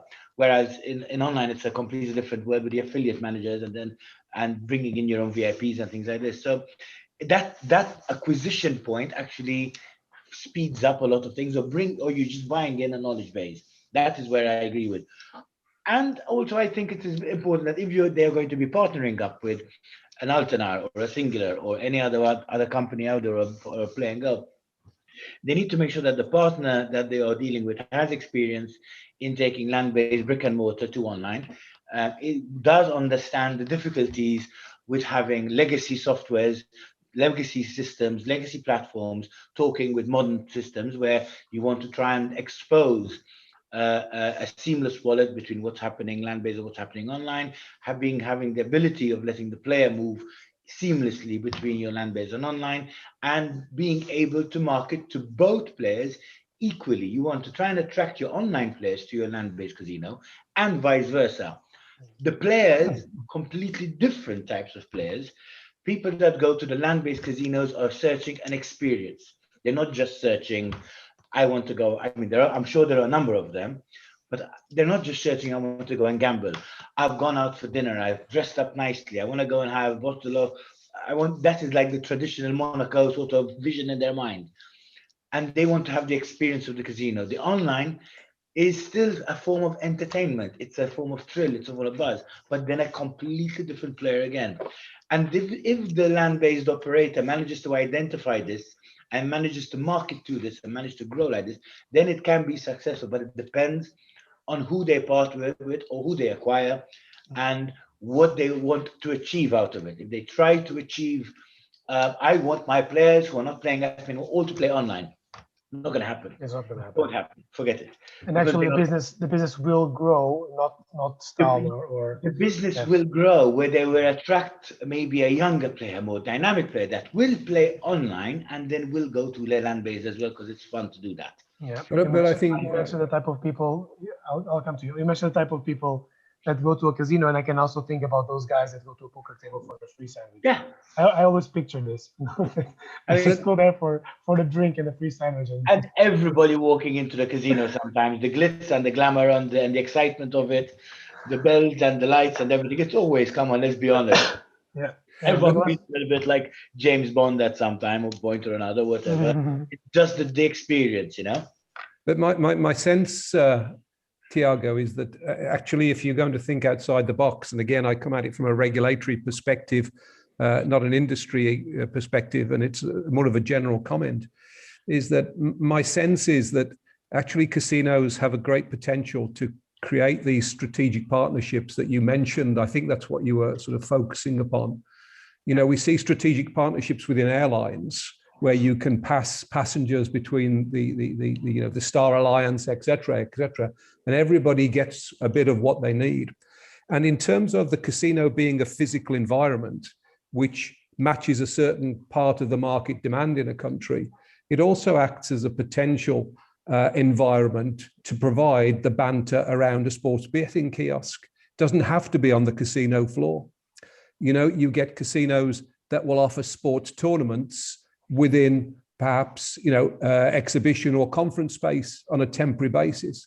Now, if the regulatory arrangements allow spaces to be brought into the casino gaming environment as and when on the basis of tournaments, temporary licensing, tournament-based licensing, there's actually nothing to stop, in general terms, the land-based casino becoming more of a hub for a strategic alliance between some key providers of online gaming facilities and traditional offline, such as the sports betting kiosk. The commonality is what you want from that environment over and above the product. So if the sports betting customer wants the banter and wants access to a beer, They don't want a James Bond meal, and they don't want to dress in shirt, you know. Actually, it's a relatively simple way of, it's almost a bricks and mortar segregation of the market within the overall casino experience.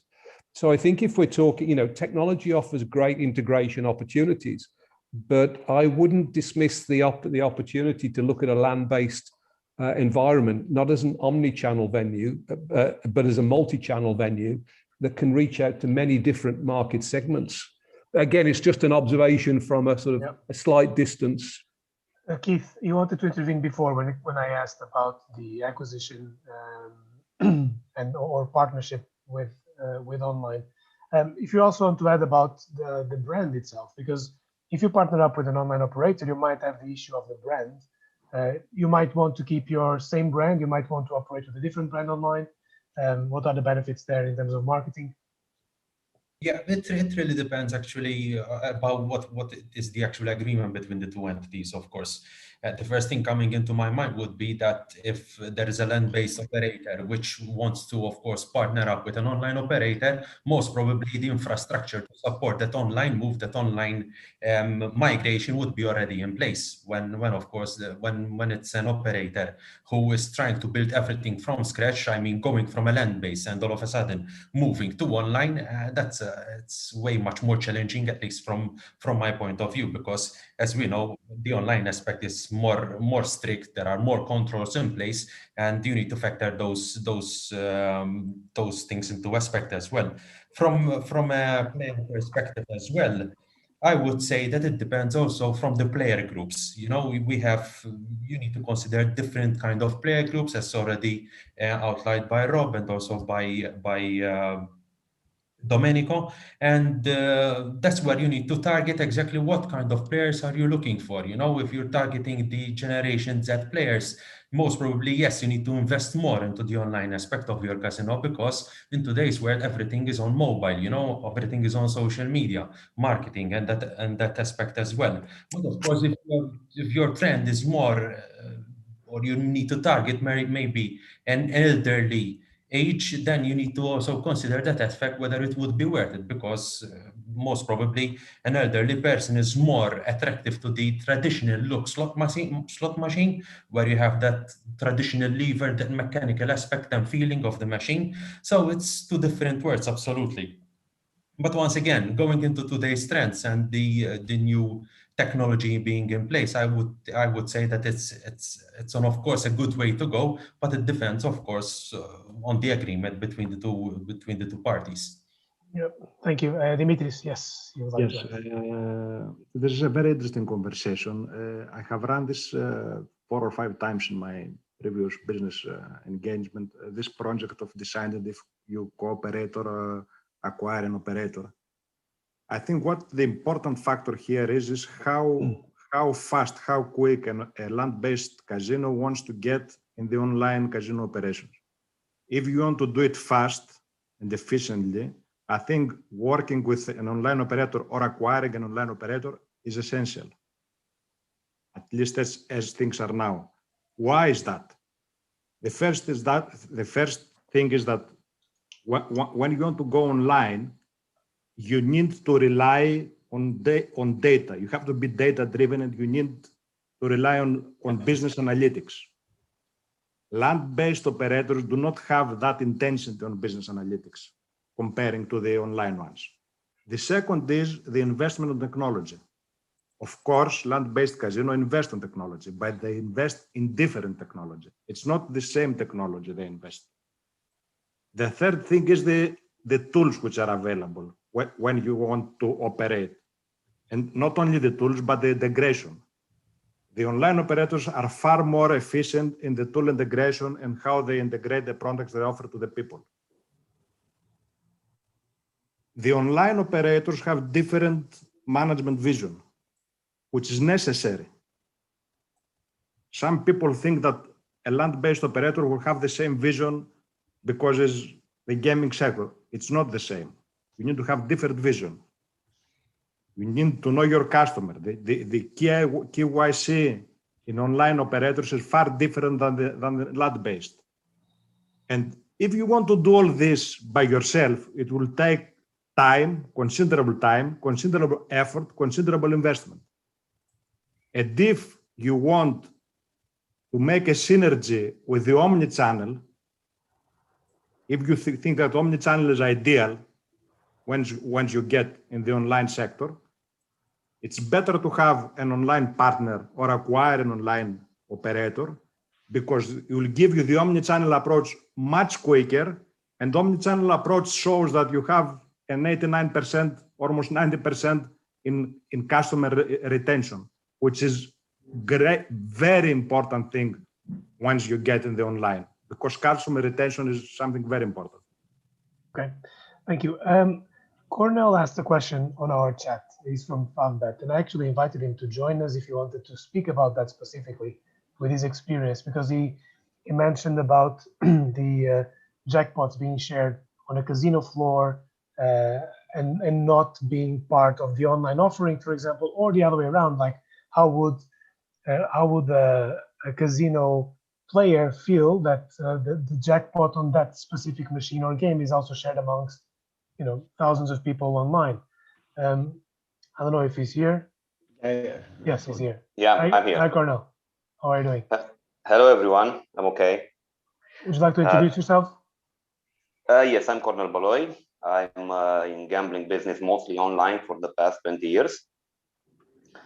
I've been working for a lot of, let's say, big operators, like Novomatic group of companies, and there is also a famous brand, but I don't know if it's international. Actually, it's not. I know for sure it's not. It's called the El Dorado. Not that El Dorado. What I have seen in my experience is that, you know, the client, the player, it's very hard to convince a land-based player to go online for two reasons. For example, of course, like somebody else said before me, it's a very huge difference in the way it feels. But also, I believe that is the mentality. Because look, like I said in my comments, if I would put myself in the player's shoes, then it will be very hard to, you know, it's about trust, first of all. I'm playing on a machine, yeah? I'm playing on a standalone machine. So I know that this machine is, as a player, is only mine to play, right? Nobody else would play on these machines in the same time. Cornel, you're mentioning progressive jackpots, and jackpots are always, no matter what, a community pool across machines everywhere. That single machine will not have an individual jackpot on it. It will always be a grouped community pool of jackpots. Okay, so the same person will not be able to play in the same machine at the same time. The same. I mean, the machine you're playing on is a machine on its own. It's a standalone machine. Let's say it has an RNG that works on its own when you come into the old school technology machines. But when you're talking about progressive jackpots, right? Because that's what you're referring to, no, Cornel? Not only progressive, but also mystery jackpots. Okay, but you're talking about the RNG on itself. That's one. These are two completely separate items. Yeah. The mystery jackpot is part of the mathematics that is within the game. The mystery match is part of the RNG. So as the game starts moving and starts turning around, it doesn't work on. It will be working on the payout, let's say, and the payout is usually between 96, 97, 98% of 98% of that virtual unit, let's say, and over 30 million rounds, it would pay out that kind of percentage. However, if you're talking about community jackpots, which is the big prize, let's say the millions, the 30 million, 40 million jackpots, let's just call it, let's use these big ones.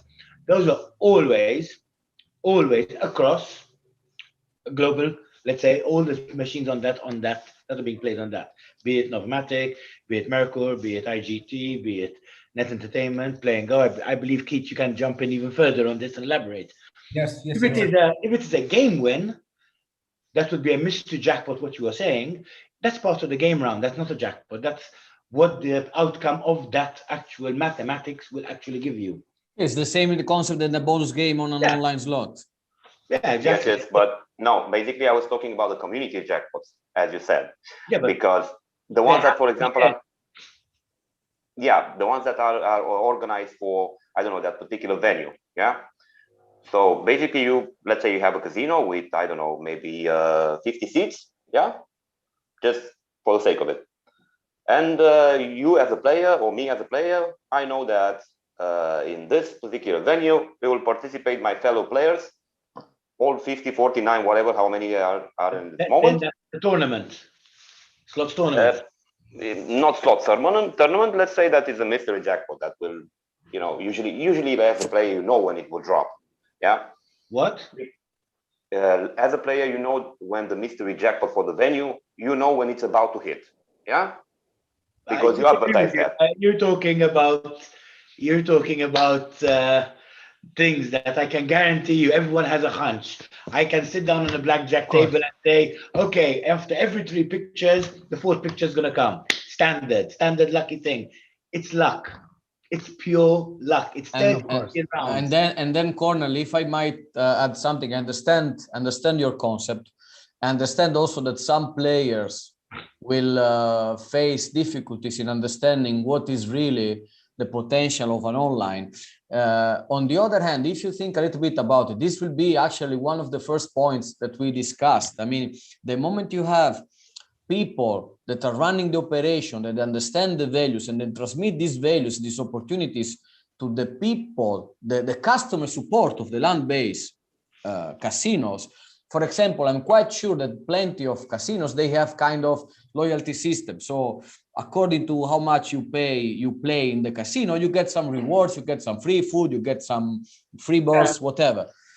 The moment you transmit this concept and you use the same kind of program, extending it to the online operation, immediately the land-based casino player will be incentivized to say, okay, because if I'm playing also online, I get 100 points more, and the next time I get another sandwich for free. Then it will be a matter of strategy that you build around your omni-channel, multi-channel, however we want to call it, solution, to incentivize and to move your land-based players to play online as well.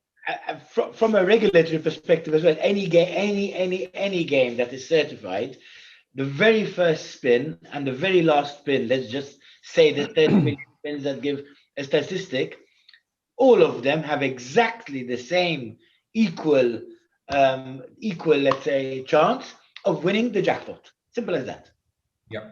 Just to add a little bit what maybe Cornel is also trying to say over here, correct me if I'm wrong, this is just my interpretation, but it could be also a way how you can use, for example, rather than talking about mystery prize or mystery jackpot, that progressive jackpot approach, but maybe we can go and discuss the leaderboards and their achievement, for example. That you can actually, have and actually combine the online and the land-based together in order to actually be able to allow that player to, for example, and as an achievement, you could do first 10 spins on a game which is on the online casino, and the remaining spins should be done on the land-based approach. And you're seeing that progress, and whilst you are participating in that leaderboard or in that achievement. So there are different and several promotion tools that can be used and that can give an idea in terms of points where the player is residing in that case. I fully agree with what Robert was saying and Domenico as well. These, when you're talking about mystery jackpot, that is completely a random number generator approach, so it can be triggered at any point in time with no notifications at all. It's there, and not sometimes actually in the game rules, when you're talking about the online aspect, that needs to be defined in the game rules, so it is a completely fair approach. From a progressive jackpot as well, you're seeing the jackpot pool, it is incrementing as you go along and as you're playing. And once again, as Robert said, whoever is, of course, if it's not stipulated and as a specific criteria and the game rules, whoever is actually contributing to the jackpot should be eligible to win the jackpot. So that is something else that it is really important, of course. The prize pool, Exactly. Then there are concepts of Go jackpot where you have a timer. That's where you can define it that it is becoming hot, that at some point in time that jackpot is going to trigger. But once again, it would trigger in a completely random event that you have no control. it is exactly like when you go to a land-based casino and on the wall you see hot numbers, cold numbers on a roulette wheel. Correct. I mean, the hot numbers, let's just say 29 black, because that's one of my favorite numbers. That would be a total random number. And it's a hot number because basically a lot of people like playing on it. 29 black, 22, 17. Those are 17 neighbors. These are clusters of bets that people generally, they're numbers that they enjoy betting on. And because of that, they kind of put them as hot numbers. It's a marketing ploy, let's say. Exactly. Yeah. And the regulator is on the call, so it has to be the player's hunch, and not. No, even I mean, if it was not a player's hunch, no game will get certified. Simple as But that. I understand Cornell's point where he says that a player might not think it's fair that some people are on the land based, or they might feel that is a different experience, but it is. You just choose your channel. The more people play the same game, the more people play the same game. The higher is the jackpot, or no, the quicker you're going to, you can start achieving the game rounds. Let's say the game round to be able to balance, let's say, of the payout, and to be able to sometimes the payout is 1% of the payout on one game, and 80% of the payout on another to keep it balanced. The return to player on every game that is certified in the world is between, I think the standard number would be 94% to 97%. I don't think any slot will be approved for a lower return to player amount. Now, obviously, 100 players might lose, and one player might cash in on that what those 100 players lost, and that's where the big money comes in. That's where the big wins come. Yeah, Cornell, thank you very much for your question. Do you have anything to add? Are you happy with the discussion we have? Yeah, I'm quite happy about it. It's like the guy said, it's about marketing and it's about the way you put it. But I was just thinking from the point of view of the player, and yeah. All right, thank you, Cornell. Thanks for joining us for this bit. Okay, when it comes to thank you for having me. Cheers. When it comes to COVID, and I know it is what it is. It affected land-based operations. We can see, for example, in Las Vegas that we see empty strips and people. It started to be like a regional thing rather than a world place of entertainment, and people lost their jobs and unemployment rose and so on.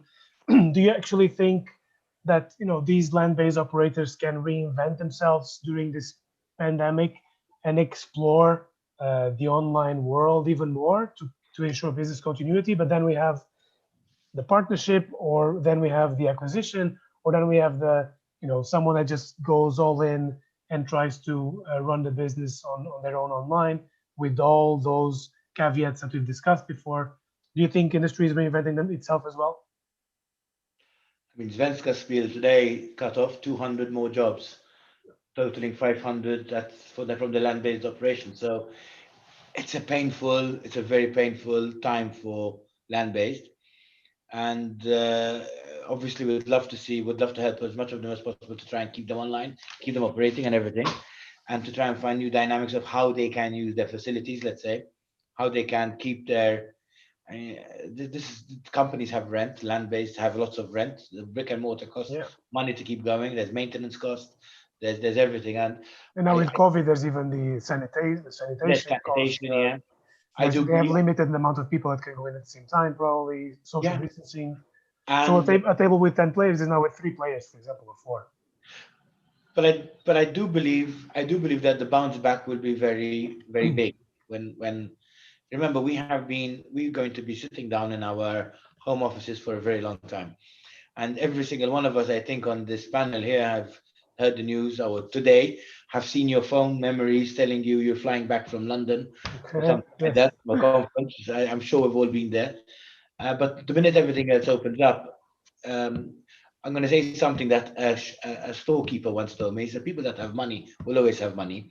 So, and they will, once this thing bounces back, they will be spending a lot of money and accumulated wealth from not being able to travel, not being able to go to casinos and spend it, not being able to do this. So I think the V-shape return will be quite significant. Obviously, it's about being able to ride the storm now, because let's be honest, it's a very difficult time for people that work on a face-to-face sort of business. The entertainment industry, hospitality industry, I would say in particular, was the one that was affected the most by this pandemic.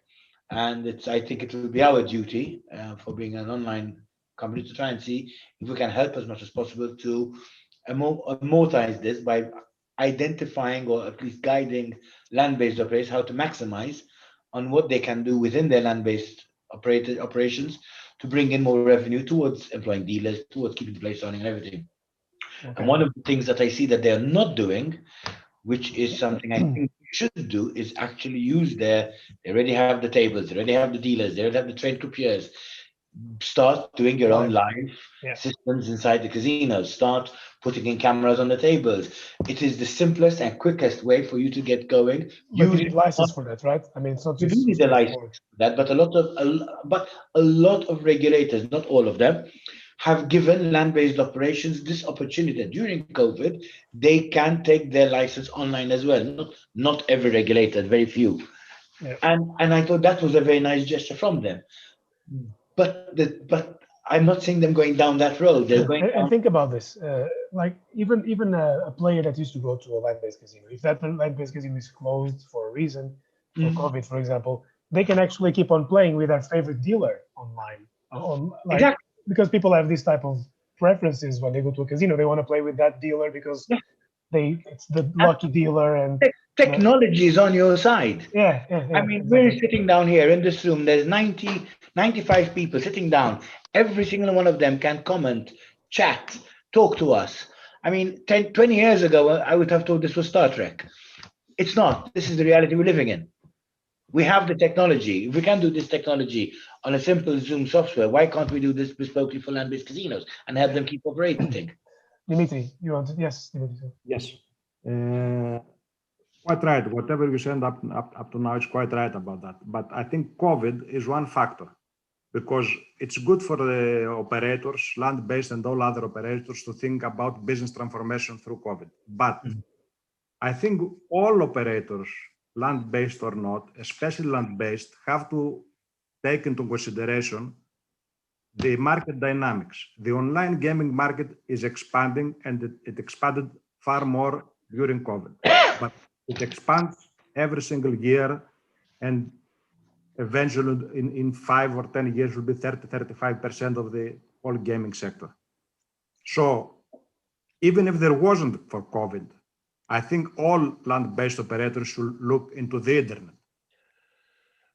And they have to expand, according to my opinion, their operations in the internet for one more reason. We have various case studies in many European states which show that the land-based operation and the online operation is not one in the detriment of the other. You can have growth in both sides. Even though, Dimitri, sorry, even though with this current generation, for example, that they were born in a digital age, they are used to gamble online, they might shape the future of gambling as we know it nowadays. Do you think that is not the case, and land-based will, just because it's a different experience, they will always exist as we know it nowadays, or there needs to be some sort of innovation there? Of course, there needs to be some sort of innovations, but always you should seek the biggest possible audience. And you can have both. It's not that you develop online and you're losing an online or vice versa.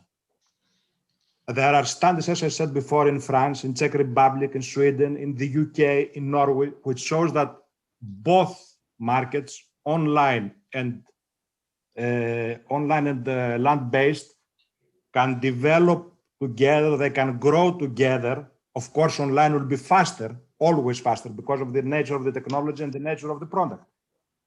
But it's essential. Otherwise, if you don't reach the online market, eventually when the size of the land-based market will decrease because of the expansion of the online market, you're going to lose big amount of audience, and that will hurt your revenues, will hurt your brand, will hurt everything. You cannot be competitive. Yeah. Zoltan just mentioned virtual reality. So, yeah, and I want to slap him. So, do you think the future of land-based casinos will be us with those virtual reality goggles? No way. No? So Well, Zoltan, I'm sorry, but you're really and wrong. truly, Amazon and Netflix will destroy our business. Yeah, it's entertainment, right? Hey guys, Tiago. Zoltan invited me to join you guys, and I think that it's a good topic now going live. And I wanted just maybe to add another point of discussion, because you were mentioning that land-based casinos should go online. And from my experience, we had multiple clients coming to TVBet asking, hey, can you help us do that? Going from land-based to online, yeah. Can you help us maybe stream our dealers online, etc.? There were many ideas like that. Do you know what could be the reason why it never happened, and what are the obstacles there?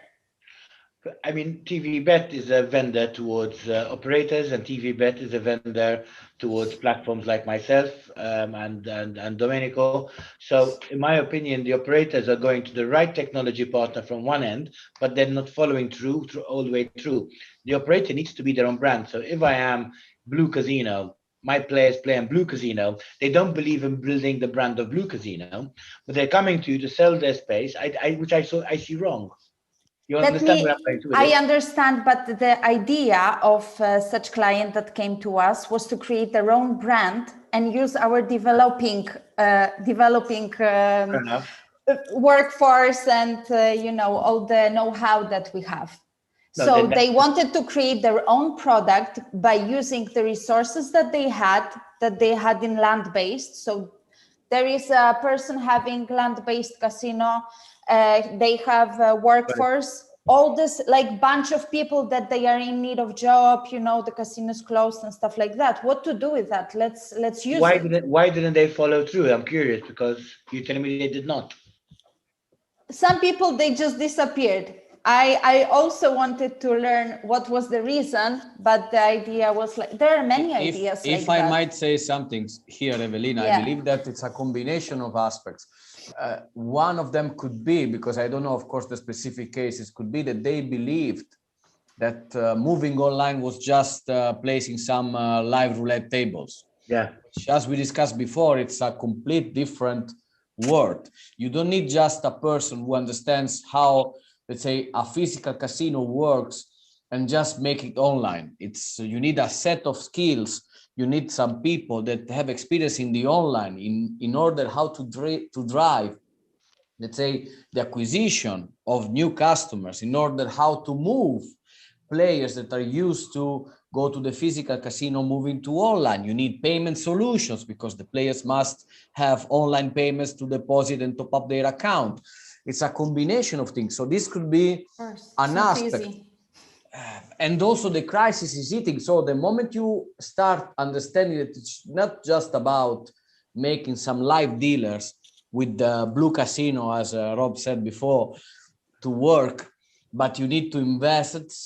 It's shocking. And also you have to realize, as I said at the beginning, that you have to pay somebody to do this job for you. While at the moment before you were just placing some machines, you play per machine, and that's it. Now it's a revenue share. You have some minimums, you have some investments, you have many expenses to complicate. A lot of people think that technology comes for free as well. Correct, Domenico? Tiago, I mean, just one other point about it. It occurs to me when we were talking about COVID and the pressure that puts on land-based casinos in particular. One of the things that I would be sort of very interested in as a regulator is a land-based casino thinking of going online in whatever form that means as part of a business continuity plan, and that's separate from a transformation and a business development plan? Or are we in a world now, because of the uncertainty around COVID, and I'm told and I read that this will be with us in one form or another for years to come, et cetera, not being too negative. So is business continuity and business development now becoming one and the same thing? You know, we talked upon, you know, some regulators sort of allowing provisional provision of remote gaming whilst this emergency is on. That's not, in my view, sustainable from a regulatory perspective, and I suspect not from an industry perspective.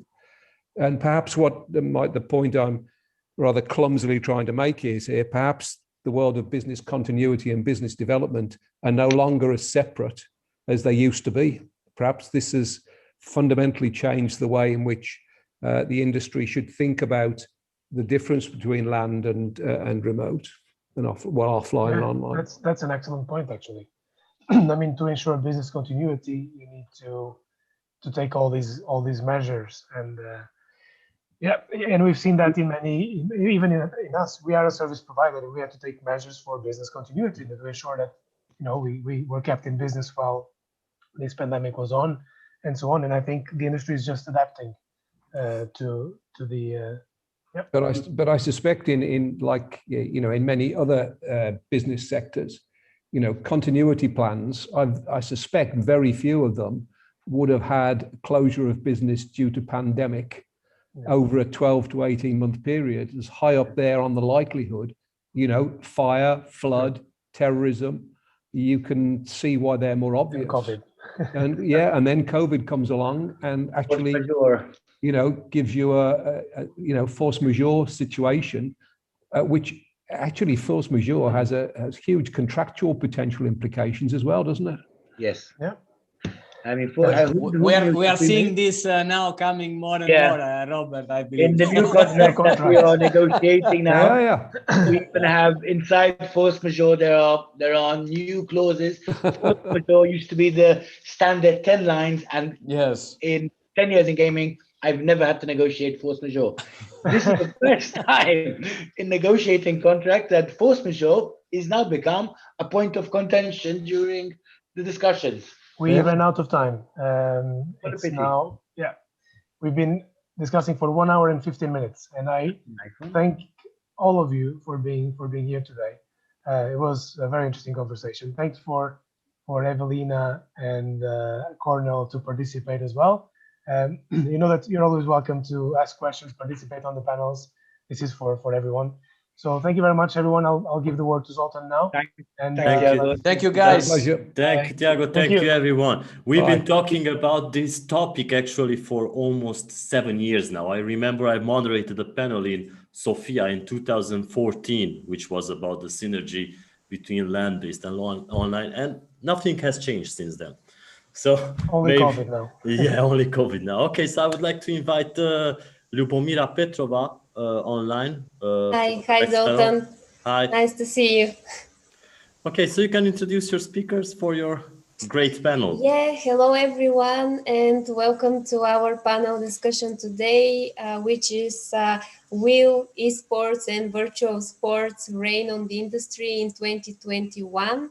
It's a very ambitious question that we would like to answer for all of you, and I would personally invite you to also participate in our discussion. Our panelists today are experts with years of experience in the iGaming industry, from B2C, B2B side of the industry, and of course focusing on providing esports and virtual sports products and solutions. Let me introduce you to our panelists. Veronique Dus-Reis, Executive General Counsel at Pinnacle, Lazar Mucin, VP of Strategic Partnership. Sorry? Okay, so Lazar Mucin. Hi. Hi, Lazar, VP of Strategic Partnerships at ENSO. George Shamurgia, CEO and co-founder of Singular. Marek Sukar, Head of Partnerships at Odin.gg. And Anastasios Tasos Panagiotarou, Sales Director at Golden Race Virtual Sports and Betting Solutions. And of course, myself, Lyubomira Petrova, CMO at Ultraplay. It's a pleasure to meet you all and moderate this panel discussion today. So let's start with this, that 2020 is behind us, but we surely have to dive deep into what's been last year, especially in terms of esports and virtual sports. What was their performance and how these betting verticals that are alternatives to real sports and others actually impacted the online operators in one of the most challenging times recently. everyone is invited to join the discussion from the panelists. Yeah, absolutely. So if I may start, because nobody's starting yet. So definitely, like from the perspective of the last year, esports got to the mainstream. It attracted a lot of eyeballs, though it was from the content perspective something that put esports up there for the general audience. Yet even for esports as such, it was not an easy year because many of the offline tournaments were not happening. So also the esports as such was impacted because a huge revenue flow actually comes from the tickets, from the selling of the merchandise and other stuff that are happening in real world, if we say so. Yet definitely there was a huge bump in terms of esports as such, and actually many of the different verticals emerged, like esports. There was all the time the discussion about the esports and virtual sports and whether there is an intersection, but it definitely came when there was a huge uplift in terms of sporting simulators, which even right now, as we are speaking to multiple partners for them, this is something that was extremely volatile at those times because it had risen a lot, then it dropped. For some of them, it actually remained at a meaningful volume. So for some of them, it completely disappeared. So I suspect the key differentiator or the point of view would be what is your sportsbook and how is your sportsbook oriented, whether there is more esports centric, younger generation or older generation, because of course the people are not able to find the real sports. So they aim for the esports simulators. Yet if we divide the topic, and we have a huge expertise on the panel, so we'll definitely go into the details. Just from the esports perspective and core esports perspective, like CSGO, Dota 2, and League of Legends, I would say that it has a limited impact on the continual growth of the industry.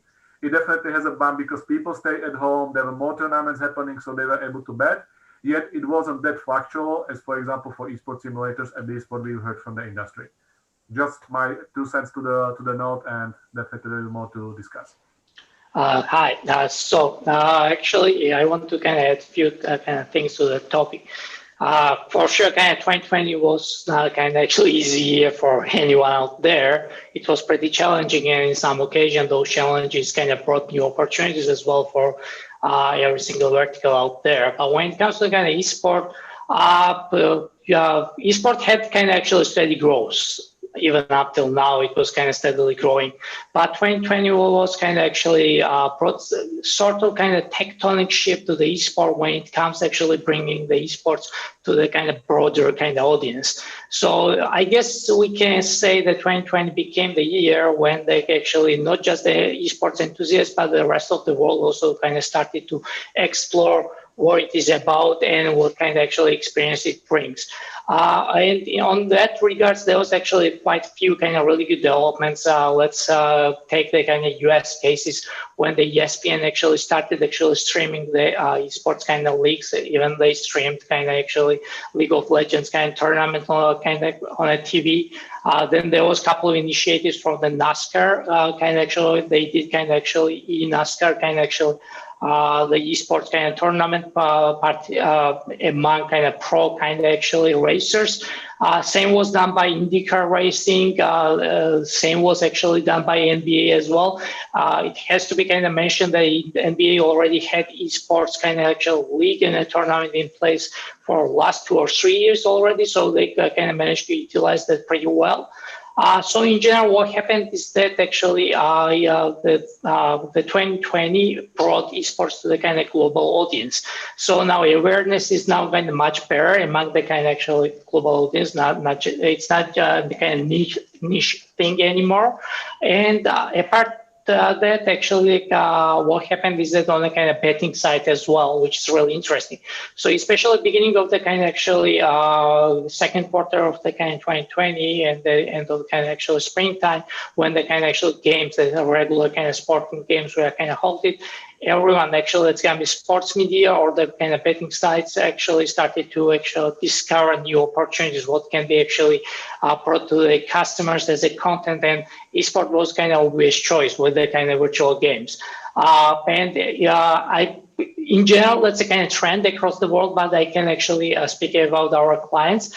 The worst results our clients saw when they actually introduced kind of actually the esports to the global audience was actually 40x increase in terms of the bets. So they already had some offering. It was kind of some 20 something kind of sports offering on a regular sportsbook.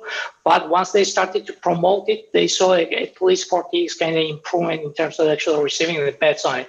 And when it comes actually the bets on a single game, it was almost kind of same as it was for, let's say, for the football before pandemic. So in general, it was kind of actually a really interesting and challenging year. It actually brought kind of esports to the global audience. And I would agree that it opened new opportunities and the verticals in that regards for the kind of actually betting operators and the sports media as well. Okay, thank you, George.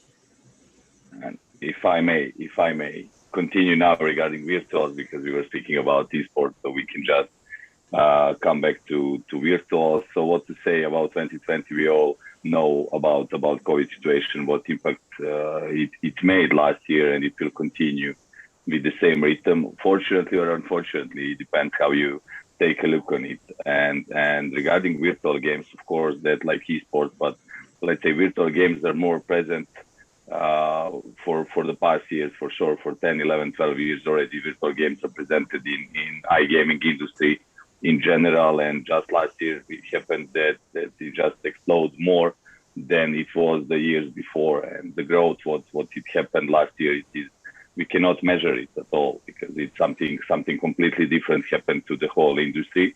What is also what we have learned, I believe, from the B2C side, I'm speaking from the B2B now, but from the B2C side, is that operators all the time we have learned that they were not prepared on a good way, and that online in general on global level is not developed like it should be, and it is a mix of retail and online together all the time. So I believe that operators have learned that they have to plan all the things on the time, and to think more in forward, to put the synergy between retail and online, and just easy and small steps grow to the online more stronger than they did it before. The thing is that we have as well their generations, the new generations, younger generations, they are who are not ready to wait 1 hour, 1.5 hours to finish some sports betting match or event, for example, soccer game, the football game, to be finished at 1.5, 2 hours. So they need something more fast. And this is in last year we have learned as well, and developed and had more time to develop some new things like lighting games, faster games with fast bets that can be resolved pretty much the same in sportsbook. In sportsbook without events and Softies as well, sportsbook platform provider.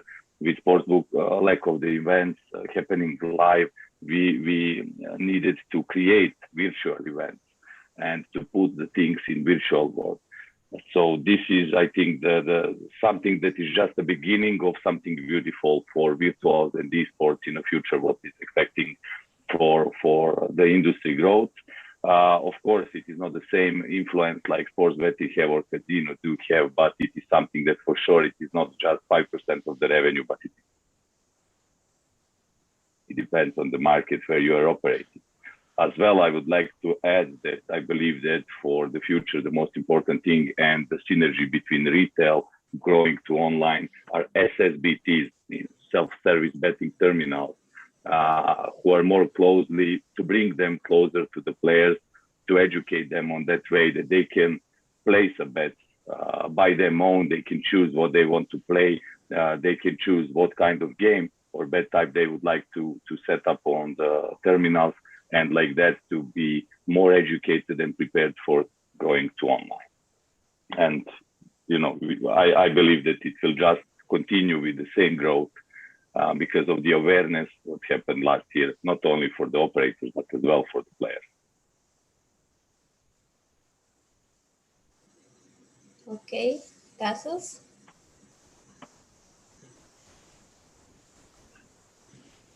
Tassos, we can't hear you. Yeah, I don't hear you.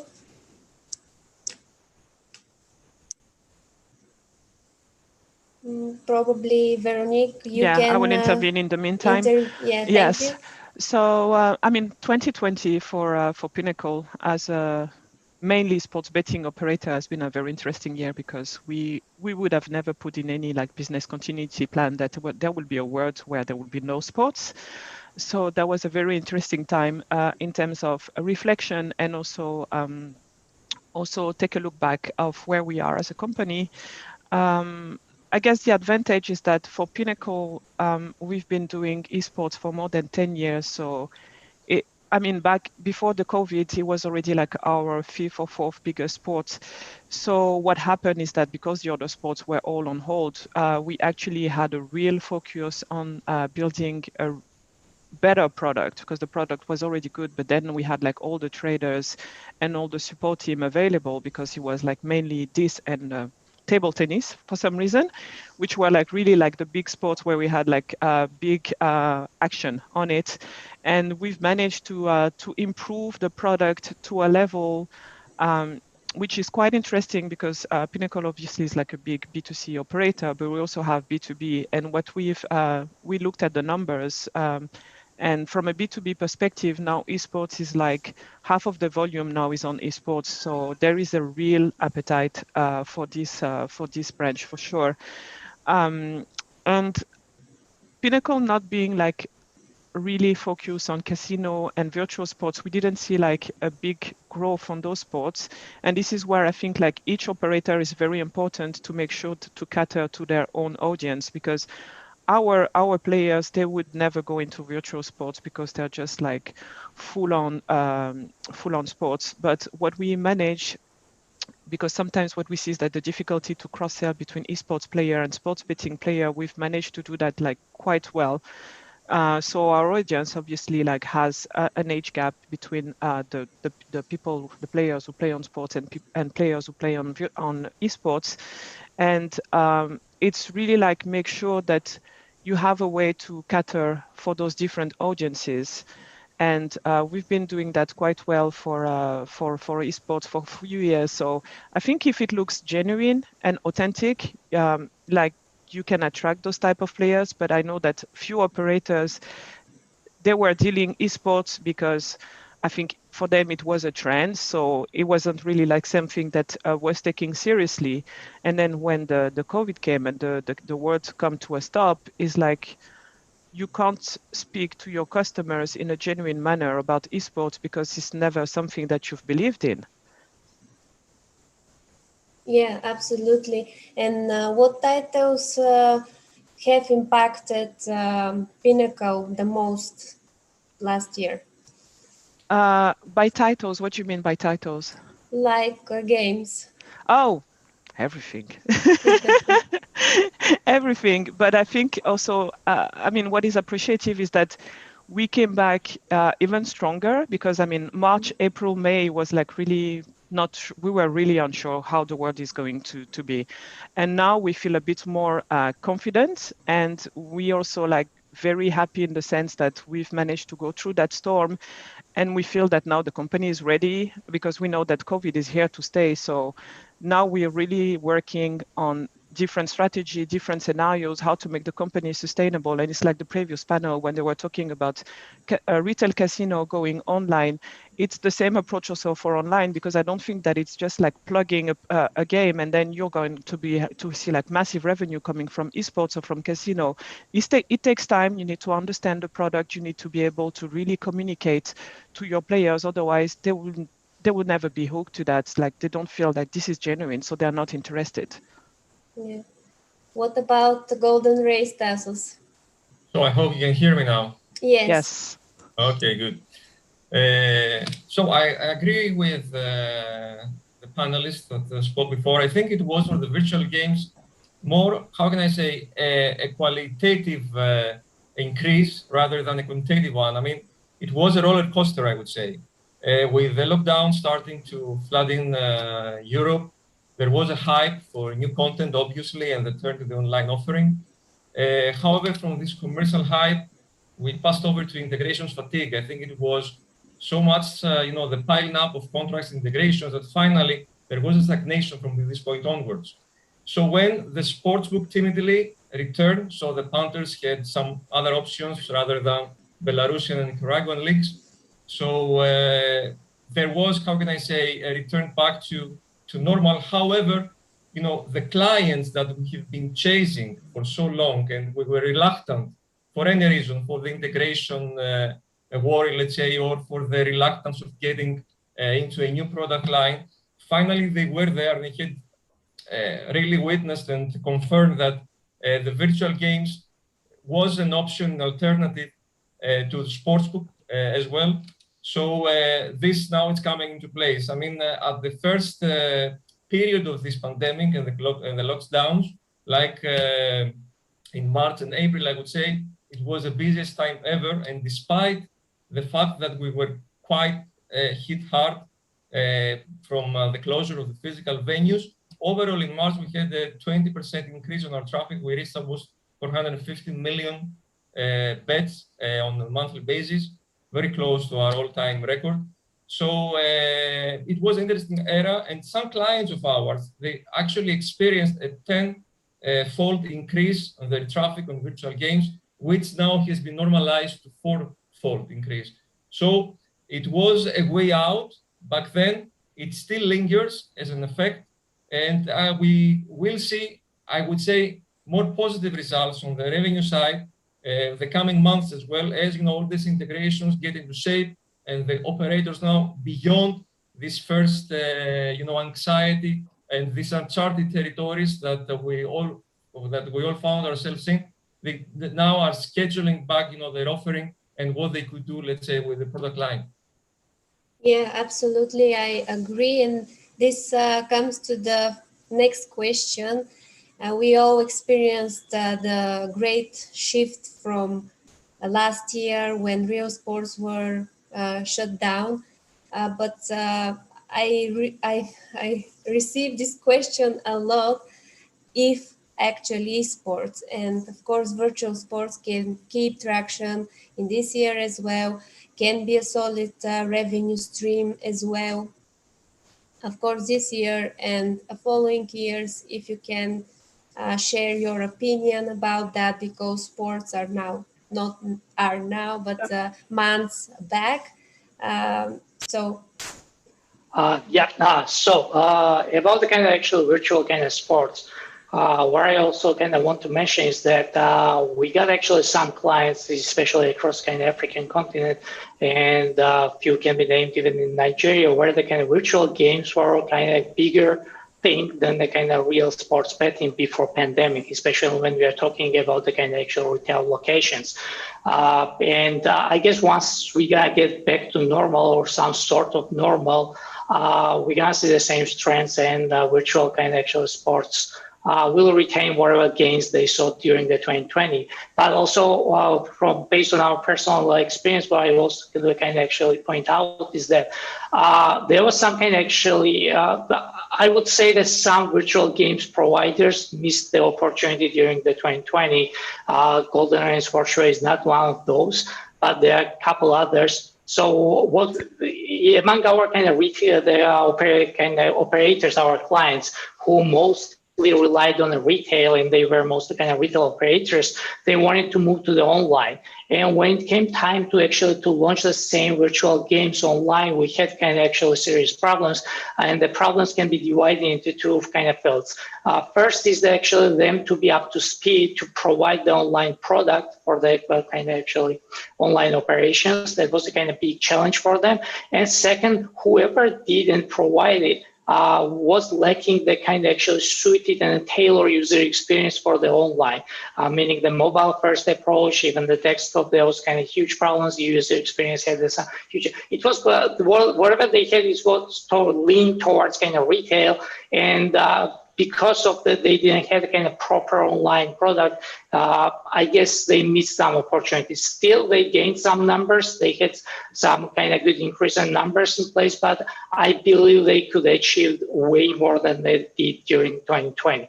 But again, that doesn't apply to all the kind of virtual providers out there. When it comes to the esports, I guess Werenka had a really good point. Because if up till now you never promoted kind of esports, you can't just promote it, now and expect that the players gonna start coming to you. Especially when we are talking the esports enthusiasts, they can actually totally different breed, totally different kind of age group. They expect totally different thing. They just don't want to come to your website, see the kind of odds and make the bet and leave the website. That's not how it works. And I guess they're gonna lose. I'm talking about the betting side of the esports. They're gonna lose some portion whatever they gained during 2020, but still they're gonna retain some increase. Also, what was observed is that when we are talking about the real sports simulations, let's say to take the FIFA kind of actual soccer game played by the pros, even the kind of Premier League did some kind of trials in terms of that. What we saw is that this kind of actually approach in terms of betting approached the regular sports punters and the bettors.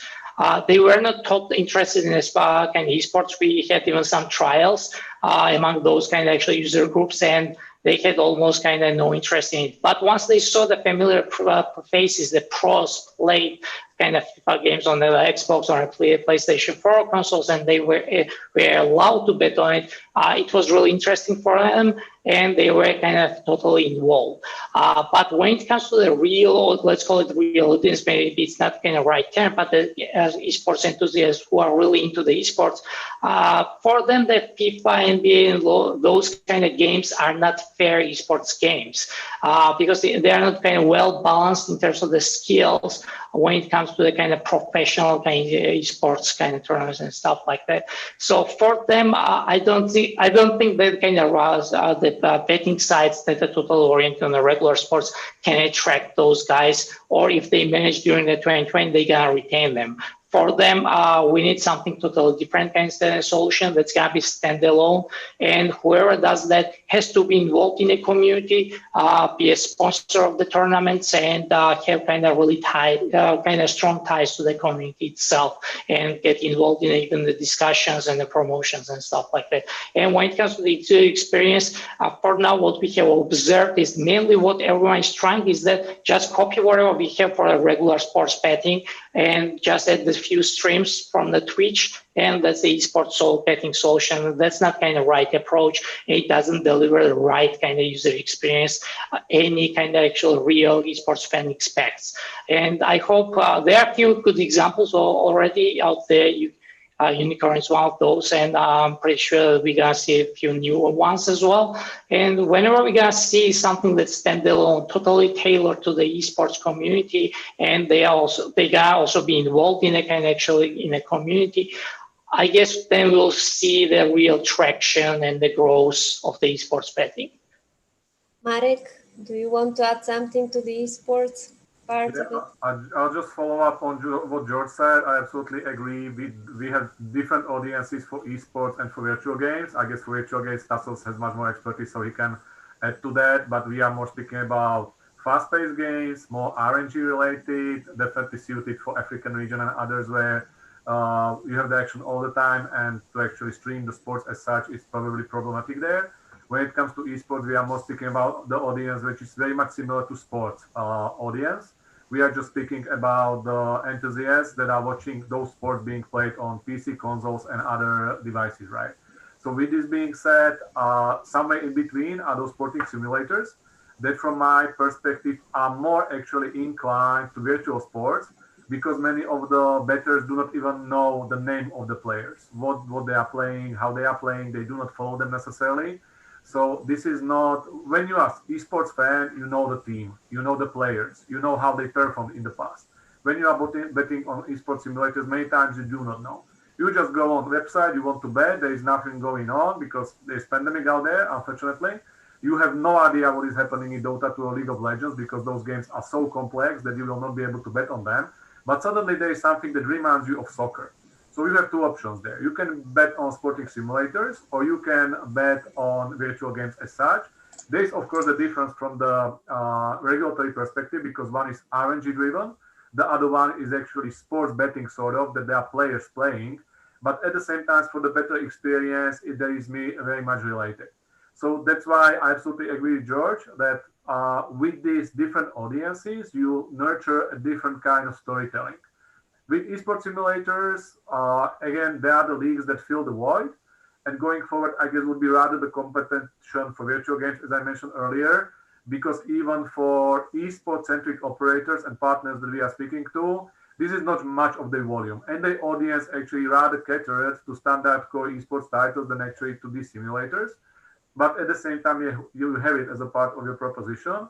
While esports as such will continue to grow, continue to attract different audience, and there will be some cross-sell for sure, but very limited one between these three, from my perspective, actually three distinctive verticals, because really a year, 2 years ago, we were speaking about the esports and virtuals, and right now we are speaking about something in between. Yeah. Tassos, you mentioned some impressive numbers, how virtual games performed last year. What do you expect for this year? I believe that the gain for the virtual games through all this situation we've been living in is more again on the expansion of its audience, both on the operator side. That now I think it's obvious to all the operators that it's a product segment that should be included by definition in their offering, but also on the audience in punters wise, the lack of retail venues back then urged punters that were retail inclined, like older generations, to the online world. So although not digital savvies, they actually got into this world. So the audience per se has been expanded, and this also is helping the osmosis between the retail and online environment towards an omni-channel approach. So coming also to the SSBT's issue that Lazar also pointed out, this is in essence another vehicle of this osmosis that will eventually, I think, dominate the market. Okay, Lazar, do you want to add something? Of course. In terms of Enzo's prediction? Yeah. Firstly, I will agree with the colleagues, panelists, that what they have mentioned before and earlier. I will just also divide the things like esports, virtual games, and sports, and then number games. That regarding virtual number draw based games, it is already there for thousands of years, like lotteries, and everyone knows how to play bingo, how to play lotto, how to play keno. So first, to come back to the part of the pie, yes, I believe that it will just continue growing like it is, and it was for the past years, especially 2020, and in 2021, it will bring more different and retain more different players used to play bingo, lotteries, and similar draw-based games in retail. Especially that is what we were speaking on the first topic, is the crucial part is education of the players or the punters, how they are going to grow and go to the online. It is mostly up to B2C and all of us to help them, educate them how to go and to expand this pie for a completely new and additional channel, just to increase it. Regarding the numbers, I agree with Tassos as well. Numbers were recorded last year. It will continue just to grow. More customers are going to online. More B2Bs are spreading their portfolios with virtual games and the content like this. With the esports, I'm not fully familiar because we do not offer it like from the ENSO part, but this is the main thing. And what I have mentioned, I believe that regarding B2C part, self-service betting terminals will take a huge part in this year, from this year on, to bring it more closer to the players and bring them closer to online, especially for older generations, to educate them. Yeah, absolutely. Yeah, actually, I would like to add on that one because I think here what we see when it comes like to esports and virtual sports, clearly the audiences are different, but I can also see that there's also the geographic interest. I think like virtual sports is huge in Africa. There's like, you can't even compare that with esports. Esports I mean, on the African continent, people are not really like into esports and they're not really educated on esports. It's just starting to grow. They're starting to have like few schooling, few arenas where people start playing and these type of things, while virtual sports is huge. While if you take like the Asian market for Pinnacle, which is like something we're very familiar with, esports is like is huge. And you can also see that it's because the culture is very much into esports. I mean, those young players, you see like a lot of those young players, talented players come from the Asian market. And it's really like something, if you look at China, Korea, Japan, these type of countries, and you see that also like in Europe, like the Nordic countries, they're really into esports. And now America is opening, and it's also going to be more an esports market than a virtual sports. I mean, when the games came to halt, like when NBA, there was no NBA anymore. I mean, my husband and my son, they went and buy like the NBA 2K and they were playing that every evening, like, you know, just to feel like still the NBA vibes. But when the NBA came back, I never saw this game again. So it's really like a different attach depending also like of where you are from a country perspective and whether this is something which is part of your culture. Yeah, absolutely agree that we need to look also at the geographical aspect of things, and for sure Europe, Asia are big markets for esports, where Africa is huge for virtual sports. This comes to the next question, to look deeper into the also to the players, indeed, to the generational dimension, how this young generation impact the increase of the interest towards esports and virtual sports. As Veronique also mentioned, that you cannot offer esports as other verticals.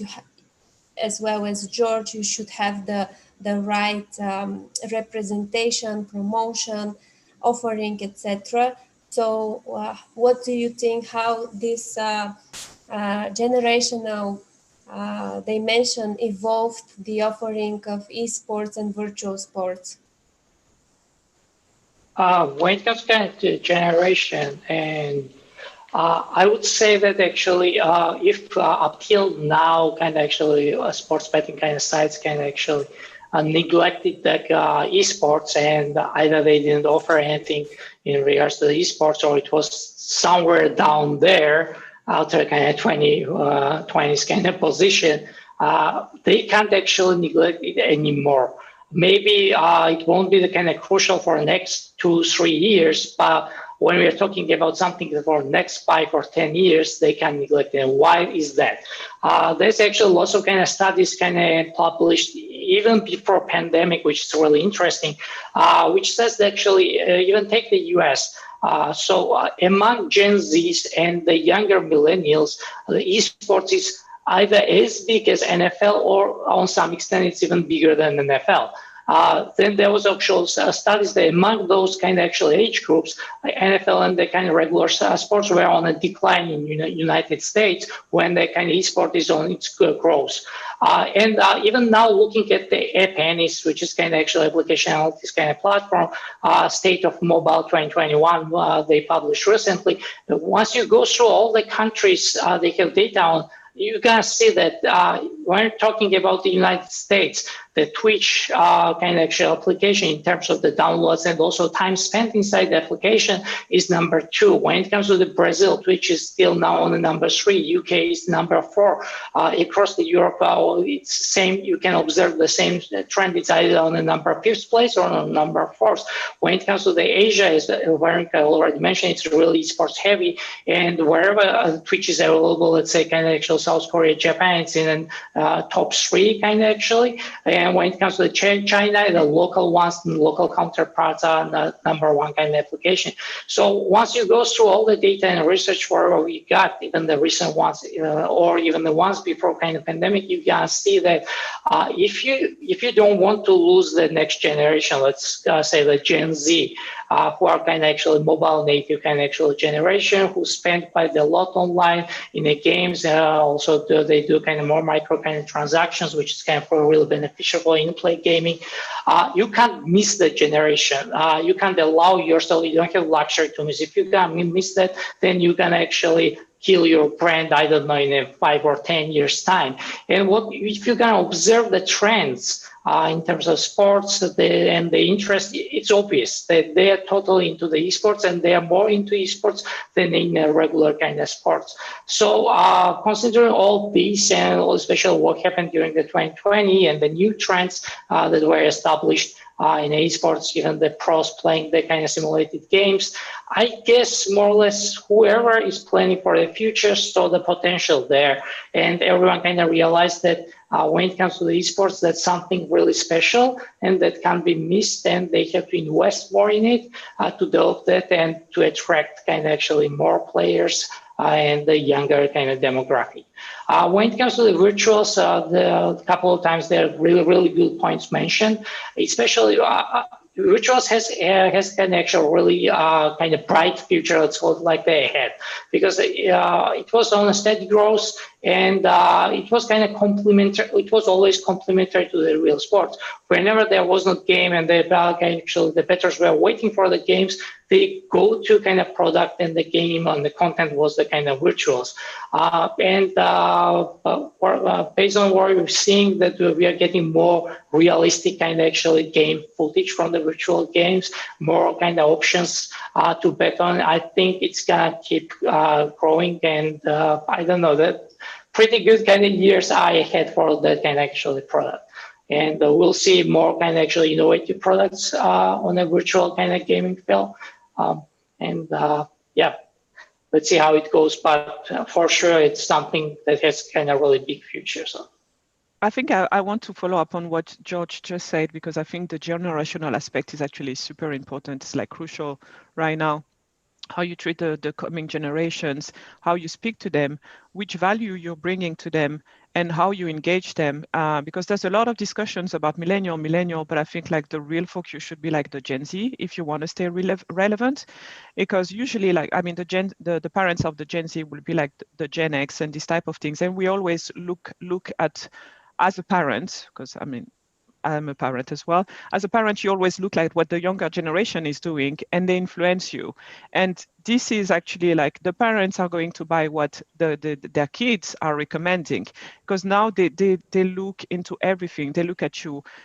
What's your meaning? What are your values? Do I adhere to your values? And if they don't like you, you're out of the business. You're really out of the business. But again, it has to be genuine, because you can't fake it. They will see if you're like really genuine or not. So the generational aspect, I think, now more than ever is like really crucial, like if you want to survive like mid to long term. I would like to follow up with Veronique, if it is possible. I fully agree. For the Gen Z, especially if we are parents and we can track and see how our kids are reacting on the things, and where is their concentration, and how are they focused, for how long they can be focused on the one topic at once. So, you know, we have what I have mentioned earlier also on this panel, and is that we have to bring them something that is going to be fast resolved. It is esports, it is also lighting games, fast games, live betting, everything what is connected to this. We have to follow it.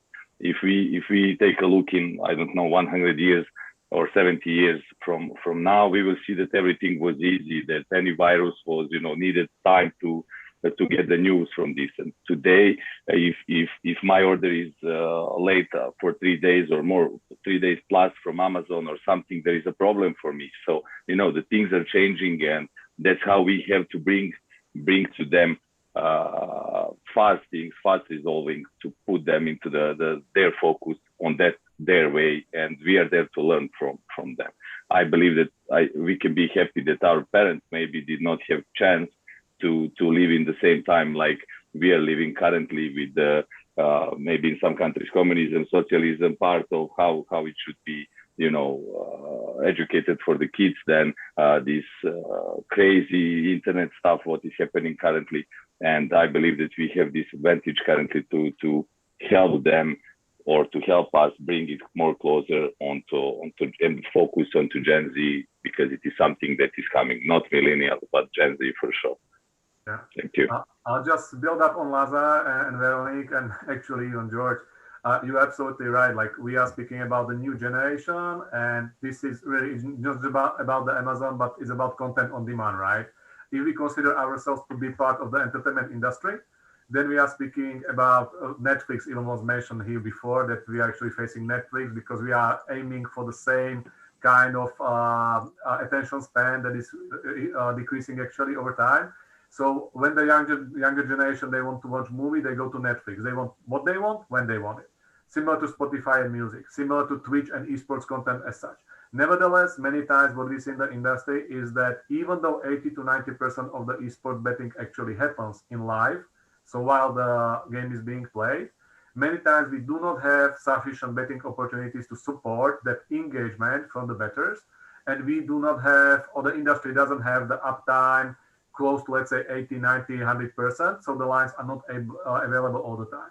So if I'm from a younger generation and I'm used to actually get everything on demand, I'm actually able to present my idea every time I want, because I can go to Facebook, I can go to Twitter.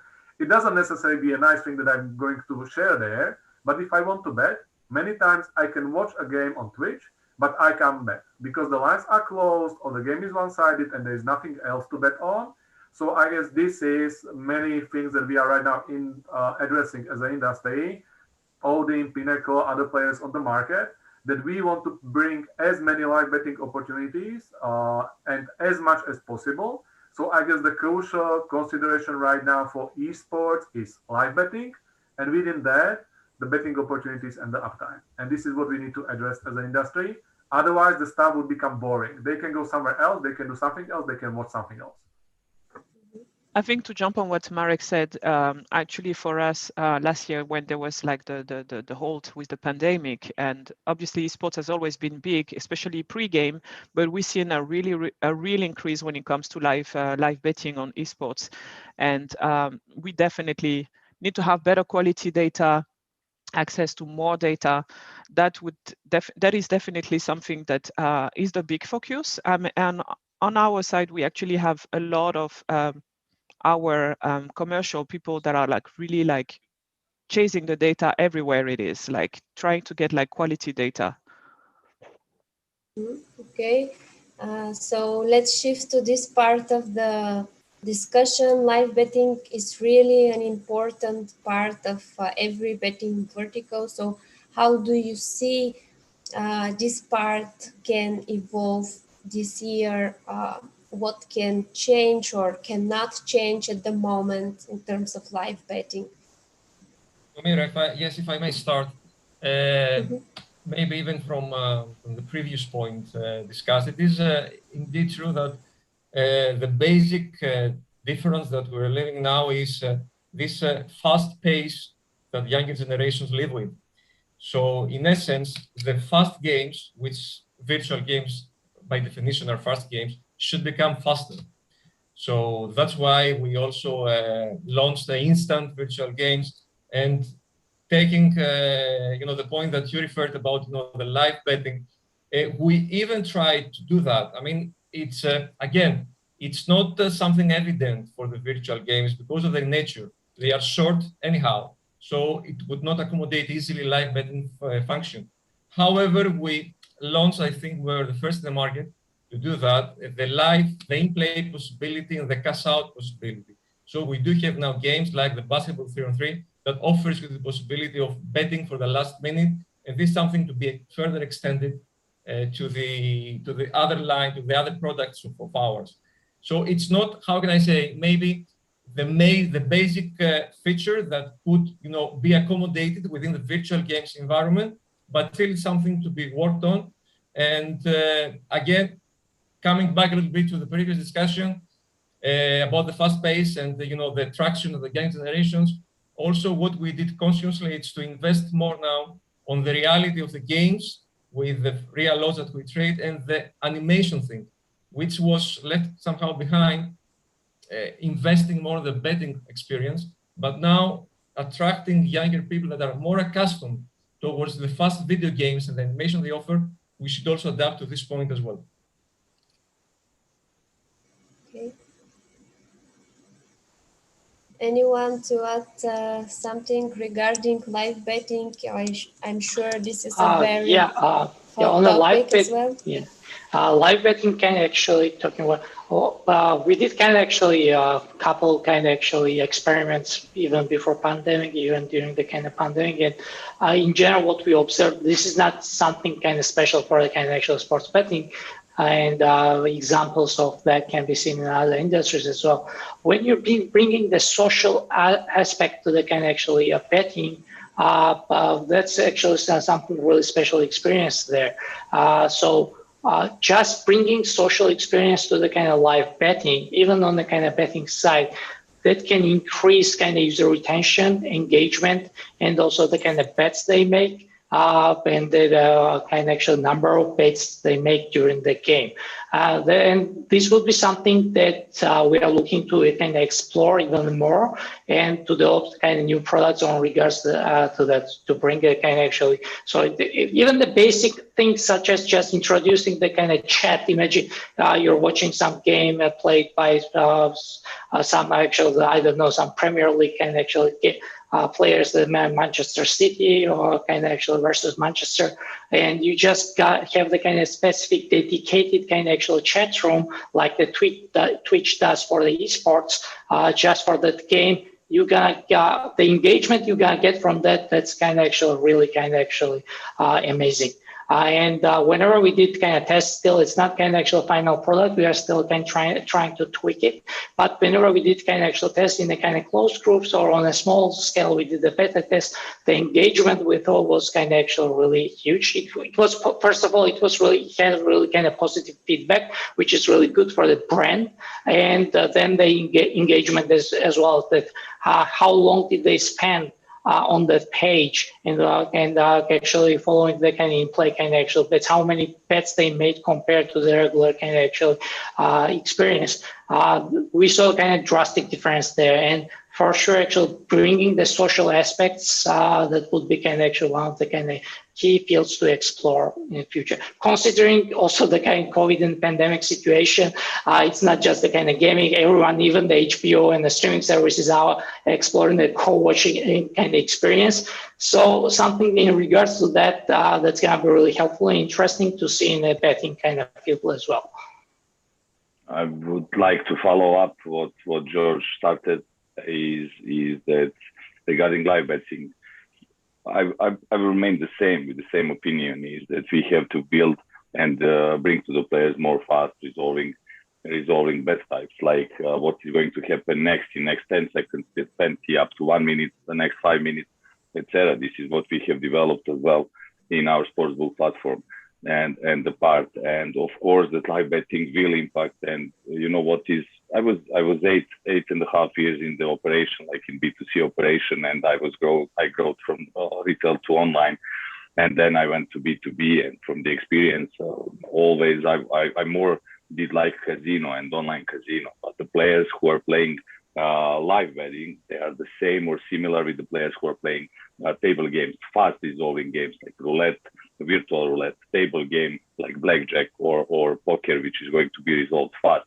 Those are the similar or even the same group of the players, no matter if they are betting or live betting or they are betting on the numbers. This is exactly what virtuals can do, and this is for me as well live betting for them. But for betting, for sure, the huger impact is going to be when we increase the bet types, when we bring them to resolve faster, to pay out in 1 minute. If it is resolved, the match pay out immediately. And for sure, just it's growing, and it will grow even more regarding this. Yeah, exactly. When it comes to engagement, there are other examples, like for example, in Counter-Strike, the entire map, sort of like call it the match, can take up to 40 minutes, but you have individual rounds that can last up to 3 to 4 minutes to be decided. So of course, there are multiple events across the course of the game where you can bet. The bet can be resolved, and you can bet again. And of course, this drives the engagement. Many times when we are speaking to the potential partners, they are saying, like, right now in the industry, many of the either matches or markets are resolved in 2 days. In esports, for millennials, for Gen Z, this is unbelievable, right? So we definitely are coming the way that everything should be fast-paced, anything should drive that engagement, because that engagement drives the volume, and the volume drives the profitability. And of course, in esports, the extreme specificity of esports is that many times when I'm speaking to new entries to the industry, and they are thinking about like what is the correlation between sports and esports, one of the examples I'm giving them is think about soccer. Like if you are winning 3-0, you just start to sort of still winning 3-2, 3-1, 3-2, potentially drawing 3-3 and losing 4-3. In esports, in Dota 2 match, you can be winning all the time with huge kill lead, with huge gold lead. In 10 seconds, 15 seconds, the turn is upside down because there was a huge team fight, and the game is currently, the side that was losing all the time is currently winning.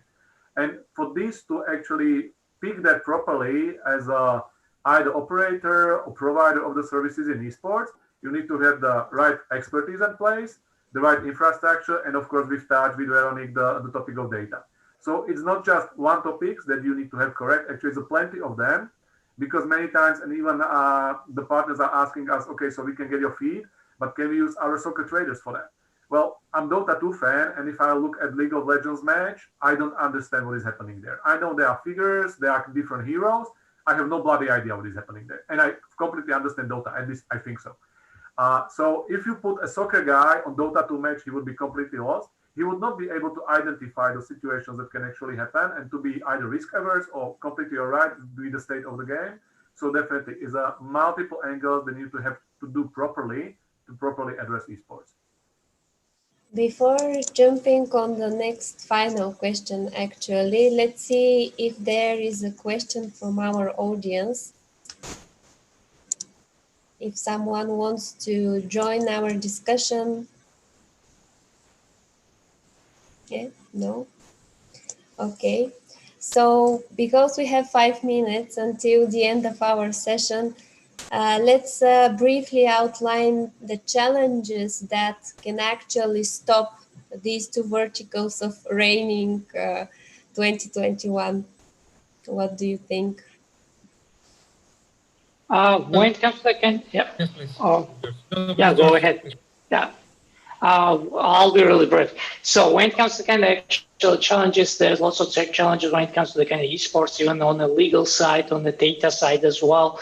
Legal side, I would mention that there are a couple of tournaments which were kind of won even kind of underage kind of players. The Fortnite kind of actually tournament was won by 16-year-old. Then there's some legislative and kind of legal kind of issues when you're betting on a game that's played by some underage kind of actual player.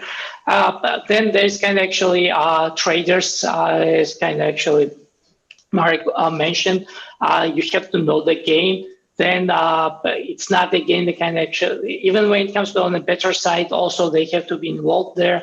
The betting kind of actual providers also has to do quite a lot to attract a broader audience when it comes to esports. But everything is kind of actually manageable, and all those challenges, I guess, can be overcome. It might take some time, and will, but I don't see any kind of actual blockers there or the major changes that might actually derail the kind of actual growth.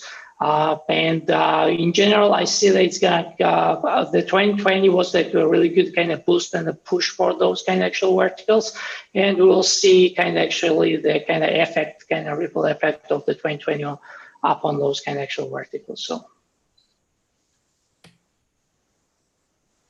On, if I may continue on, let's say on the technical perspective, more related to what we discussed, it's we should be increasing, let's say, our game space, including new elements like the social one, keep the updates rolling so as to keep the interest of younger generations. So it's something that we have also already discussed. Now on the legal part, the main issue with the virtual games is that sometimes, although we say they bridge the gap between casino games and sportsbook, being REG games, but expressed in a sportsbook content, let's say, the sportsbook facade, sometimes we fall into the gap. There are regulators that, despite the fact that the virtual games are well established, still have some doubts on how they will regulate them. You have to explain the obvious sometimes, that it's an REG games practically, but still sometimes it's quite challenging and requires a lot of nerve and a lot of patience, and sometimes even the things they did not progress I mean, we have the example of Czech regulation that we have discussed extensively on the Czech on Prague Gaming Summit. So these are things that somehow, hopefully, they will be resolved now with the hype on virtual games within 2021. So let's wait and see about until our next panel, how the situation evolves. Okay. Matt, do you want to add something to the discussion? I would like just to. Okay. Sorry if I. No, continue, Marek, please. Sorry for interruption. Yeah, so I guess the industry would just, from the esports perspective, would continue to grow. And the charm of esports is that we are speaking about the already existing bettors, but at the same time, we are speaking about the generations that are about to come, and it would not be just gradual increase in the terms of audiences, but it would be like multiples of the people that are actually getting to age where they want to be engaged even in this direction. And one more thing, while esports is extremely specific, we are still speaking about esports, but eventually we might be speaking about individual disciplines, I guess, about CSGO, Dota, new titles that we do not even heard of right now, might be extremely popular in 3 to 4 years. Of course, to get to that point of being esports is extremely tough, and many of the huge publishers and other parties actually try to do so. But there is definitely a bright future ahead. I'm not speaking about next year. I'm speaking about 5 to 10 years, where many of those disciplines might be actually by individually bigger than many of the smaller sports right now. So just to continue what I wanted to say is, to avoid the challenges what we have at the moment. I believe that the message is let's plan it all together on a better way. Let's bring a new content equally per quarter. Let's be dedicated to our development to be faster for the new generations, and let's just continue rolling as we were until now together with the same topics and the same results, even better. Thank you a lot to all of our speakers, panelists today, and let's continue with the next one, Zoltan. Thank you, Lyubomira. Thank you. Thank you. And please give a virtual applause for Lyubomira for her first panel, which she moderated. Bravo, Lyubomira, it was perfect. Thank you a lot, guys. Okay, so we move on to the next discussion, which is about game design and especially responsible game design, which will be moderated by our colleague here at Hipter, Alex. Alex, are you online? Yeah, hi guys. Okay, I will leave you to introduce your panelists because we are in the same room. Okay. So, welcome everyone. I'd like firstly to introduce our panelists, James, Richard, and Matthias. I would really like you to shout out a few words about yourselves, about your company, and what you guys are doing. So, James, can you take the lead on this? Okay. Alex? We're not seeing you. Huh. I see why. Sorry, I had the cover. Oh, there you are. Hi. So yeah, I'm James Marshall. I'm the CEO and a co-founder of Push Gaming. We're an online game studio. We're focused on mobile. Coming up to around a team of around 100 now, working with a lot of major operators around Europe, and also working with a lot of the regulated markets around Europe. Perfect. Thank you, Richard. Hi, good afternoon, everyone. Thanks, Alex. Yeah, I'm Richard Bayliss. I work for Playtech, so I primarily work on regulatory affairs, compliance, moving into sort of safer gambling space as well. Prior to joining Playtech, I was at the UK Gambling Commission for 11 years, so got a regulatory background primarily. Great, thanks for that. And Matthias, last but not least. Good afternoon, my name is Matthias Shapara. I specialize in gamification and player engagement and currently work as an independent consultant at my company called Experience Play. I have experience from both the B2B and the B2C side across a variety of markets with variety of different player expectations and also preferences on how they like their content and their software. Okay, cool. So, Matthias, I'm gonna hold on to you, and right before we dig into the details, let's address the big elephant in the room. What is game design, and what are you guys trying to achieve when designing games, when designing your products? I mean, when designing your content, right, especially, I mean, from the side of the focus of slots, we're trying to always create an entertaining game where players can interact with it and can get as much value from it as possible, so that essentially they can come in back another time to have another session on it. When it comes to game design, there is two sides of this, right? There is the content part of the game, which is the math model, the graphics, the sound, and everything that makes a game unique and extremely exciting for the player. Then there's the other side of the game, which we don't often speak about, and that essentially is how players control the content. Essentially, this is how players can change their stake, the UI, auto spin features, how they can actually buy a feature in some cases. And then we have also advanced auto spin features, such as where they can actually change a player's stake based on the profit and win of a player. Now, currently looking at different regulations, we are currently seeing how these are being based on the second part of the content, where, for example, UKGC is currently banning auto spin, and also one other thing, which is removing the celebratory cues of if the player's winning is less than the stake. Now, I think when we're coming into responsible game design, this is a great part of looking at how we need to create content that is transparent to a player, where players feel safe and they can feel a particular trust to the content. And it's also on how we can create content which is also safe for the player, where it's reducing the amount of financial risk. I think going forward, right, especially when it comes to the content and the math model and the features of the game, there will never be a one-size-fits-all approach going forward. Especially as gaming continues to grow globally, we start to see how players' expectations and preferences start to actually grow, and there's a huge drives of extremes.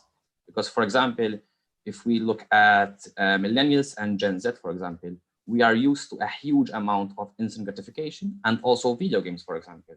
And these types of things, which may not be gambling related, affect drastically how players' expectations are of what slots. And as such, we have seen, for example, certain game providers, for example, such as Green Jade, which are now experimenting on bringing arcade content to gambling so that it can appeal to a younger demographic. I think it's we have to be able to, going forward, on creating content which is very, very localized to a particular player base and a particular demographic. And then we have to shift the focus from us creating the content to the operators being able to create a personal experience based on what the players prefer. Because at the end of the day, we cannot cater for everyone from an extent of a one game fits all. Players have different expectations of volatility, different expectations of what the game is about. And as such, it comes down to the operator from that side on utilizing the content we're creating to create a more personal experience for the player. Well, very, very nice. Thank you very much for this. I'm going to switch a little bit to James. Since Matthias kept mentioning the content, where are you positioned, or what are your thoughts when we talk about content? Which is the direction you wish to go in terms of building from scratch or adapting a product to the new regulations? I think in the first instance, I mean, we're going to have to adapt. So we're going to have to adapt existing content. You know, we've got and like a lot of studios, you know, popular titles that we want either still live in a certain market, or we want to bring them to a new market, a new regulated market. So you have to, you know, you have to adapt your existing content. I think going forward, though, when it comes to building, I think studios have to think about, you know, where this regulatory change is going, and make sure that they're implementing enough flexibility in their products so they can cater for these different sort of regulations that are going to come through. Some of that is a fact of just predicting things, you know, and making it so that, you know, certain sort of, you know, regulations around spin times and things like that are perhaps relatively easy to cater for. But it's thinking about also kind of like what Matthias said as well, the types of games like within a framework that is a bit more restricted when it comes to timings and things like that, like what can you do to entertain players longer term within that sort of framework? So I think that's going to be the main sort of thing. Is right now, of course, you have to adapt existing content. There's no way around that. But going forward, it's going to be, you know, what's this regulation going to look like? What's going to, you know, what does responsible game design look like? And over time, like how do we build that into a game that's going to be entertaining? So that's how I see it anyway. Okay, cool. And Richard, from your perspective, why are regulators now starting to consider game and product design, and how can studios help to create more fair and better regulations? Yeah, so it's definitely a new area of regulatory interest. So it's grown over the last few years. And you know, initially the approach for safer gambling and responsible gambling was around how do you sort of help the player protect themselves. So I think the mindset of a lot of regulators has moved away from that, to not just put the responsibility on individuals to protect themselves, but to understand how the whole product and environment works, and what, you know, industry can do to make the products safer. So the point that Matthias made about new products, new players, you know, as you attract new markets and develop new products and keep innovating, you potentially create new risks. And regulators are always keen to make sure they stay on top of things and encourage this theme, this thread of safer gambling to go into the product design. So I think for suppliers and developers of products, you know, it has created a very difficult situation, because we're trying to balance player enjoyment with the risks of harm that regulators want to protect against. So again, as James said, trying to predict where the world might go in the next year, 2 years, always difficult to do. But what can suppliers build into products now?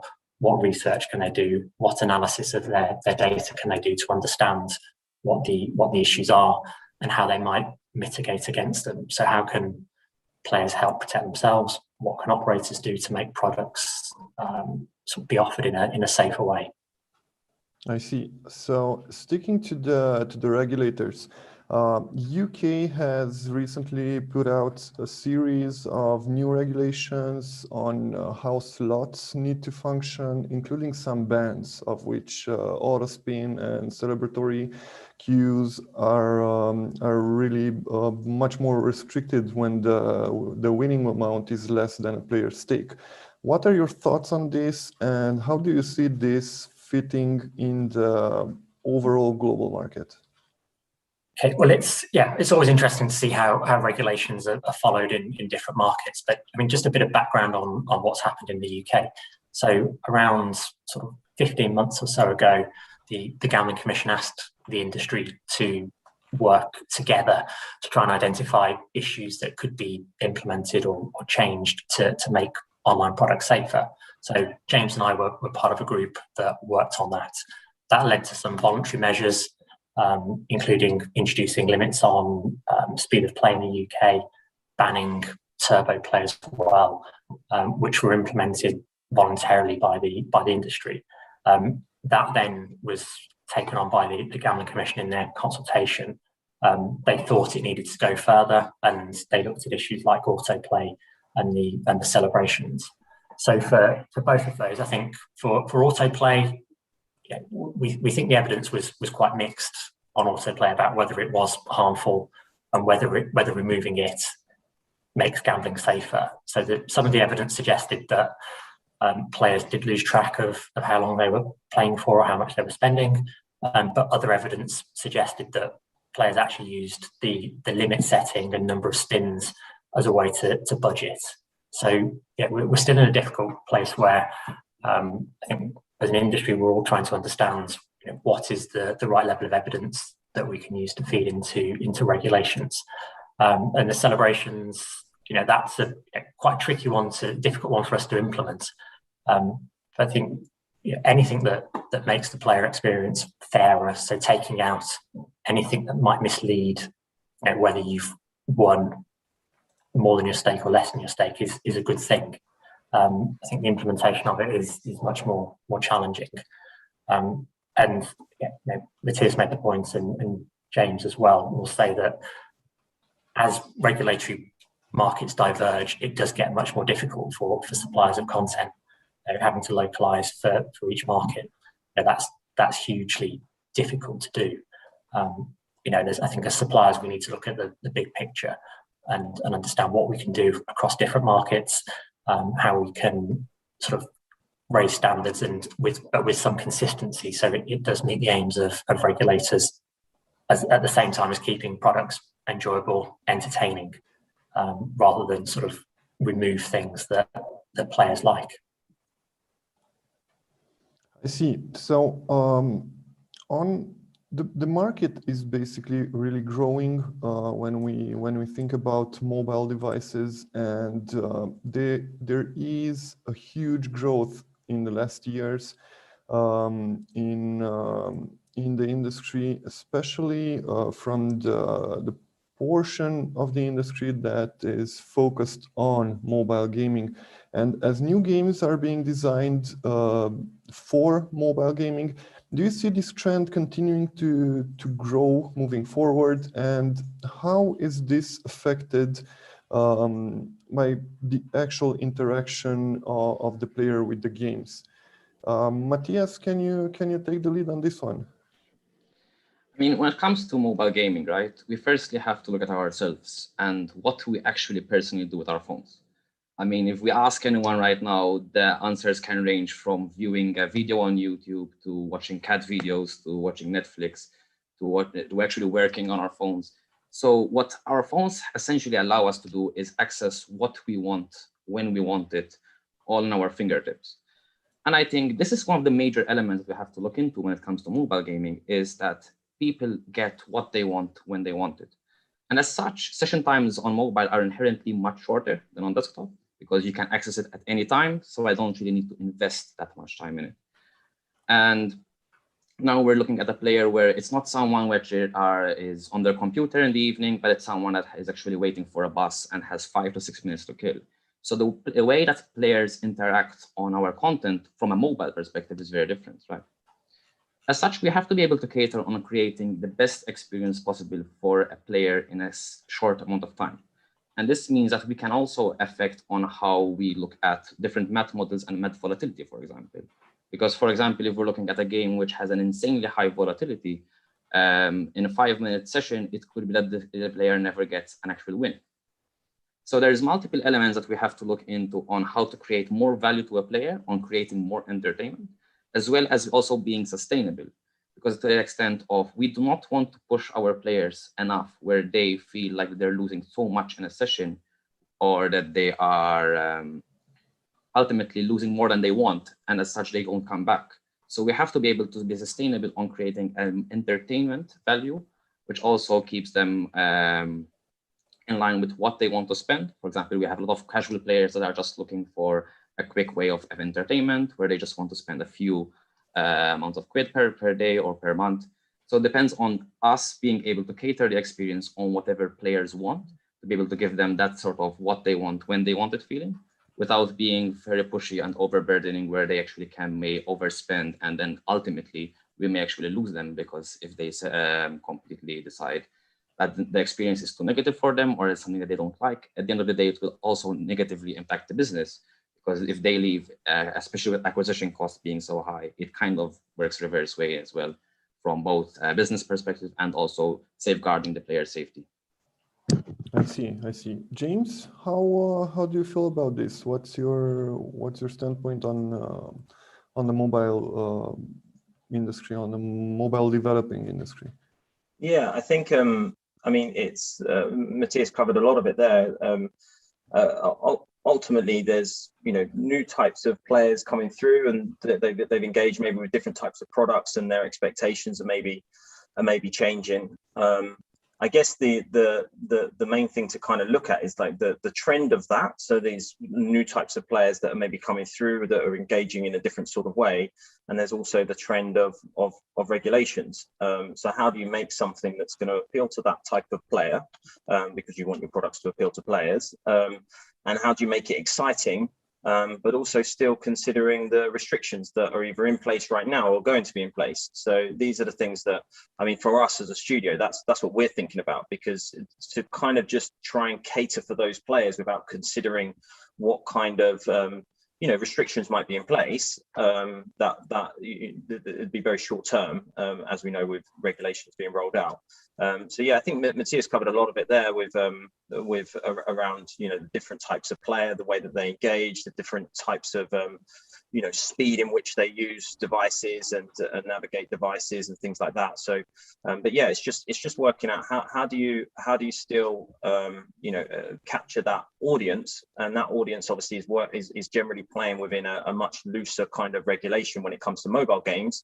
How do you capture that audience in the sense of appealing to that audience with the kind of gameplay, at the same time thinking about some of the restrictions around time, around the speed at which the game can play, because that's some of the challenges as well. So even if you took that aside as well, just another point on that, we have a different kind of challenge when it comes to developing games for mobile. We have to do server calls, so we have a delay anyway when it comes to the actual mobile game. So creating games that are identical or even match that kind of gameplay is very tricky, even from a technology point of view. People don't generally download our games, and even if they do, they still have to make those server calls. So I think even thinking about it from a technology point of view, but also from a regulatory and a responsible game design point of view, it's very tricky just to replicate that. So we have to be thinking about it still, though. So it's kind of, again, it's getting that, trying to design something within those restrictions. That's how I see it. I see. And Richard, where are you positioned to this trend? Yeah, I mean, I think like every supplier, Playtech, huge number of mobile games, and definitely the way forward for the industry. I think the UKGC some statistics show that sort of 70 to 80% of players are playing via mobile now, and it creates different challenges for both suppliers and regulators and operators as well. If a product is designed to be played in really short sessions and enjoyable in that way, if a player then starts playing it for much longer, that is not how it was intended to be played. What can the operator do? What can the player understand about the product to sort of use it in the way it was intended? And detraction of online, it will create new opportunities for casinos to get players from different spaces of the entertainment market, and it is appealing to those, but at the same time understanding that because they've got different backgrounds, maybe less experience on gaming products, they need different types of products, and the products need to be pitched to them in a slightly different way. These aren't traditional online casino players. They're people who are spending part of their entertainment budget, leisure time on gambling, and they may go off to do something else at a different time. It's how do you keep them interested, but keep them safe at the same time. That's great. Since we are on the mobile side of things, I do have to shout out to the panel sponsors, Play and Go, which are one of the first suppliers to recognize and utilize the potential of mobile gaming, and we really do have to thank them for this opportunity. Now, all forms of digital entertainment have been through a recent growth, and we are right now in the moment that many new players are coming in from both land-based casino as well as actually newcomers to the space. How do you see this thing affecting the way we create games, and how do you see affecting the way we create games we will be creating games? Matthias, can you take on this one? I mean, especially if we look at recent times, right? And we're all kind of stuck inside. I think everyone can quite quickly realize that we really do not like being bored. To the extent that if we look at overall digital entertainment industry, with everyone investing quite heavily on creating more engaging and exciting products, from video games becoming much better, having much better graphics, much better narrative, video and film industry pumping out more high quality content each year, and social media platforms, which, for example, we have seen TikTok recently, which has exploded quite drastically with something where people just dance. I think we have been looking at people don't want to be bored and they want to fill their time or free time with something. And this also drives on, we tend to, as an industry, have to be able to compete for a player's time, because essentially any form of entertainment, as like us, essentially can also be considered a competitor, right? Looking at recent things where we're stuck inside, it has also pushed some new players to do online gaming. For example, if we look at players that have actually never played slots before.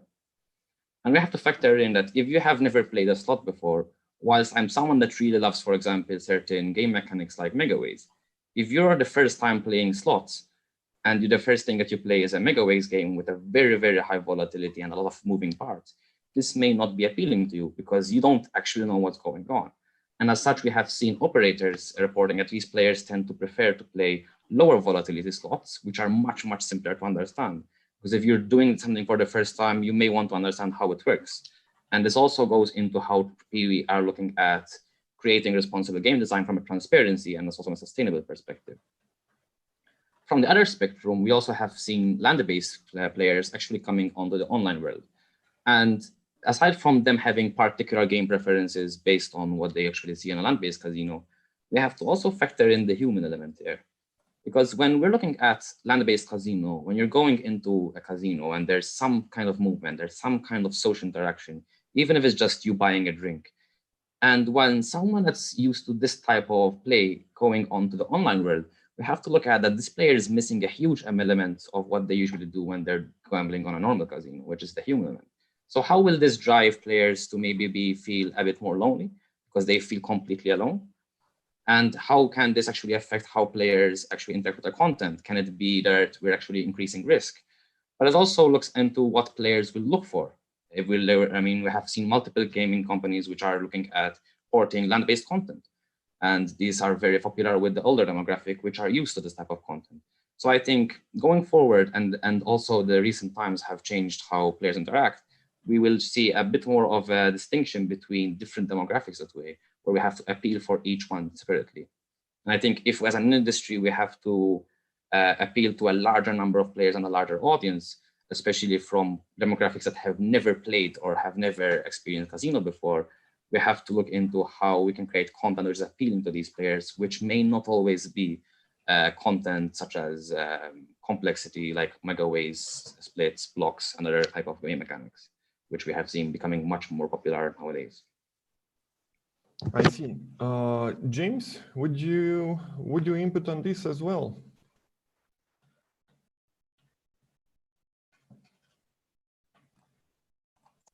Yeah, I think new types of players coming through is something that we always have to look at. I think from a market point of view, yeah, the kind of the maturity, especially in Europe, of the market is really there, and the complexity of games is really there. Like that's kind of almost not necessarily just complex for the sake of complex, but something new, something innovative. Like players definitely want to see that. So I think that's going to be a bit of a challenge on how you again, like attracting new players through, looking at the kind of simplicity of games, and again though, and I think we've come a long way in making sure that that there's been some basic foundations of regulations in place around rules and things like that, and making sure the game's clear, making sure it's fair, RTP monitoring, things like that.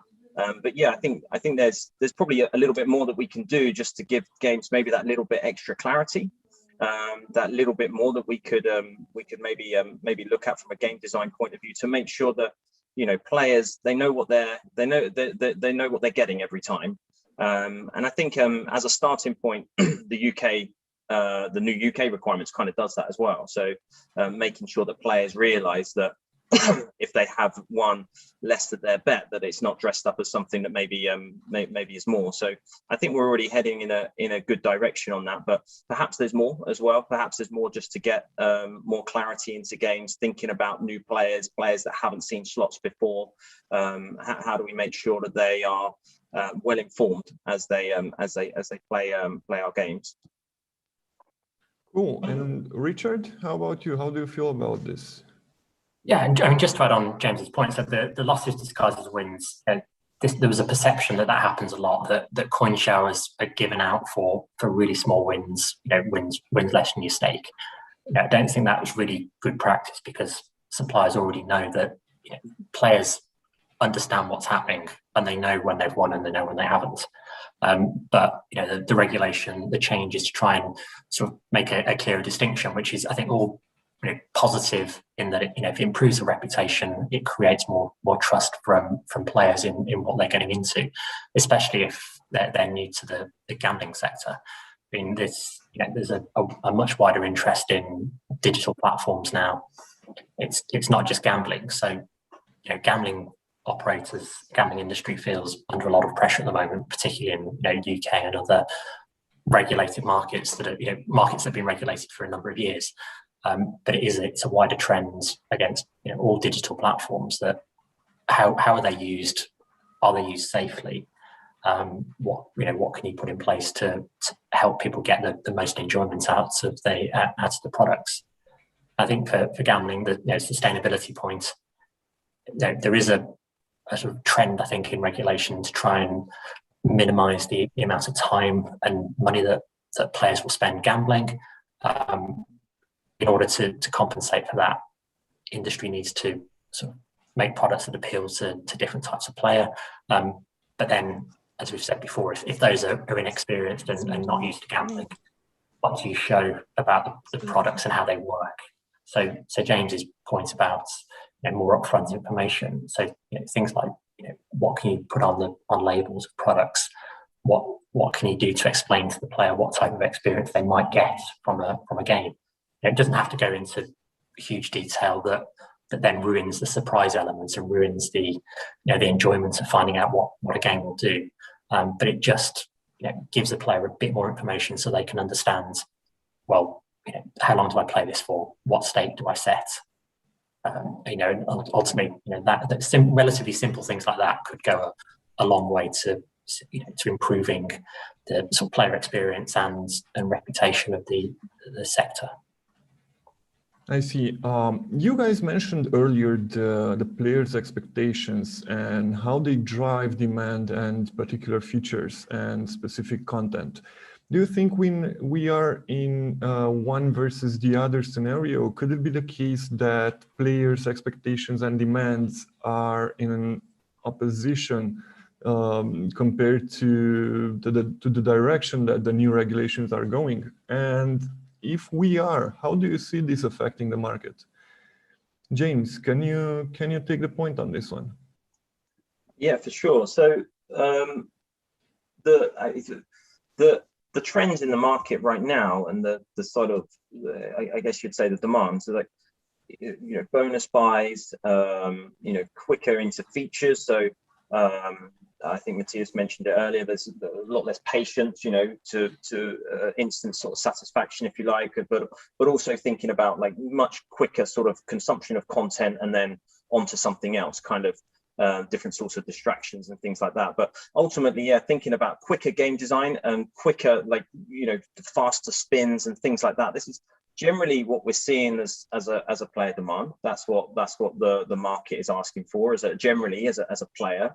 And then if you look on the other side, the regulations are looking to pull the other way, and they're looking to slow games down, and they're looking to remove high stakes. So it is a big challenge right now, because anyone that's creating any form of product, you want to create a product that users and players or whoever want. That's what you want to do. So I think that's the big challenge now for for suppliers is kind of looking at the trends, because you want to monitor these kind of trends, and that's definitely the kind of general trend of the general sort of market.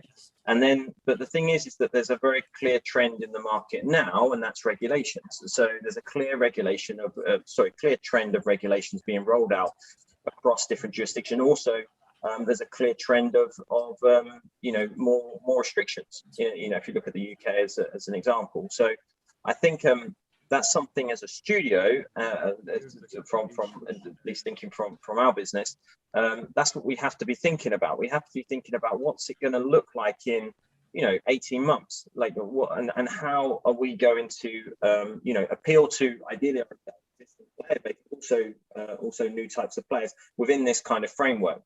I think ultimately, sort of longer term, the general sort of direction is that we want to reduce the volume of play of single players and increase the volume of players. That's kind of really the idea of where we want to head to.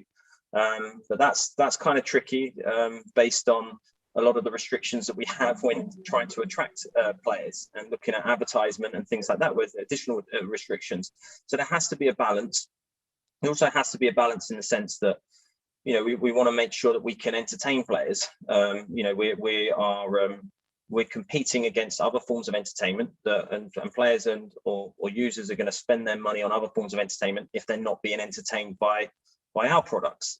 So this is kind of the challenge, and this is definitely from our side. This is what we're thinking about when we're looking at building products. We're sort of thinking about like what's that product going to look like if it's slower? What's that product going to look like if you can't bet too much on it or whatever? Like as in you have a limited range of bet amounts, that sort of thing. So that's what we're thinking about. So it definitely, it is affecting the market, but it also should be affecting the types of products that are coming through, or at least being developed at the minute. And I think studios, at least from our side, we're definitely thinking about that when we're thinking about the new products that we're building. I see. Richard, what is your point of view on this? How do you feel, especially being an ex-regulator? Yeah, I think regulation is a difficult balance between the entertainment elements of gambling and the risk of harm. And the pressure on regulators will always be to err on the side of caution and be more careful about what they allow.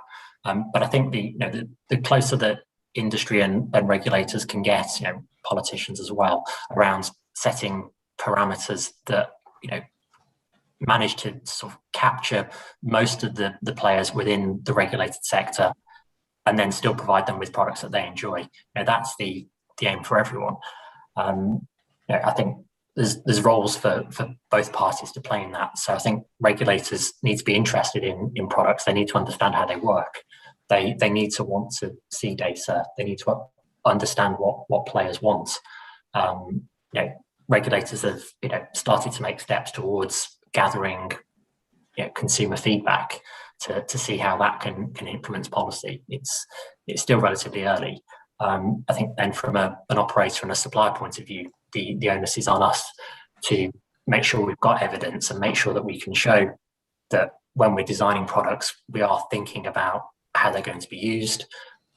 As James said, if they were to be slowed down, how would you go about doing that quickly? So I think there's also an element of how suppliers in particular can sort of protect themselves against future regulatory changes. So, do you design products that can be made more flexible, that will apply with, if there's potentially conflicting requirements in two jurisdictions, how do you design a product so it can meet both in each of those markets and still be viable?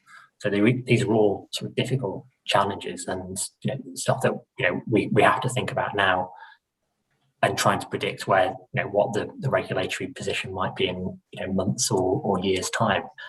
One of the difficult things coming out of the UKGC consultation and the final changes on celebrations is that there's huge numbers of games in the market already that are going to need to be adapted and amended to meet that new requirements.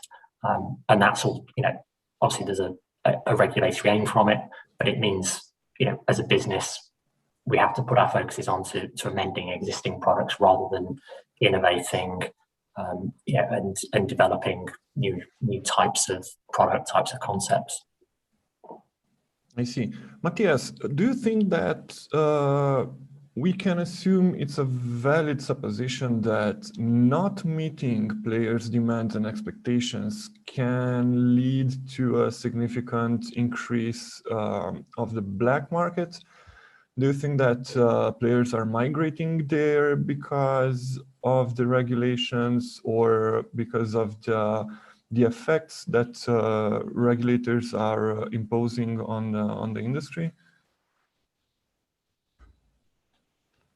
I mean, there's a huge dilemma on this, right? I mean, when all regulations are trying to push for creating a more of a safe experience for players, the issue that may arise is when players start expecting, for example, quick spin, whereas they want to start having turbo spin and they like the fast-paced action of it. When we start to take this away, are players knowledgeable enough that they know that the actual jurisdiction that they're playing in has changed regulation? Or will they just think that this is something that was just switched off? And if so, would players try to search for other ways of actually getting those features back? And some of this may be going onto a black market casino where the content has no restrictions and the player ultimately can be at a higher risk because there's not really that any regulation or any some let's say thought on the well-being of the player. So there's a small like a thin line between what players expect and what players are getting. And if they're not getting what they expect, how will they react? Will they still go on the regulated casino and still continue playing? Or will they start trying to look for those particular features elsewhere, which may end up putting these players at a higher risk? I think when it comes to regulation, there is always this particular dilemma of being able to manage players' expectations and being able to also match players' expectations on the. And I think it's also about how we are transparent with players so that if, for example, a new regulation comes out, that we are able to explain it to players quite clearly so that they understand what's going on and understand why it's there for their own safety. But it's also about balancing where it's not taking that much away from the players' entertainment value, where they're looking elsewhere. I mean, reality can be that it's not just gambling or other things, other types of entertainment can actually also provide particular amount of risk to the player itself. So I think it's a balancing act from regulatory's perspective to be able to not over-regulate where it actually drives players to actually more harmful places, I'm going to say. So balance is the keyword here. And for the final question, regulations are often put in a bad light. And of course, there can be a lot of positive things and a lot of positive influence to regulating especially dangerous or faulted games and to safeguard the players from financial risk. So what are your thoughts on this particular issue, Richard? Yeah, definitely. Regulation should be seen as a positive for gambling operators. It opens up opportunities. It enables advertising. It attracts good quality customers, and the aim should be to make that sustainable. Where regulation can sometimes fail is when it doesn't take into account how an industry works and what the players demand. So it has to be, I think, a collaboration. Like I said before, that design policy, design technical standards and regulation in collaboration with the industry. And that way you will capture most of the products that players want, and you minimize the risks that they go elsewhere to play on the games that they want. I see. So we're slowly running out of time. I would really like for each one of you to address your bottom line on responsible game design as a standalone concept. Matthias, can you be the first one? I think reiterating what we said earlier, I think it's about being able to create an environment where players feel that they are safe and it's transparent with them. Because at the end of the day, we are an entertainment industry and we need to be able to be sustainable in the long run. If we start looking at, as some may have unfortunately do, of how to essentially maximize value out of a player, it may not always be the best outlook going forward, because if we try to push players to an extent where they may look at more of the negative experience on side, we may actually lose these players overall. So I think when it comes to responsible game design and overall responsible gambling in general, I think it's about being able to create an environment where players feel that they are getting the best value possible. They're also in a fair place where they are safe and they're getting entertainment from us. I think as an industry, we have to look into how we are going to be the best entertainment industry at the end of the day, because going forward, entertainment is key. And we're seeing more and more casual players coming in, and they absolutely love the content. They have to be able to look into how we can appeal to these players and how we can essentially make sure that they are catered for. Really nice. James? Yeah, I mean, the general direction of new regulations, the general direction is good, and the different things that are being put in place that generally are good. Some of it has, potentially gone a bit too far, and as long as there's a bit of flexibility, sort of longer term from regulators and getting data and understanding what's working and what's not, because that's going to be a key thing as well. There's a lot of things that we're putting in place that we don't have full data on, so that's going to be really interesting to see and make sure it's having the desired effect. But ultimately, the regulations are good. The set general direction of the market is good, and as you said earlier, Alex, it's just generally just a balance of trying to get good regulations in place and making this a really entertaining market that's sustainable. So cool, thanks a lot. Now, Richard, you have the honor of closing this panel. I'm really looking forward to hearing your conclusion. Well, it's difficult to add too much to what Matthias and James have already said, but I think the key bit for responsible and safe game design is that what future does the gambling industry want? I think that's the question.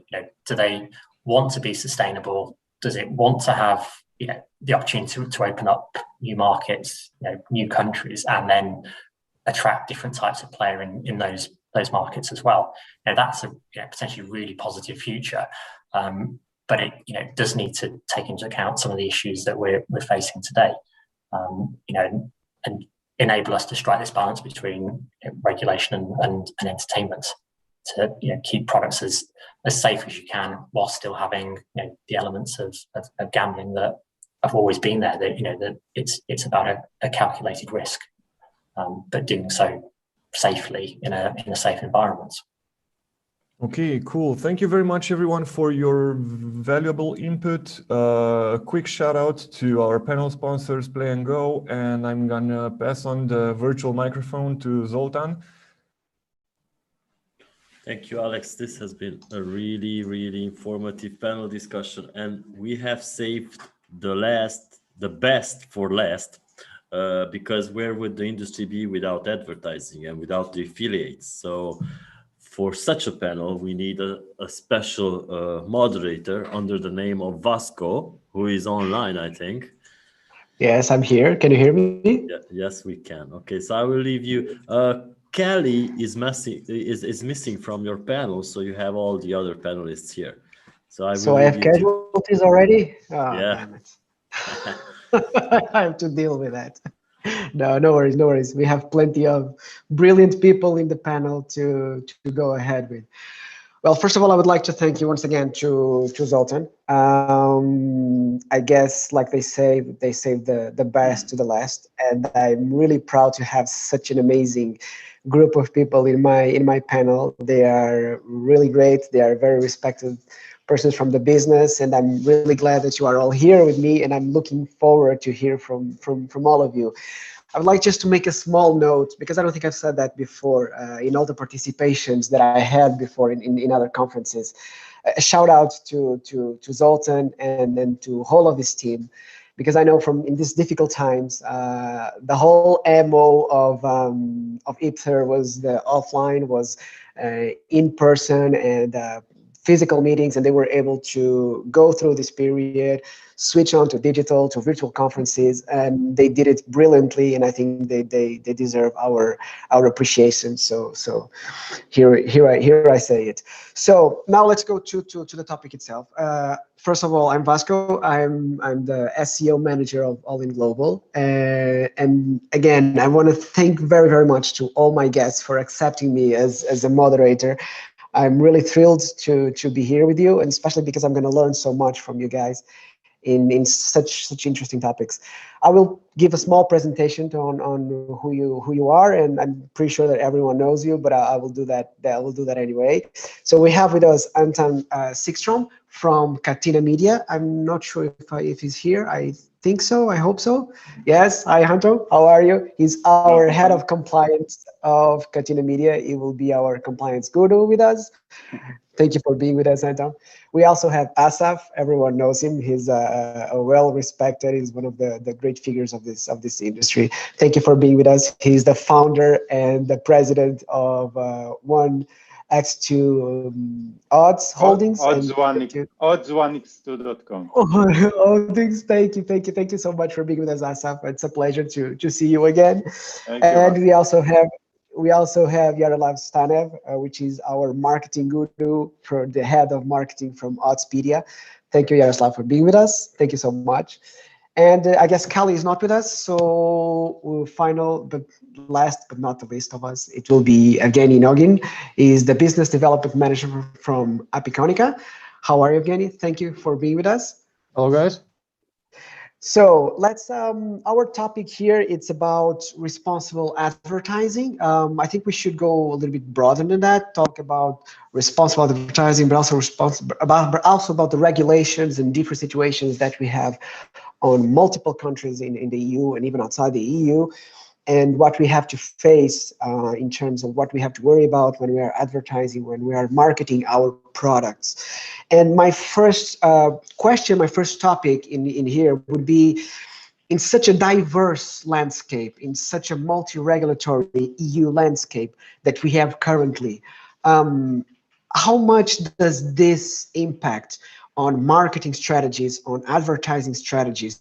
Because it's not like you can have a golden rule, like one fits all. We know that we have different regulations, we have different scenarios. How much does this impact your own marketing strategies, your advertising strategies? And maybe I'll address this one to Anton, because you're the guru in this part of the compliance, and you also work in a marketing agency, and you're pretty sure you will work with all these countries. How much does this impact your work, your clients' work? How does this makes you put everything in perspective in terms of strategy?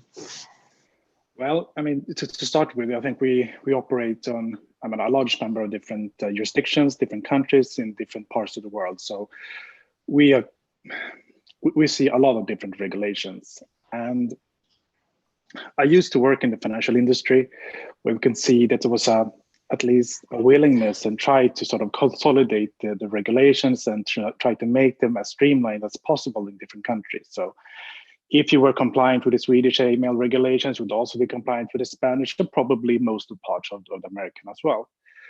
However, I would say that in our industry, it's completely the opposite. That we see, I mean, each country is really different, and sometimes it could even be different in different parts of a country.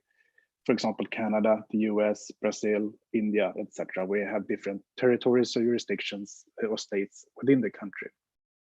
And this obviously makes it quite complex. So when we move into a new market, we have sort of start from scratch every time. I mean, of course, we have sort of the basic and a few key principles that we have put in writing that we always want to adhere to, especially when it comes to responsible advertising, responsible marketing.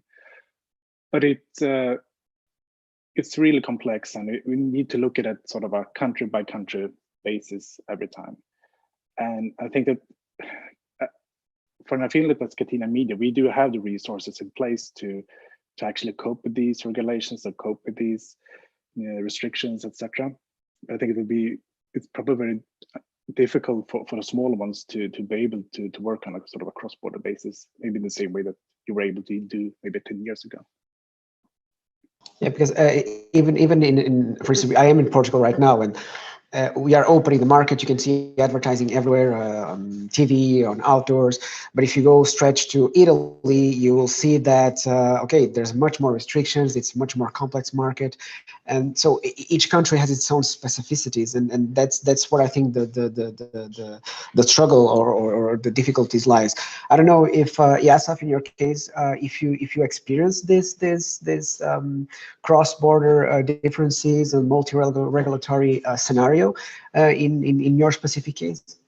Of course, we are operating in sports betting mainly, and our focus from the beginning was the UK. And with the UK, with all the hectic regulations that changes almost every month, it's almost unbearable to work there. And we started to look to other markets, and we found out that there are some markets with the higher regulation, some markets with the lower regulation, but you have to dedicate someone to each and different country in order to be compliant and to work as straight as you can. Because in the UK, for example, the affiliates are liable, the operators are liable to the deeds of the affiliates. So the operators are coming with lots of demands to affiliates, and sometimes it looks like they are shaking the tree and trying to rid of some of the affiliates that are mid-size, small size, etc. And it's very hard we are a mid-size company in the B2C market. It's very hard to comply with everything. And if we were to work with, let's say, 6, 7 different jurisdictions in our size, we couldn't do it. We are not Katina, for example. We can't a huge compliance team or something like this. So we have to pinpoint to the markets that have the biggest opportunity for us and that we see potential for the long term.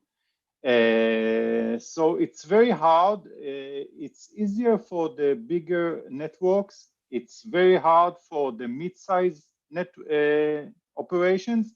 And it's almost unbearable, let's say, for the small affiliates. It used to be that there were many small affiliates, but now the entry point is, I think it's very high. If someone which is small is going to enter the UK, you're going to find himself in so many demands from operators because of the liability that he wouldn't be able to cope with it. So it's very hectic and dynamic. I'm really pro legislation and some kind of licensing of affiliates. I think it's good. I think regulation is good on the overall. But when it comes to things that are changing so fast and so dynamically within a certain country like the UK, by a month, by 2 months, it's becoming very hard to work there. And we are honestly looking right now and for the long term on other markets than the UK because of what's happening there. Yeah, it is happening with a lot of people and a lot of affiliates. I don't know, Yaroslav, in your own experience, how do you see all this, and how much does this impact your own situation? Being you the head of marketing, even more. Unfortunately, we cannot talk about real cross-border gambling regulation in the EU, and such opportunity is not even set on the horizon. As Anton said, it's completely different country by country, even sometimes state by state. We face the marketing and advertising strategies of every affiliate who's doing all over the world affiliation like us should take into account the already existing severe restrictions on advertising of gaming major markets like UK, Spain, Italy, and Sweden, as well as forthcoming new regulation frameworks coming in this year in Germany and the Netherlands. They spoke about UK. I don't see that regulators in the European countries, I don't think they are able to recognize that in most of the cases, this doesn't lead to improved player protection, but sometimes increases the percentage of black market betting. I will just quote the William Hill CEO, Ulrich Bengtsson, just a few days.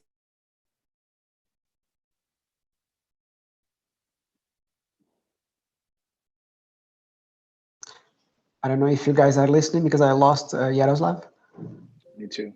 Yes, me too. Yaroslav, sorry, because we just lost you. Be worried about, in fact, that the numbers are doubled in about a year. I believe he's citing the report of Price of Waterhouse. Yaroslav, we are hearing. I don't know if you other guys are. We are getting a lot of cuts in the feeds, so we are not getting the best communication from your side. So now you're good again. I think now I can see you again. Let me just switch on the conversation for another. I know for again you don't work as much with affiliates. You have a different scope.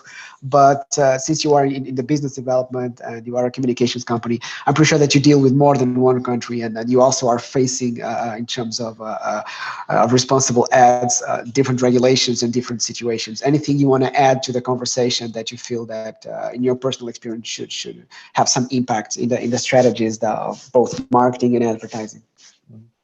Hello, everybody. Yes, Oscar, you're right. We operate in over 100 countries, so we operate globally. And Apifonica is not a sports betting or gambling company. We're a telecom company. So we run a cloud-based telecommunication platform.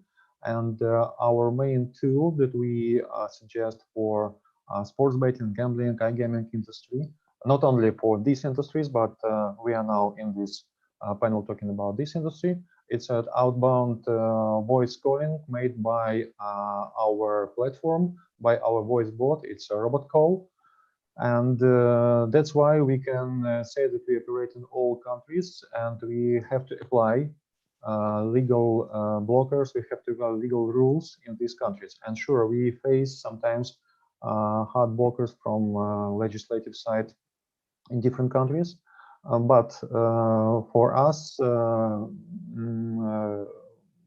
our good side is that we have opportunity to switch between two different channels of marketing. We can use SMS channel, we can use outbound voice calling channel, and if one country restricts sending SMS in marketing purposes to players, we can use outbound voice calling instead of this. So this one. But I have to agree with your colleagues that we face all the time different legal blockers in different countries, and sometimes these regulations are really hectic. Very well. Thank you for your input. Some of us already spoke about it, especially in terms of the political pressure that exists and the needs. Sometimes, even if not very well focused, of regulating the industry, and our industry has a very heavy cloud on top of us with very heavy words, and every time we try to market or advertise it, there's always this not always fair cloud on top of us, because it's, oh my god, it's gambling, or it's sports betting, or there's always that heavy dark cloud on the top of us. And there's a lot, like you guys said, there's a lot of limitations, a lot of barriers that we have to face when we have to advertise. Even on my side, in terms of SEO, it happens all the time with different regulations, different scenarios. So we need to adapt to the several situations that we have in all these countries. On more focused on the affiliates, my question would be more, how do we overcome this? Do you have any advice, or how do you see that it's possible to overcome all these little roadblocks that we will find along the way, in order to, because ultimately we have to be responsible in the way we advertise, in the way we market our products, but at the same time we are entitled to market them, and if we do it responsibly, we should be able to. How do we overcome all this political pressure? And I'm talking about bonus restrictions, I'm talking about anti-money laundering, all those little roadblocks that we get. How do we overcome that? Maybe Yasaf, you can talk a little bit about your own experience. You've been doing this for so long, and how do affiliates overcome this? It's very complicated because, for example, players are used to get free. They were used to get free bets, bonuses, etc. And one of the main biggest selling points that we had is advertising this kind of bonuses and promotions. And it seems like regulators and politicians, etc., are trying to, let's say, reduce the amount of bonuses, reduce the advertising of bonuses, etc. And the risk that I see here is that players are really used to get this kind of free bets and promotions, etc., and they won't be able to find them anywhere. So it's very hard for us, and we need to shift a bit. We are shifting more into a data-driven advertising of, because we are an odds comparison company, to data-driven proposal, etc., and less bonuses and things like this. But if I'm talking on the macro, as I see it, because players are used to such bonuses and promotions, they might tend to go to the black market, and we are already seeing this. We are seeing reports and counter reports, of course, of people with interests that are saying that people are not going for the black market. But the black market offers huge bonuses. Of course, they are not regulated. They don't have the obstacles on their hands and something like this. And it's a very fine point. And I'm also hearing from some affiliates, which were small size, mid size, that they are ditching the regular and well-known brands with the heavy regulation, etc., and going to promote other brands which are blackish, grayish, etc., which is a bad thing for all of us, I think. Yeah, it's a common, and I see that Zoltan is bringing that question, because ultimately, trying to protect the consumers, they are actually leading them to the black market. So they are actually taking them away from the ones that actually comply and pushing them to again, regulation is a great thing. It's a good thing, but it needs to be balanced. And when things are not done balanced, let's say, I think the UK, things there are a bit hectic. Like you can see it when they limit the amount of betting on fixed terminal betting slots. These are captivated audience because it's physical machines. But when they are trying to impose such restrictions on the online world, then people from the online world have other options. And this is a big obstacle. Yes, I don't know, Yaroslav, if in your case you also experienced this, and if you also feel that it might come to a point where political pressure, instead of helping, will drive people from white hat, let's say, solutions to a gray, black area where it's really shady, and it's even worse for the player when there's no regulation at all. So restrictions on this advertising and welcome offers for new customers, especially the one which was imposed on certain short periods as during the COVID-19 pandemic in countries like Spain, Sweden, and Latvia, was a serious problem because they require a serious research from our size. And meanwhile, as you name it, they pushed a lot of players to the dark side. Yes. And fortunately, Oddspedia is powered by a centralized database and geo-IP targeting. So such changes was made very quickly, but this, the results, I'm not sure if they got the right results. I'm not sure because I saw in some of the countries the push to the unlicensed operators, for sure, surely. I don't know, Anton, if in your case, if you want to add something on this on this topic, because obviously you guys also are facing the same issues. Yeah, we're facing the same issues, and what I think also is a problem is that when the companies and operators, when they're looking into, do I want to go licensed or do I want to go like at the black market route? Each of these sort of uncertainties that the politicians add with interim bonus restrictions and all of the different kinds of regulations that are updated on, as was said, on almost a monthly basis. Everything is put together creates quite a lot of uncertainty that if you want to go down and get a license and do a proper business, you don't know how that business will be able to be conducted in maybe 3 months, 6 months, 1 year. And do you then want to spend and invest in that market if that could change basically from one day to another? And I think that what we should do is try to create a safe place for the players, both when it comes to from the operator side, but also from affiliates, and push people to the regulated market. But as we see, for example, the temporary restrictions being imposed in Sweden actually does the opposite. And what I think we need to remember when it comes to the political pressure, that it's some of the key drivers for this decision, they're not based on logic. It is more feelings, it's emotional, and they want to show their audience that they're doing something. And it's quite popular to bash sort of the online gambling industry. No one would sort of stand up for us and say, I mean, this regulation doesn't make sense.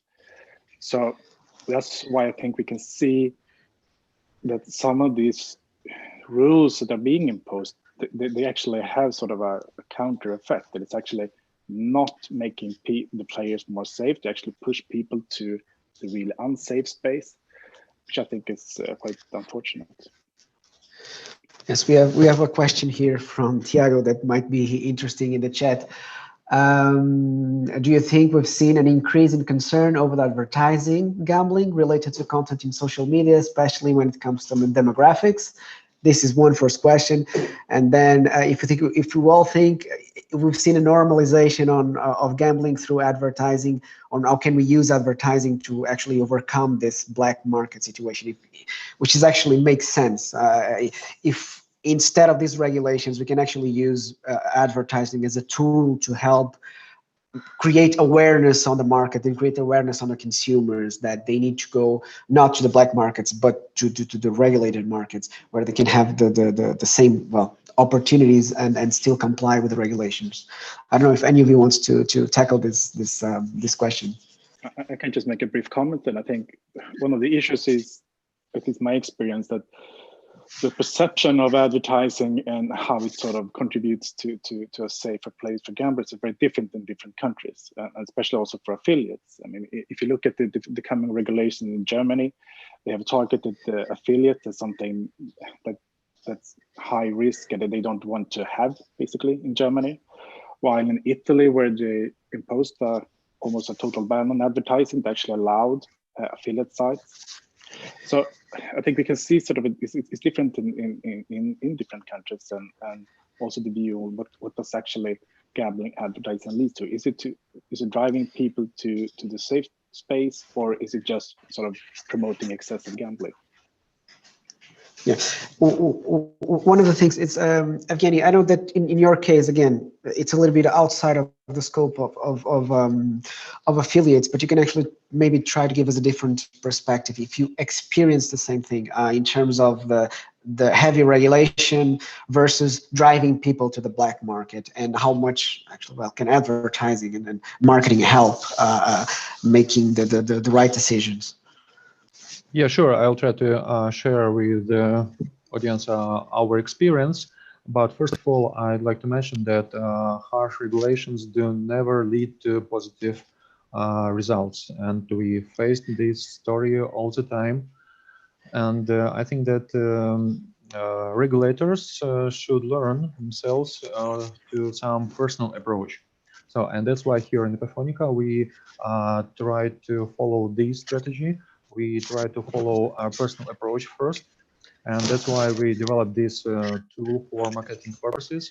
And I think from our side that this is a really responsible approach, because if you call your player, and if your player receives a call from you as operator, as gambling operator, as sports betting operator, and with advertisement of different events, of different special events and different special offers, he knows who is calling him, and operator from his side knows that he is calling especially this man or this person, and he knows that this person is his player. So this advertisement doesn't touch anybody else outside of the business. So we cannot say that we involve other people who do not want to be involved in gambling. So we do not involve these people who do not want to be involved in this sphere at all. So, and I think that from our side, this is really responsible and really personal approach to this case. Okay, that's interesting. And one of the things that because this specifically, it's easier to understand in the side of the operators, not so easy when we're talking about affiliates, which is how do we, if we do it, how we do the risk assessment. I know there are a couple of tools, a couple of systems that are in place to avoid things like gambling addiction. I know we can control players, how much they bet, how much they are, well, we should be able to, the underage gambling, even the control of data collection.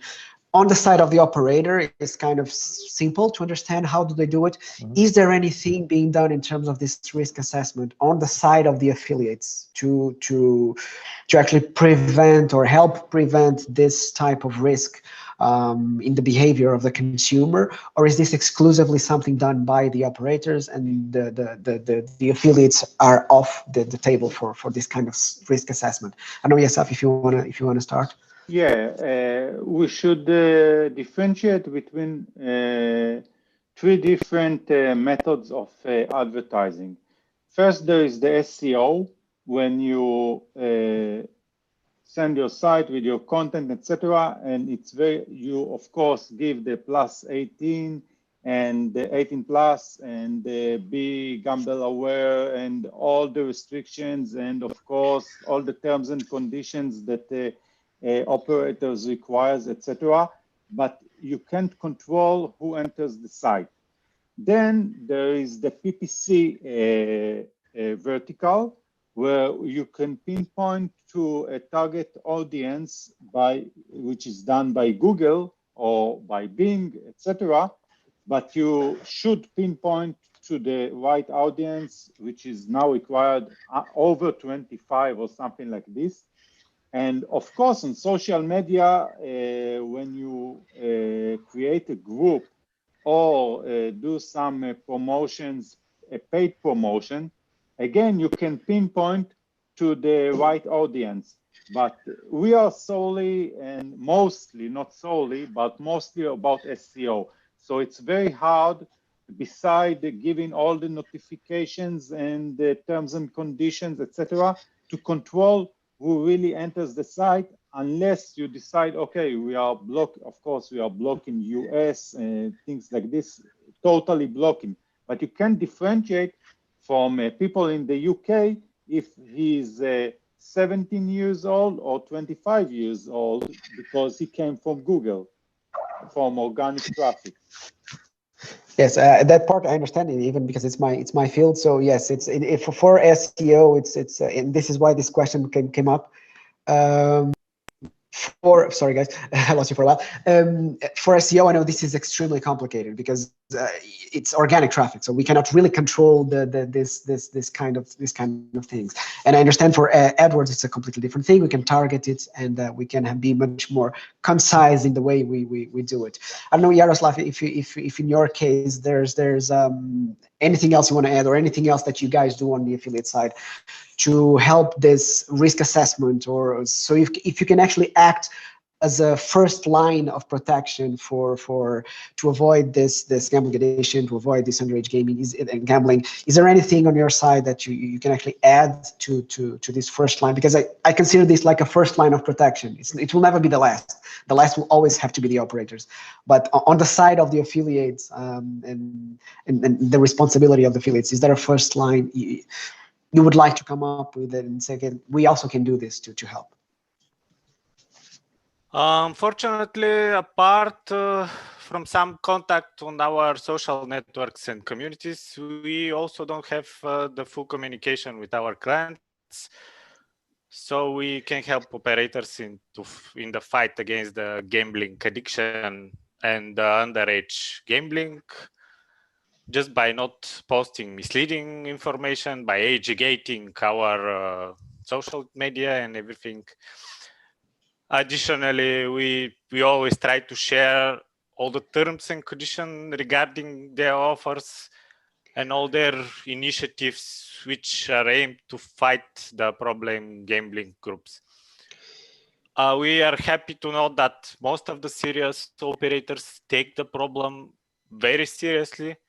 They focus much of their efforts on advertising, on combating.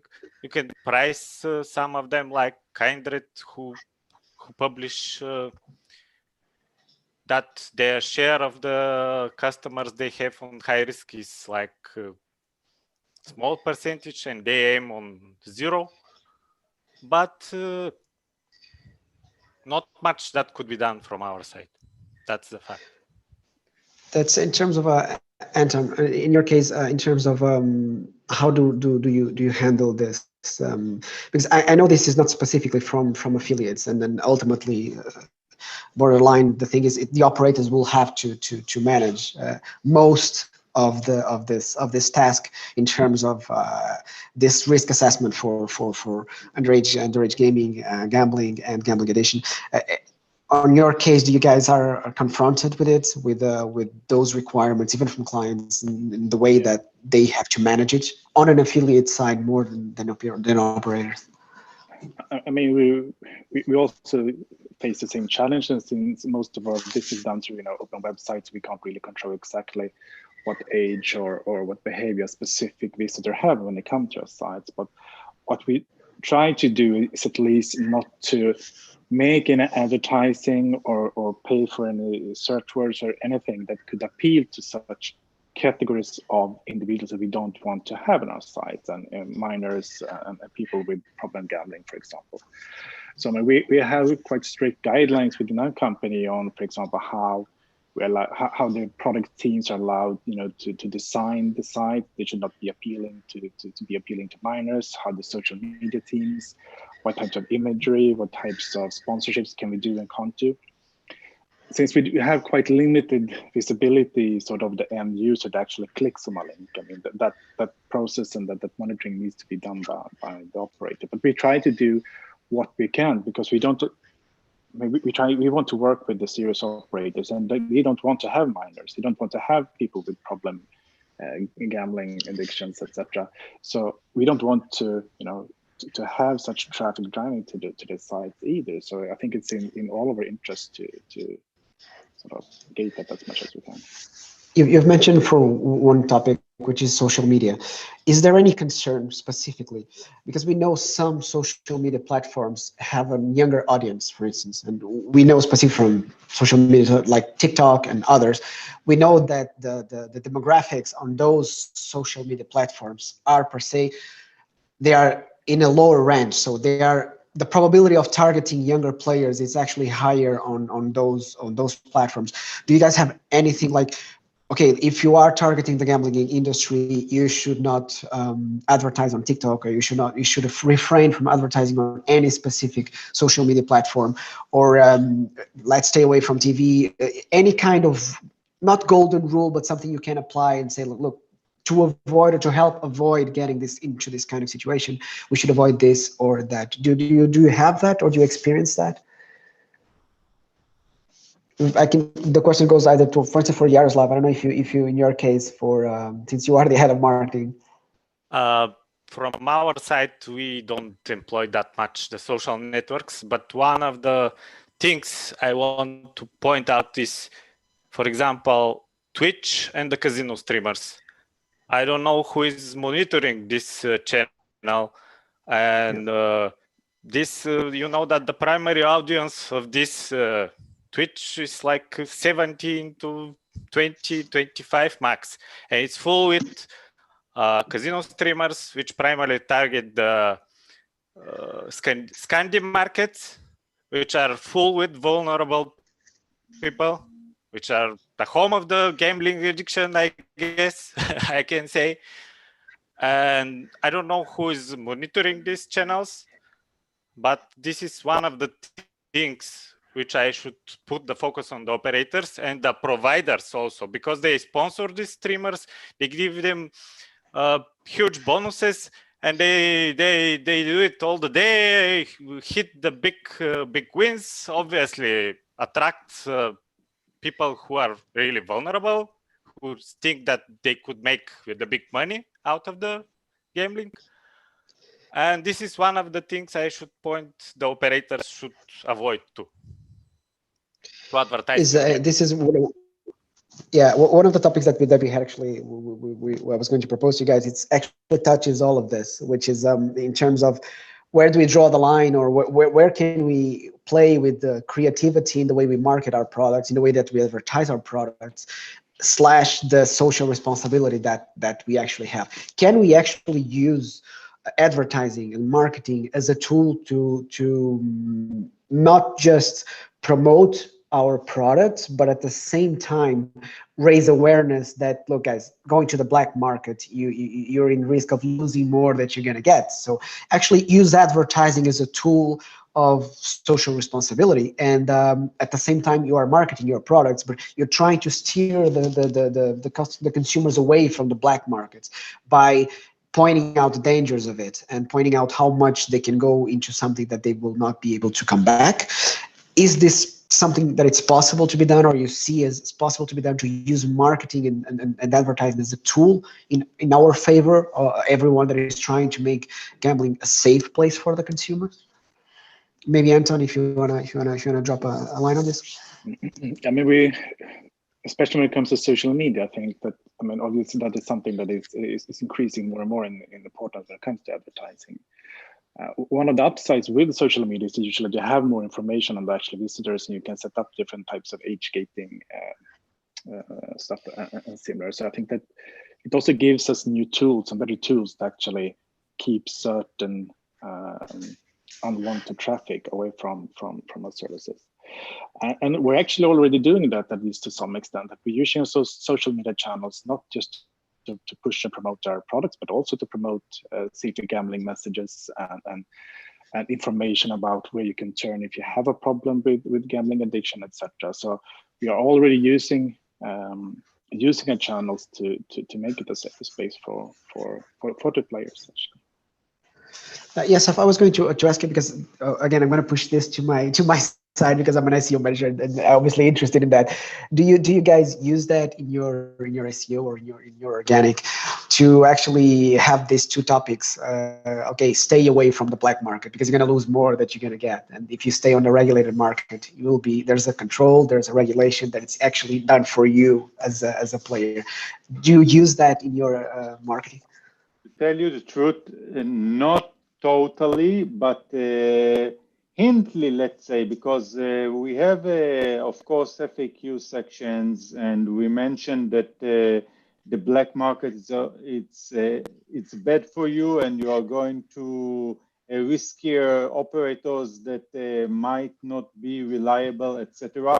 But we can't make our site or a large portion of our site about protecting consumers from something that I think the regulator or the operators should do, because we are, in a way, while we'll do it, we'll lose some of the focus on the brands that we want to promote. So it's a very fine point. It's a good question, but it's very hard to do. I know. That's why I brought it up, because I face the same issues, and I know how difficult it is to promote at the same time that you're trying to, because the black market is very strong in the way they sell the promotions, how much people can win. So it goes to the core of our essence as human beings. So it touches in a very, very sensitive point. We don't have much time. I just would like to have one final comment from all of you, if you could all have it, in terms of what's your advice for the industry, or something you would like to say to the industry in terms of regulation, in terms of advertising. One final message to wrap up this panel. We didn't have much time, so I wish I could stay and talk to you guys, but unfortunately we are running out of time. One final message from each one of you about these topics, and that you would like to be like a bottom line of this responsible advertising. Maybe Asif, you can start. Yeah, I just want to say something to the regulators. I think that, as we said on this panel, the balancing is the most important thing in order to protect the players and also not to turn them into black market players. So I think the best way to do is to involve some of the top affiliates or the big affiliates or affiliates with the deep knowledge about advertising, etc., in the decision making and in the committees that decide about what should be the regulations. And just one final thought, because it's the last time. Thank you, Vasco, and thank you very much, Zoltan, for the opportunity. You did a great job by adapting to these virtual conferences, and I'm really looking forward to see you live in person. Thank you. Thank you on my side. Yaroslav, you want to take over? Yeah, I think the responsibility of the affiliates is to try to focus and to deal with operators who has a really serious attitude on the problem gambling.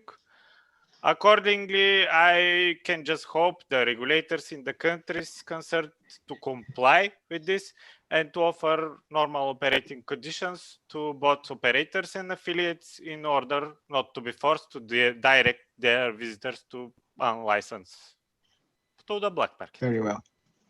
Very well. Anton? Well, I think that we have just seen the beginning of sort of the regulatory tsunami.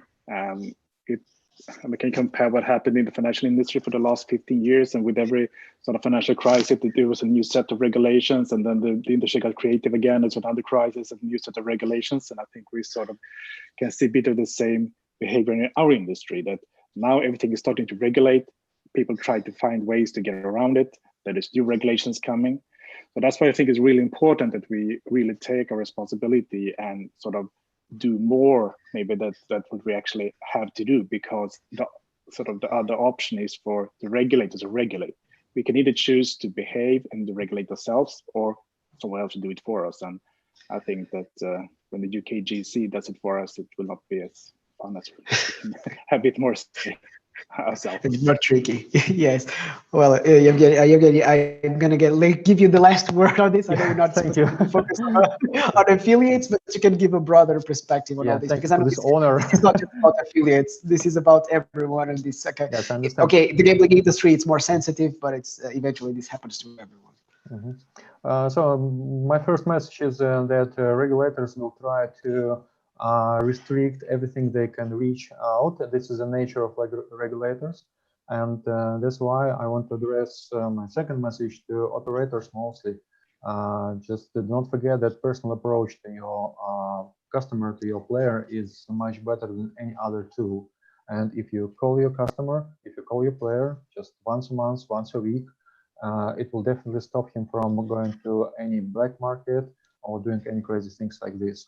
And it will, these tools can much more, can make your player much more trusted for you than any other tools. Well, thank you all. Again, from my side, a huge pleasure. I'm always presented with amazing guests. I think Zoltan really likes me because he always gives me the best. So thank you all very, very, very much for your insights. I really learned a lot. Zoltan, I think I'm giving it back to you now. Yeah, thank you, Vasco. Thank you, everyone. It's nice to see everyone every 2 months on screen. But we do miss the days when we can go to a networking session after this to drink a few beers. Nevertheless, this has been a really interesting day, and we are very thankful for everyone for contributing to this awesome content. And this is a wrap for the Q1 meetup in Europe. We will be back with the next meetup, most probably in May, earlier than projected. If we are allowed to travel, we will probably meet in Prague at the end of May, but fingers crossed, everyone. Thanks for attending. Bye.